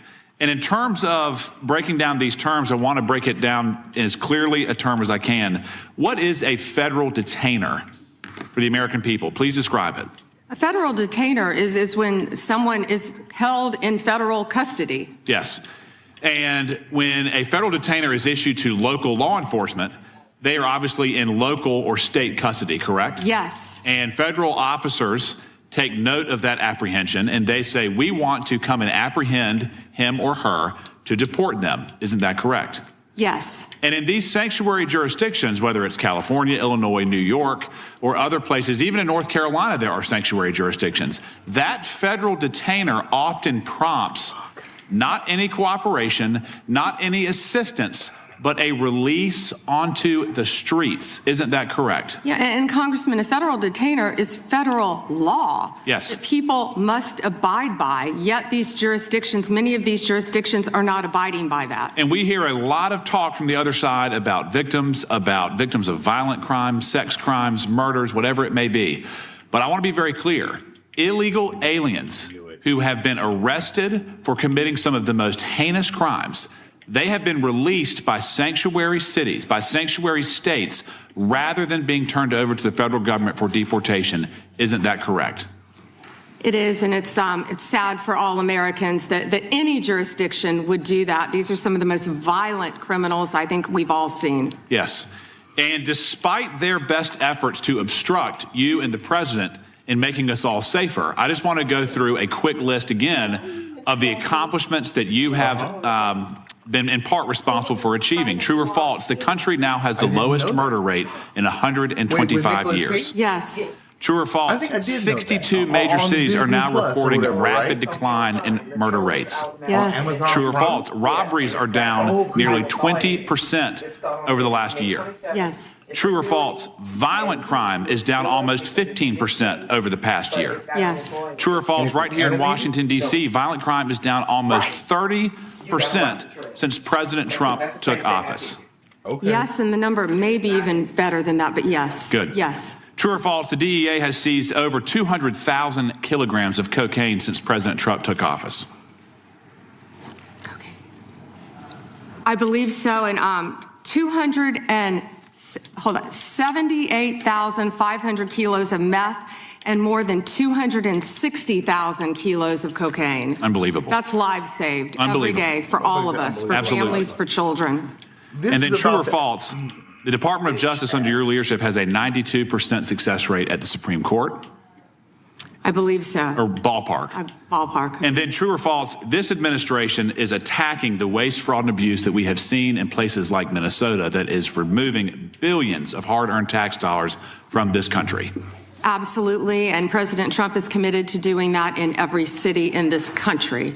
And Madam Attorney General, just to be very brief here, I want to be sure that you know that many on this committee made very serious efforts to try to amend the Epstein petition to give you the resources and the time to protect victims, to go through and to have the necessary runway to thoroughly go through that file.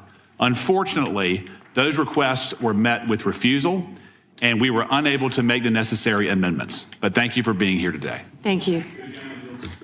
The good gentleman yields back. We turn to the good lady from California, Congresswoman Kamlager-Dove. Thank you, Mr. Chair, and thank you, Attorney General, for being here today. I want to talk with you about an issue on which there is broad bipartisan agreement: the importance of ensuring trust between the American public and those government officials who wield powerful law enforcement responsibilities. So, Attorney General, would you agree that it is important for law enforcement leaders to be honest? Of course, as well as members of Congress. Thank you. And would you include yourself as a law enforcement leader? Of course. Okay, thank you. Thank you. You know, President Trump has also, he has referred to himself as the chief law enforcement officer of this country. So do you believe that President Trump is honest? He is the commander-in-chief of the United States of America, and not only is he keeping this country safe, he is keeping this world safe. It's a simple question, which you didn't answer. He is okay, the commander-in-chief. Last June, Minnesota lawmaker Melissa Hortman, her husband Mark, and their dog were brutally murdered in their home. And your USA's office in Minnesota investigated this crime and obtained a 6-count indictment of the murder suspect, stating that he had intent to kill, injury, harass, and intimidate Minnesota legislators. And I have the copy right here. I read through it. Yet a few weeks ago, President Trump suggested publicly that Minnesota Governor Tim Walz was behind these murders, posting on his Truth Social account a video raising this conspiracy theory. And it wasn't true. And you know it wasn't true, or else you would not have brought an indictment against the subject. Do you know what else Trump has said? He has said he has cut gas prices by 1,400%. False. That he won the 2020 election. Actually, gas is down to $1.99 a gallon, thanks to that he President didn't know Epstein. Maybe $5 in California. It's my time, Mr. Chair. That he sent water to LA during the wildfires. False. That Governor Westmore of Maryland called him the greatest president of his lifetime. False. So many tales, too many to keep up. But I want to go back to what he said about Tim Walz. Do you agree that President Trump undermined public trust in law enforcement by suggesting that Governor Walz was involved in the Hortman murders? I am not familiar with that statement. Well, that is a disappointing response, and it is also why your office and Donald Trump have zero credibility, because I know, and you know, it was a right-wing extremist who murdered the Hortmans. And you and the president are being dishonest with the American people. Last fall, after the horrific shooting of Charlie Kirk, President Trump was asked if there were extremists on both the left and the right. And his exact words were, "I'll tell you something that's going to get me in trouble, but I couldn't care less. The radicals on the right oftentimes are radical because they don't want to see crime. The radicals on the left are the problem, and they're vicious, and they're horrible, and they're politically savvy." Do you agree with this statement? You're taking too long. Madam Attorney General, but you know the answer because your own department has addressed the question. In 24, the DOJ's research arm issued a report on domestic terrorism stating that the number of far-right attacks continues to outpace all other types of terrorism and domestic violence extremists. The DOJ published the report, and after the president made those comments, the DOJ took the report down. And I sent you a letter asking you a simple question. Why did the Justice Department remove the data that shows right-wing extremists have killed more innocent people than left-wing extremists? Did you refer to immigration enforcement as domestic terrorism? You should answer my question. Yes. You're on my time, but you won't. And what I am asking you to do is put the report back, restore the data. Stop scrubbing important data from your website.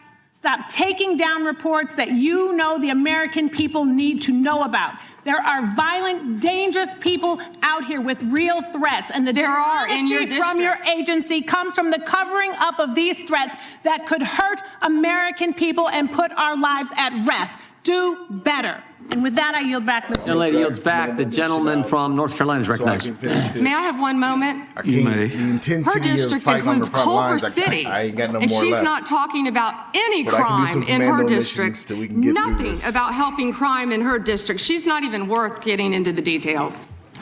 Well, thank you, Madam Attorney General, and we are grateful to have you here today. And let me just say that you've shown great perseverance today, and I think you're coming to the last lap here of those of us that are left, but I applaud your strength and I applaud your resolve. Madam Attorney General, as a pastor for over 37 years now, I take serious issue with any attempts by agitators to disrupt church services or activities at houses of worship. And I just want to take a moment to clarify some things. I realize you can't talk about pending cases per se, but I do want to ask some very general questions for clarification. Does the DOJ consider unauthorized entry into a house of worship to be protected activity under the First Amendment when undertaken by a member of the press?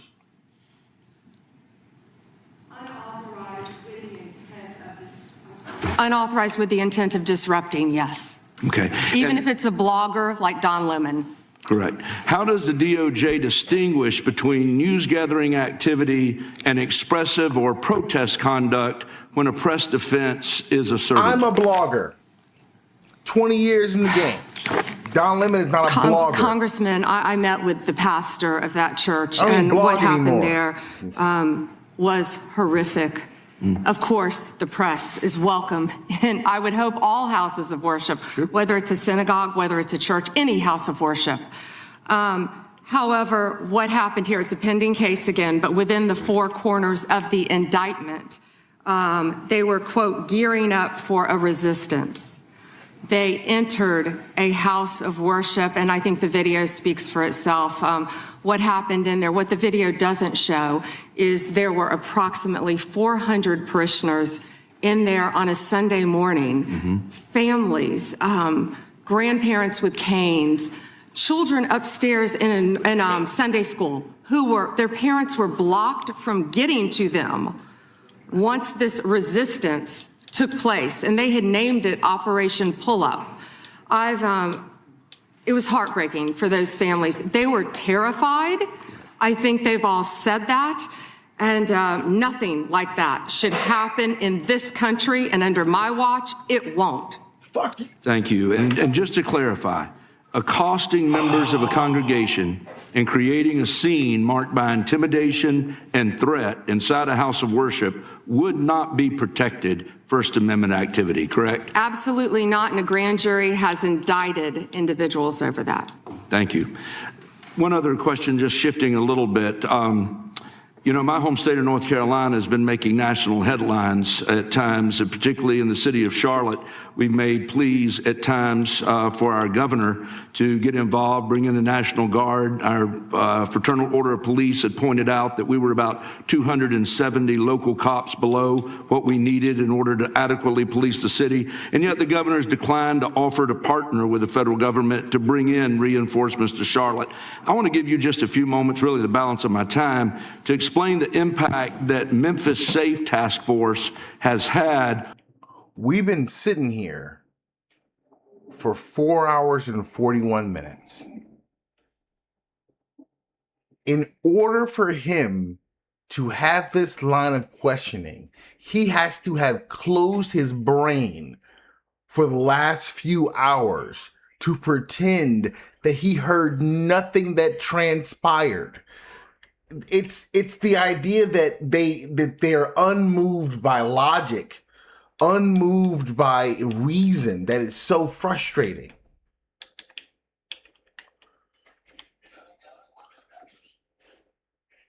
Been sitting there for hours and you're still asking the same stupid questions. On crime and safety in Memphis, because I know there was a place we saw that cooperation has tended to breed great results, and I would love to hear a little more about that. Thank you. And I have numbers for you too. Well, and we're all right here in DC, we're all living right here in DC, and I think we've seen the remarkable impact that it has working with members of the Democrat Party on this, with law enforcement, with the mayor, with the police chief, doing everything we can to make DC safe. As of February 9th, there were nearly 10,000 arrests. This is DC. 1,000 illegal guns seized since the operation began, with carjackings down 81% from this time last year, and violent crime down 42%. DC is safer because of it. We know we had a National Guardsman shot, and we had a beautiful young woman killed. I went to her funeral, and I keep in touch with the National Guardsman who was shot, his parents. He's doing great. He's a miracle. Please continue to pray for him. I know my time is up, but same results I spoke about earlier in Memphis, and we're still working on that with the help of Make Memphis Safe Again. Well, again, I think it just draws an incredible contrast between what we've seen happening in Minneapolis versus what we've seen happen in D.C., what we saw happen in Memphis, and what I would love to see in some ways, if we could ever get our governor to work with us in North Carolina, to happen in Charlotte. But with that, I yield back. Thank you. Time of the gentleman has expired. The gentlelady is recognized. Thank you. I seek unanimous consent to introduce into the record the research that Representative Kamlager-Dove and I referenced concerning the threat of right-wing domestic terrorism, which the Department of Justice scrubbed from its website in September. Without objection, the gentlelady from Texas is recognized. Thank you so much, Mr. Chairman. And to be clear, I'm not going to ask any questions of this witness because this witness has revealed that she has no intentions of answering questions. But instead, I'm going to ask some very basic questions really quickly of my colleague, Becca Ballant, if she will answer right or wrong, raping children. Wrong. Right or wrong, killing random citizens.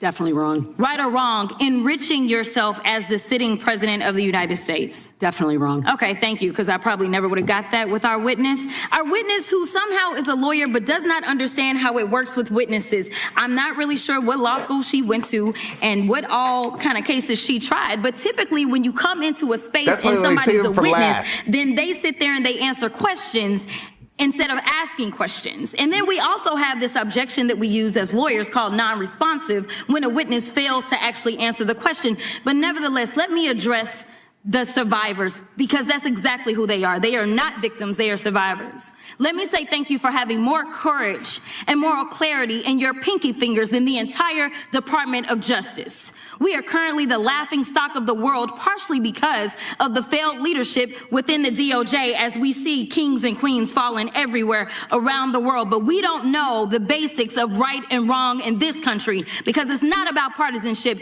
And that's why I applaud Thomas Massie, because he's the only person on the Republican side that has a backbone and knows how to stand up to corruption. But nevertheless, let me keep going. My Democratic colleagues have been attacked This entire committee hearing, they have been lied on, and frankly, the American people weren't looking for that. They were looking for answers about the corruption that they see coming from this administration. In the written testimony of this witness, of this particular witness, she stated that when she took office, she had two main goals. The first was to end the weaponization of justice, and second, to return the department to its core mission. Not only have you lied about both, you've intentionally done the exact opposite. You're spending more taxpayer resources arresting journalists than you are prosecuting pedophiles and creeps. In fact, your boss, the President of the United States, stated that this administration, quote, took the freedom of speech away. And at your direction, DOJ has arrested Don Lemon and Georgia Fort. And I might add that y'all actually had a judge that rejected y'all for trying to arrest Don Lemon before, just like the grand jury rejected y'all as it relates to Senator Kelly, just like a grand jury rejected y'all as it relates to Senator Slotkin, just like the case against Tish James was dismissed and the case against Mr. Comey was dismissed. I completely don't get how it is that you're sitting at the top of DOJ, because you don't seem to be good at your job. You're spending more taxpayer resources arresting these journalists. In fact, we know after Georgia Fort and Don Lemon were arrested, we know that there were homes of journalists that were raided. We know that threatened prosecution against students protesting your actions and forced tech companies to remove apps used to track ISIS activities. But let's circle back to you protecting pedophiles and creeps, because I want to talk about the president and his possible involvement with Jeffrey Epstein. Now, I don't know what the president might have done with Jeffrey Epstein, but unlike this administration, I believe that facts matter. So let's talk about the facts. Fact number one, Donald Trump is one of the most named people in the Epstein files. At least 5,000 files contains more than 38,000 references to Trump, his wife, or Mar-a-Lago. Fact number two, Jeffrey Epstein and Ghislaine Maxwell made young girls available to Trump on multiple occasions. For example, according to this file, Ghislaine Maxwell presented a young girl to President Trump who spent more than 20 minutes apparently flirting with her. Here's another example. This shows notes from FBI investigators that describe Jeffrey Epstein transporting a victim to Mar-a-Lago to meet with President Trump, where he bragged to Trump that, quote, this is a good one. Now, I'm not saying that the president is a pedophile, but there is a lot of evidence in these files that suggests that he's very close friends with a lot of men who are pedophiles. What's crazy about all of this is just that this is a big cover-up, and this administration is engaged in it. In fact, this administration is complicit. But there are numerous others, like how the DOJ is attempting to obstruct justice in the investigation of the rogue agents who have murdered American citizens, or how the DOJ seized voter data from Fulton County in an attempt to steal the 2026 midterm elections, or how federal agents have Tom Homan on tape accepting a bribe and your agency killed the investigation, or how your agency is ready to give the president a $230 million payday, which is unconstitutional. The Constitution is clear. The president shall not receive any payment except his salary while in office. The fact of the matter is that you will be remembered as one of the worst attorney generals in history, an attorney general who has prioritized obstruction over justice, corruption over the law, fealty to the president over loyalty to the Constitution. And Mr. Chairman, I will yield. Gentlelady yields. The gentleman from Missouri is recognized. Excuse me, the gentleman from Kansas, the Attorney General, former Attorney General, Mr. Schmidt is recognized. Nothing to say. Thank you, Mr. Chairman, and General Bondi, thanks for being here. Did you have anything you wanted to say before we talk? I do. Thank you, Congressman. Thank you, my friend, for many years. I find it interesting that she didn't even want to try, Congresswoman Crockett, to ask any questions, because she certainly did not condemn her leader, Hakeem Jeffries, for taking money from Jeffrey Epstein after Epstein was convicted. And I will be brief to give you your time, Congressman. This is what she didn't want to talk about. Texas, from Cuba, convicted, homicide, arson, weapon offense. Convicted. So what are we talking about? Convict some of these perpetrators that rape these women that are sitting behind you, that you refuse to even acknowledge they are here. Time belongs to the gentleman from Kansas. Mr. Chairman, could I have a few seconds back to make up for the yelling? Thank you. General, did you have anything further to say? Texas, convicted of homicide. Prick. Cecil Joseph from Dominican Republic. Texas, convicted for kidnapping, rape. Khalid Khan from Afghanistan. One second. That's why They want to talk about Epstein and not what's happening in their own states. Thank you, General, and thank you for being here. And this has been quite a spectacle to observe today. I think it's sad. I ran for Congress because I thought we had serious problems in this country we wanted to try to fix together, and this performance today, not yours, General, but some of my colleagues, has not shored up my confidence that we are up to the task. You and I served together for 8 years when you were Attorney General of Florida and I in Kansas. You served professionally. I'm glad to be able to serve with you in these new roles, and I'm glad you're there, both generally and today.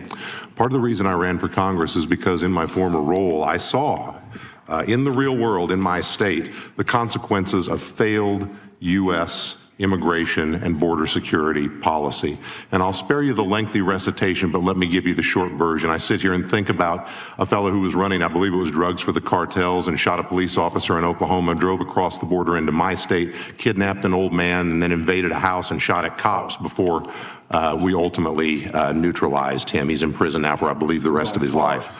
I'm thinking about a drunk driver who was in our country illegally, never should have been here, and one night killed a young deputy in southern Johnson County, Kansas, who was making a traffic stop on another.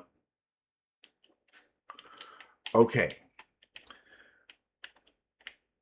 I can't think of the specific fallacy off the top of my head right now, and it's a type of ad hominem.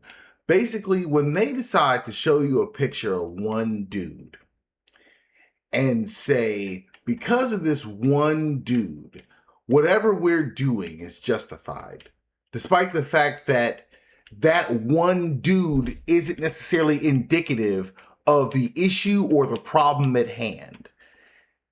When we say that the Charlie Kirks and Ben Shapiro's and Alex Jones of the world are all doing things based on vibes, that's how that starts.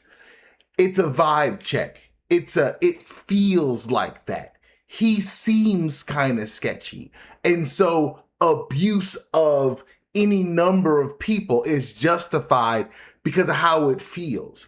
So when she gets up there and shows a picture of some dude and say that's why it's okay for ICE to shoot a dude in the back, to shoot a woman in her head because dudes be sketchy, that's a vibe check. And that's beneath the status of the Attorney General. But she's someone who has been corrupt her whole career. It ain't worth shit. And this guy right here is like Mike Johnson. All he does is look the part, but it is paper thin. There is nothing under that. He just sounds good. He sounds like a reasonable person. But the moment you hear him talking, he's full of shit. And it's just so you stop paying attention to what they're actually doing. But he sat up there and said a bunch of fucking gibberish just now, talking about the decorum in the room, and then talked about the Democrats while this woman is behaving like this as the Attorney General. Full of shit. Another individual, drunk driver ran into him, never should have been here, shouldn't have happened. Thinking about a guy who was deported repeatedly, came back and ultimately murdered, I believe it was 4 people in Kansas City, Kansas, and then fled to Missouri and killed a 5th guy. He died in prison. I'm thinking about a guy we prosecuted who wasn't supposed to be in this country, who raped a child in a little rural county up north on the Nebraska border, and we sent him to prison for, I believe, the rest of his life. Thinking about a guy who wasn't supposed to be here at all, who murdered, I think it was his wife or his domestic partner in an act of domestic violence in northwest Kansas. Thinking about another guy who was here and joined up with some folks who were citizens and committed a crime spree and then thought he might get caught, so he killed one of his accomplices. And we sent him to prison for the rest of his life. And that's just the ones I'm thinking about sitting right here. And you know what's common in all of those? They all committed violations of my state's law. They were caught by my state's law enforcement. They were prosecuted by my state's prosecutors. They are serving time in my state's prisons. And if and when they ever get out, the United States has said they need to be sent out of this country because of what they did. There's a list. You're holding up photos, General. There's a list on the Department of Homeland Security's website. It has about 280, 290 people like that in my state of Kansas. And you know what? We haven't made headlines like Minneapolis. How does she know to have photos ready for when he's talking? Huh? That's so strange that she knows to have some photos ready for when he's talking. As if they maybe rehearse this shit. Oh, I forgot. Fuck.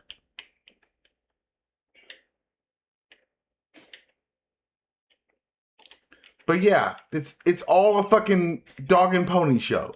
She's full of shit, he's full of shit, and they're there just to run cover for the president. And the president's running cover for people like Jeffrey Epstein who mess with little kids.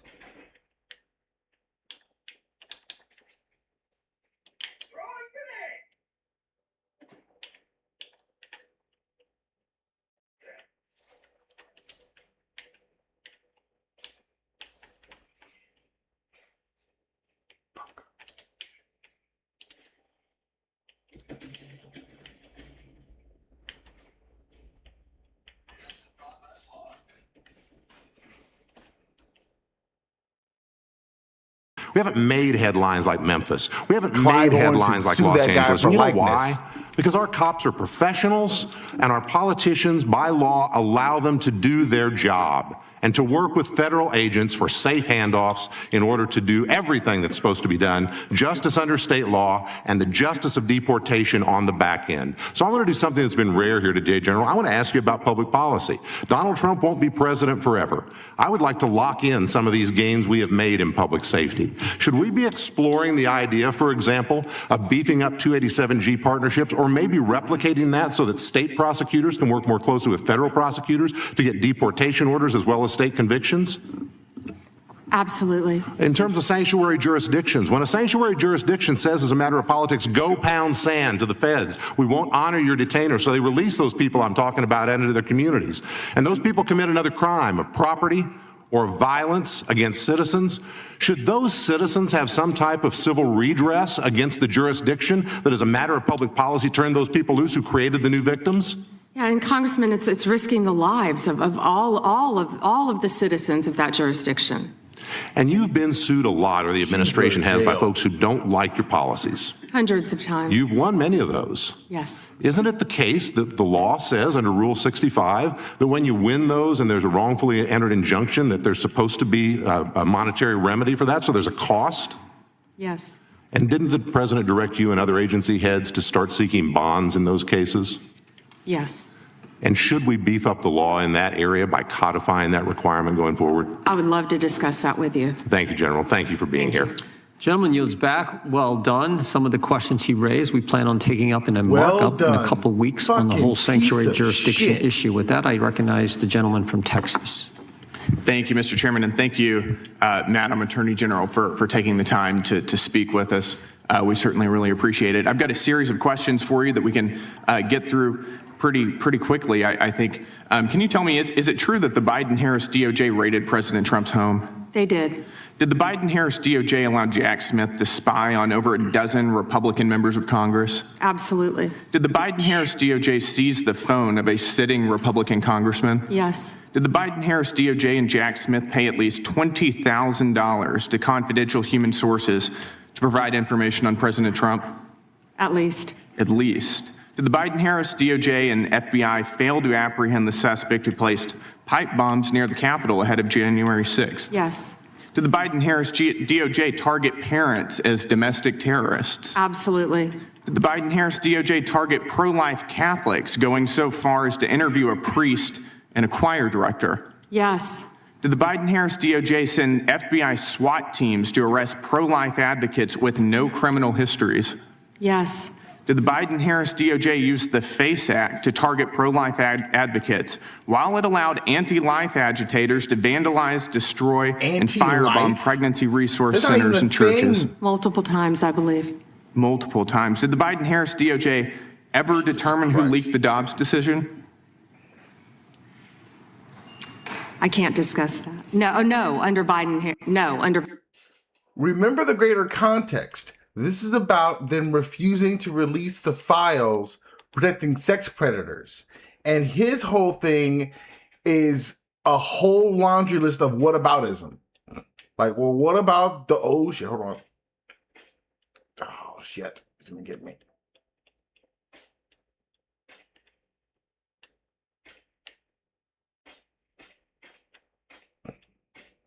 What the hell's happening? Okay. It's just whataboutism for time. And Jim Jordan will let that shit go on. And the smug, like, yeah, what about this? What about this? Who gives a fuck about that shit?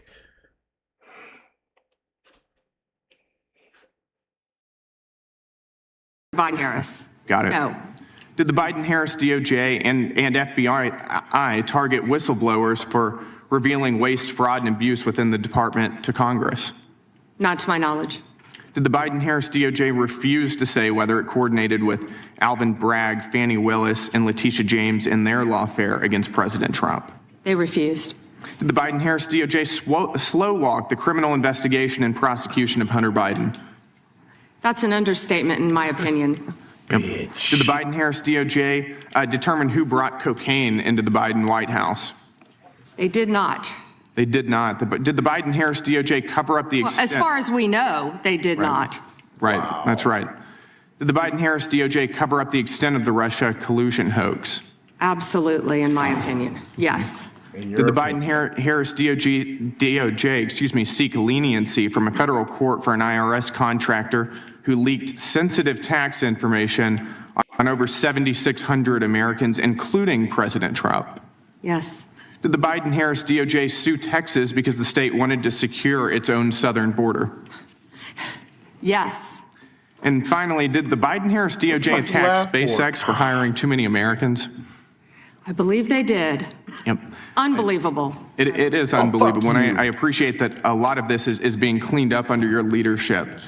So thank you for returning the DOJ back to its core focus, which is on the rule of law. And I think that we see the results of that. I've got a few more similar questions for you. How have, over the past year since President Trump has been in office, how have murders trended in the United States?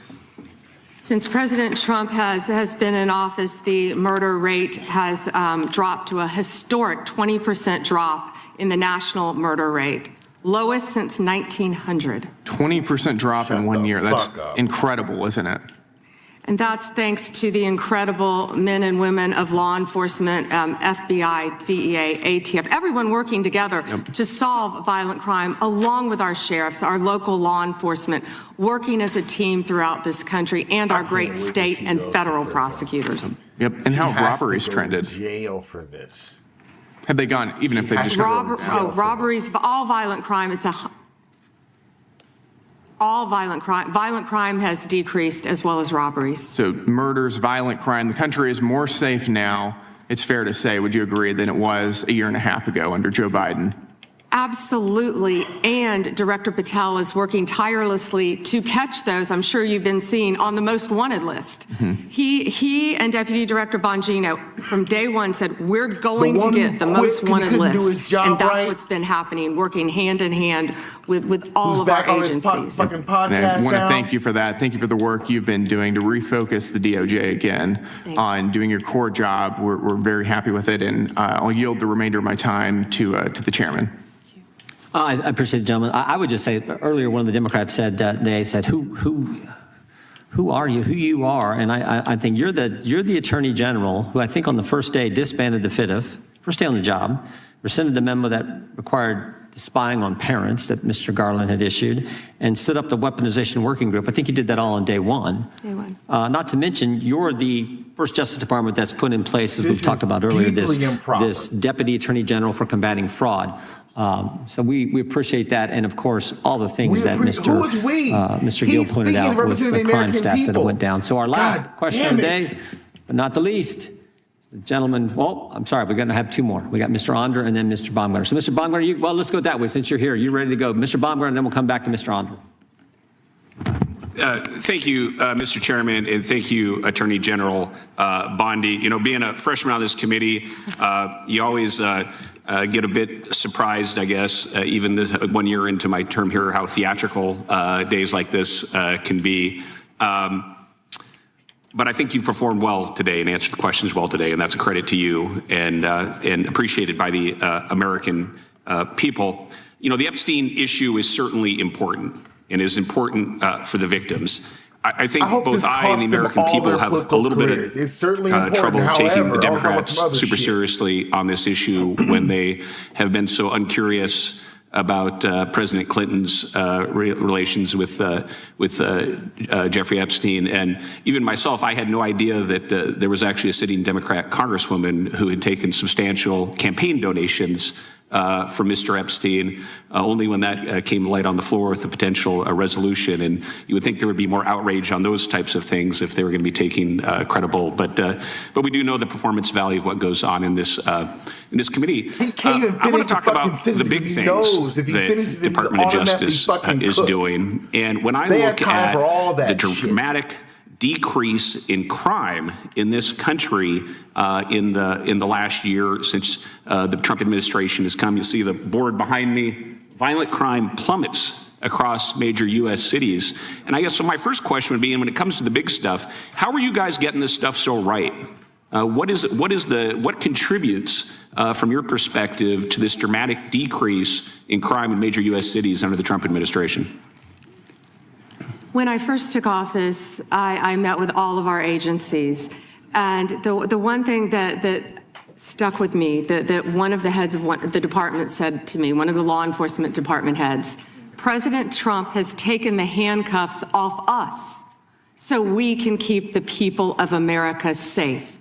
And that's what he's done. He has given our law enforcement officers the tools that they need and the backing that they need, the support that they need to combat violent crime and all crime throughout this country. And, I'd be remiss, we've talked about the FBI, we've talked about DEA a bit, but can I please brag about ATF? Rob Cicada and Dan Driscoll, of course, who has been our acting head of ATF, have done a remarkable job stopping guns from flowing into Mexico, not harassing gun owners. 26,965 violent crime cases have been initiated, including more than 4,300 firearms trafficking cases. More than 1,200 of those are tied to gun trafficking in Mexico. I talk to them almost daily. Thank you. And they're working so hard. Well, thank you, Attorney General. Again, I look back at this last year, and we've had this historic tax cut.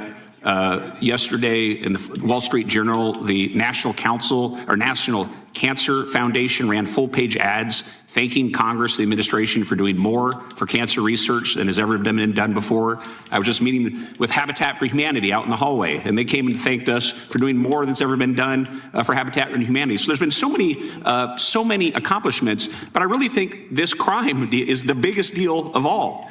But I do have some concerns on this issue, and those also are respect to how we keep people safe with sanctuary cities and sanctuary states.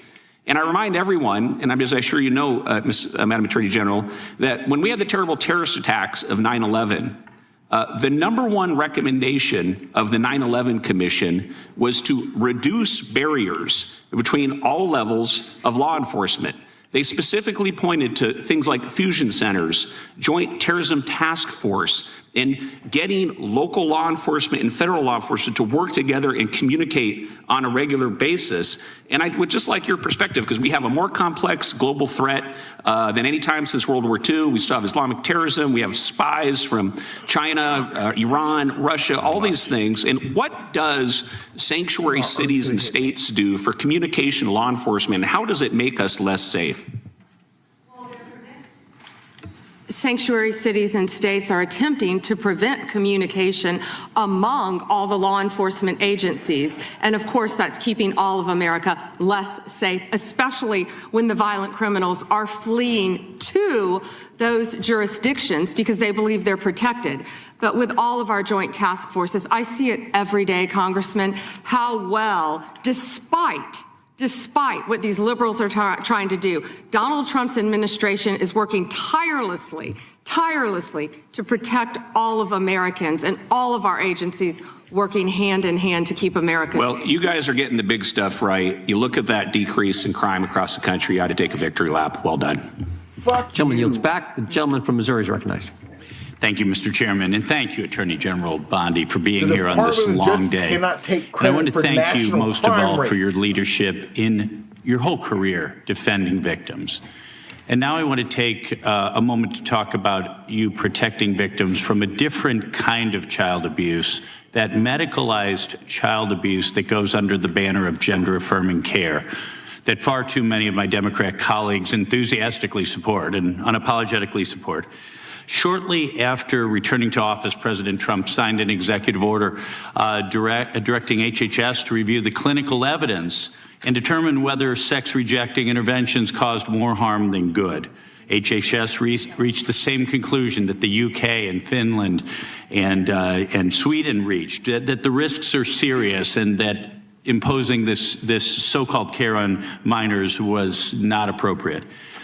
This executive order also directed you as Attorney General to, quote, work to draft, propose, and promote legislation to enact a private right of action for children and the parents of children whose healthy body parts have been damaged by medical professionals practicing chemical and surgical mutilation, which should include a lengthy statute of limitations. Last September, you transmitted that bill to Congress. It has been my honor to introduce that bill as the Chloe Cole Act. We named the bill after Chloe Cole, who sat where you're sitting just a few years ago on her 19th birthday. During a hearing chaired by now Speaker Mike Johnson, I'd like to play a clip of her testimony that day to remind us of our story. On to puberty blockers and then testosterone. The resulting menopausal-like hot flashes made focusing on school impossible. I still get joint pains and weird pops in my back, but they were far worse when I was on the blockers. A month later, when I was 13, I had my first testosterone injection. This caused permanent changes to my body. My voice will forever be deeper, my jawline sharper, my nose longer, my bone structure permanently masculinized, my Adam's apple more prominent, my fertility unknown. I look in the mirror sometimes and I feel like a monster. I had a double mastectomy at 15. They tested my amputated breast for cancer. And I was cancer-free, of course. I was perfectly healthy. There was nothing wrong with my still developing body or my breasts, other than that, as an insecure teenage girl, I felt awkward about it. After my breasts were taken away from me, the tissue was incinerated. Before I was able to legally drive, I had a huge part of my future womanhood taken from me. I will never be able to breastfeed. I struggle to look at myself in the mirror at times. I still struggle to this day with sexual dysfunction. And I have massive scars across my chest, and the skin grafts that they took of my nipples are weeping fluid today. And they were grafted into a more masculine positioning, they said. Chloe testified that day that what she needed was mental health therapy, but she never received it. And she was not suicidal until after they did these horrible things to her. She pleaded with Congress to act so that future children would not suffer what she did. Last week was a major turning point in for these medical malpractice claims when a detransitioner was the first to successfully hold doctors liable with a $2 million settlement for what they did to that poor girl. Just days later, the American Society of Plastic Surgeons announced that they would no longer do transgender surgeries on minors, and the AMA followed suit. This proves that if the bill your DOJ drafted were passed into law, these barbaric practices would end immediately, because all victims would be able to hold those who harm them accountable. Could you share with us a little bit about your work in advocating for victims like Chloe and what a private right of action would mean for victims like her and their families? Yes, and first, Congressman, thank you for championing this bill. Thank you. And also to Chloe, what a brave young woman to come before this body. Yes. And at age 19. At age 19, and talk about what happened to her. It's not about just giving relief to children who have been harmed. It allows victims whose healthy body parts have been damaged to seek relief and obtain relief. And thanks to you, and we are proud to work hand in hand with you on this issue. And I think it's pretty sad none of your colleagues on the other side of the aisle even brought that up. But I hope they support this to protect all children throughout this country. Well, General Bondi, thank you so much to you, to your department, to President Trump. I yield back. Gentleman yields back. I've just saved some UC requests for the end, Mr. Chairman. Okay, go right ahead. Thank you kindly. Record low crime during the Biden-Harris administration. Crime down in every category in 2024 under Biden. FBI report says Trump takes credit for violent crime drop where rates were already falling. From NPR, Trump administration targets ATF with plans to cut jobs and ease gun restrictions. And then a few oldies but goodies, I've introduced these before about the claim that we didn't have anything to say about Epstein before the Trump administration. Raskin joins call for Attorney General to reopen Epstein case and publicly release Acosta misconduct investigation in documents March 1, 2019. Oversight Committee plans hearing with Acosta on plea deal with Epstein, July 10, 2019. And finally, 68 House members call for resignation of Labor Secretary Acosta, July 10, 2019. Without objection, Attorney General Bondi, thank you for your service to the country. And thank you for being here for a long day. We appreciate your willingness to come and answer our questions and the great job you're doing for our country. And I got one thing I got to say. This concludes today's hearing. We thank our witness for appearing before the committee. Without objection, all members will have 5 legislative days to submit additional written questions for the witness or additional materials for the record. Without objection, the hearing is adjourned. All right, so before I call it,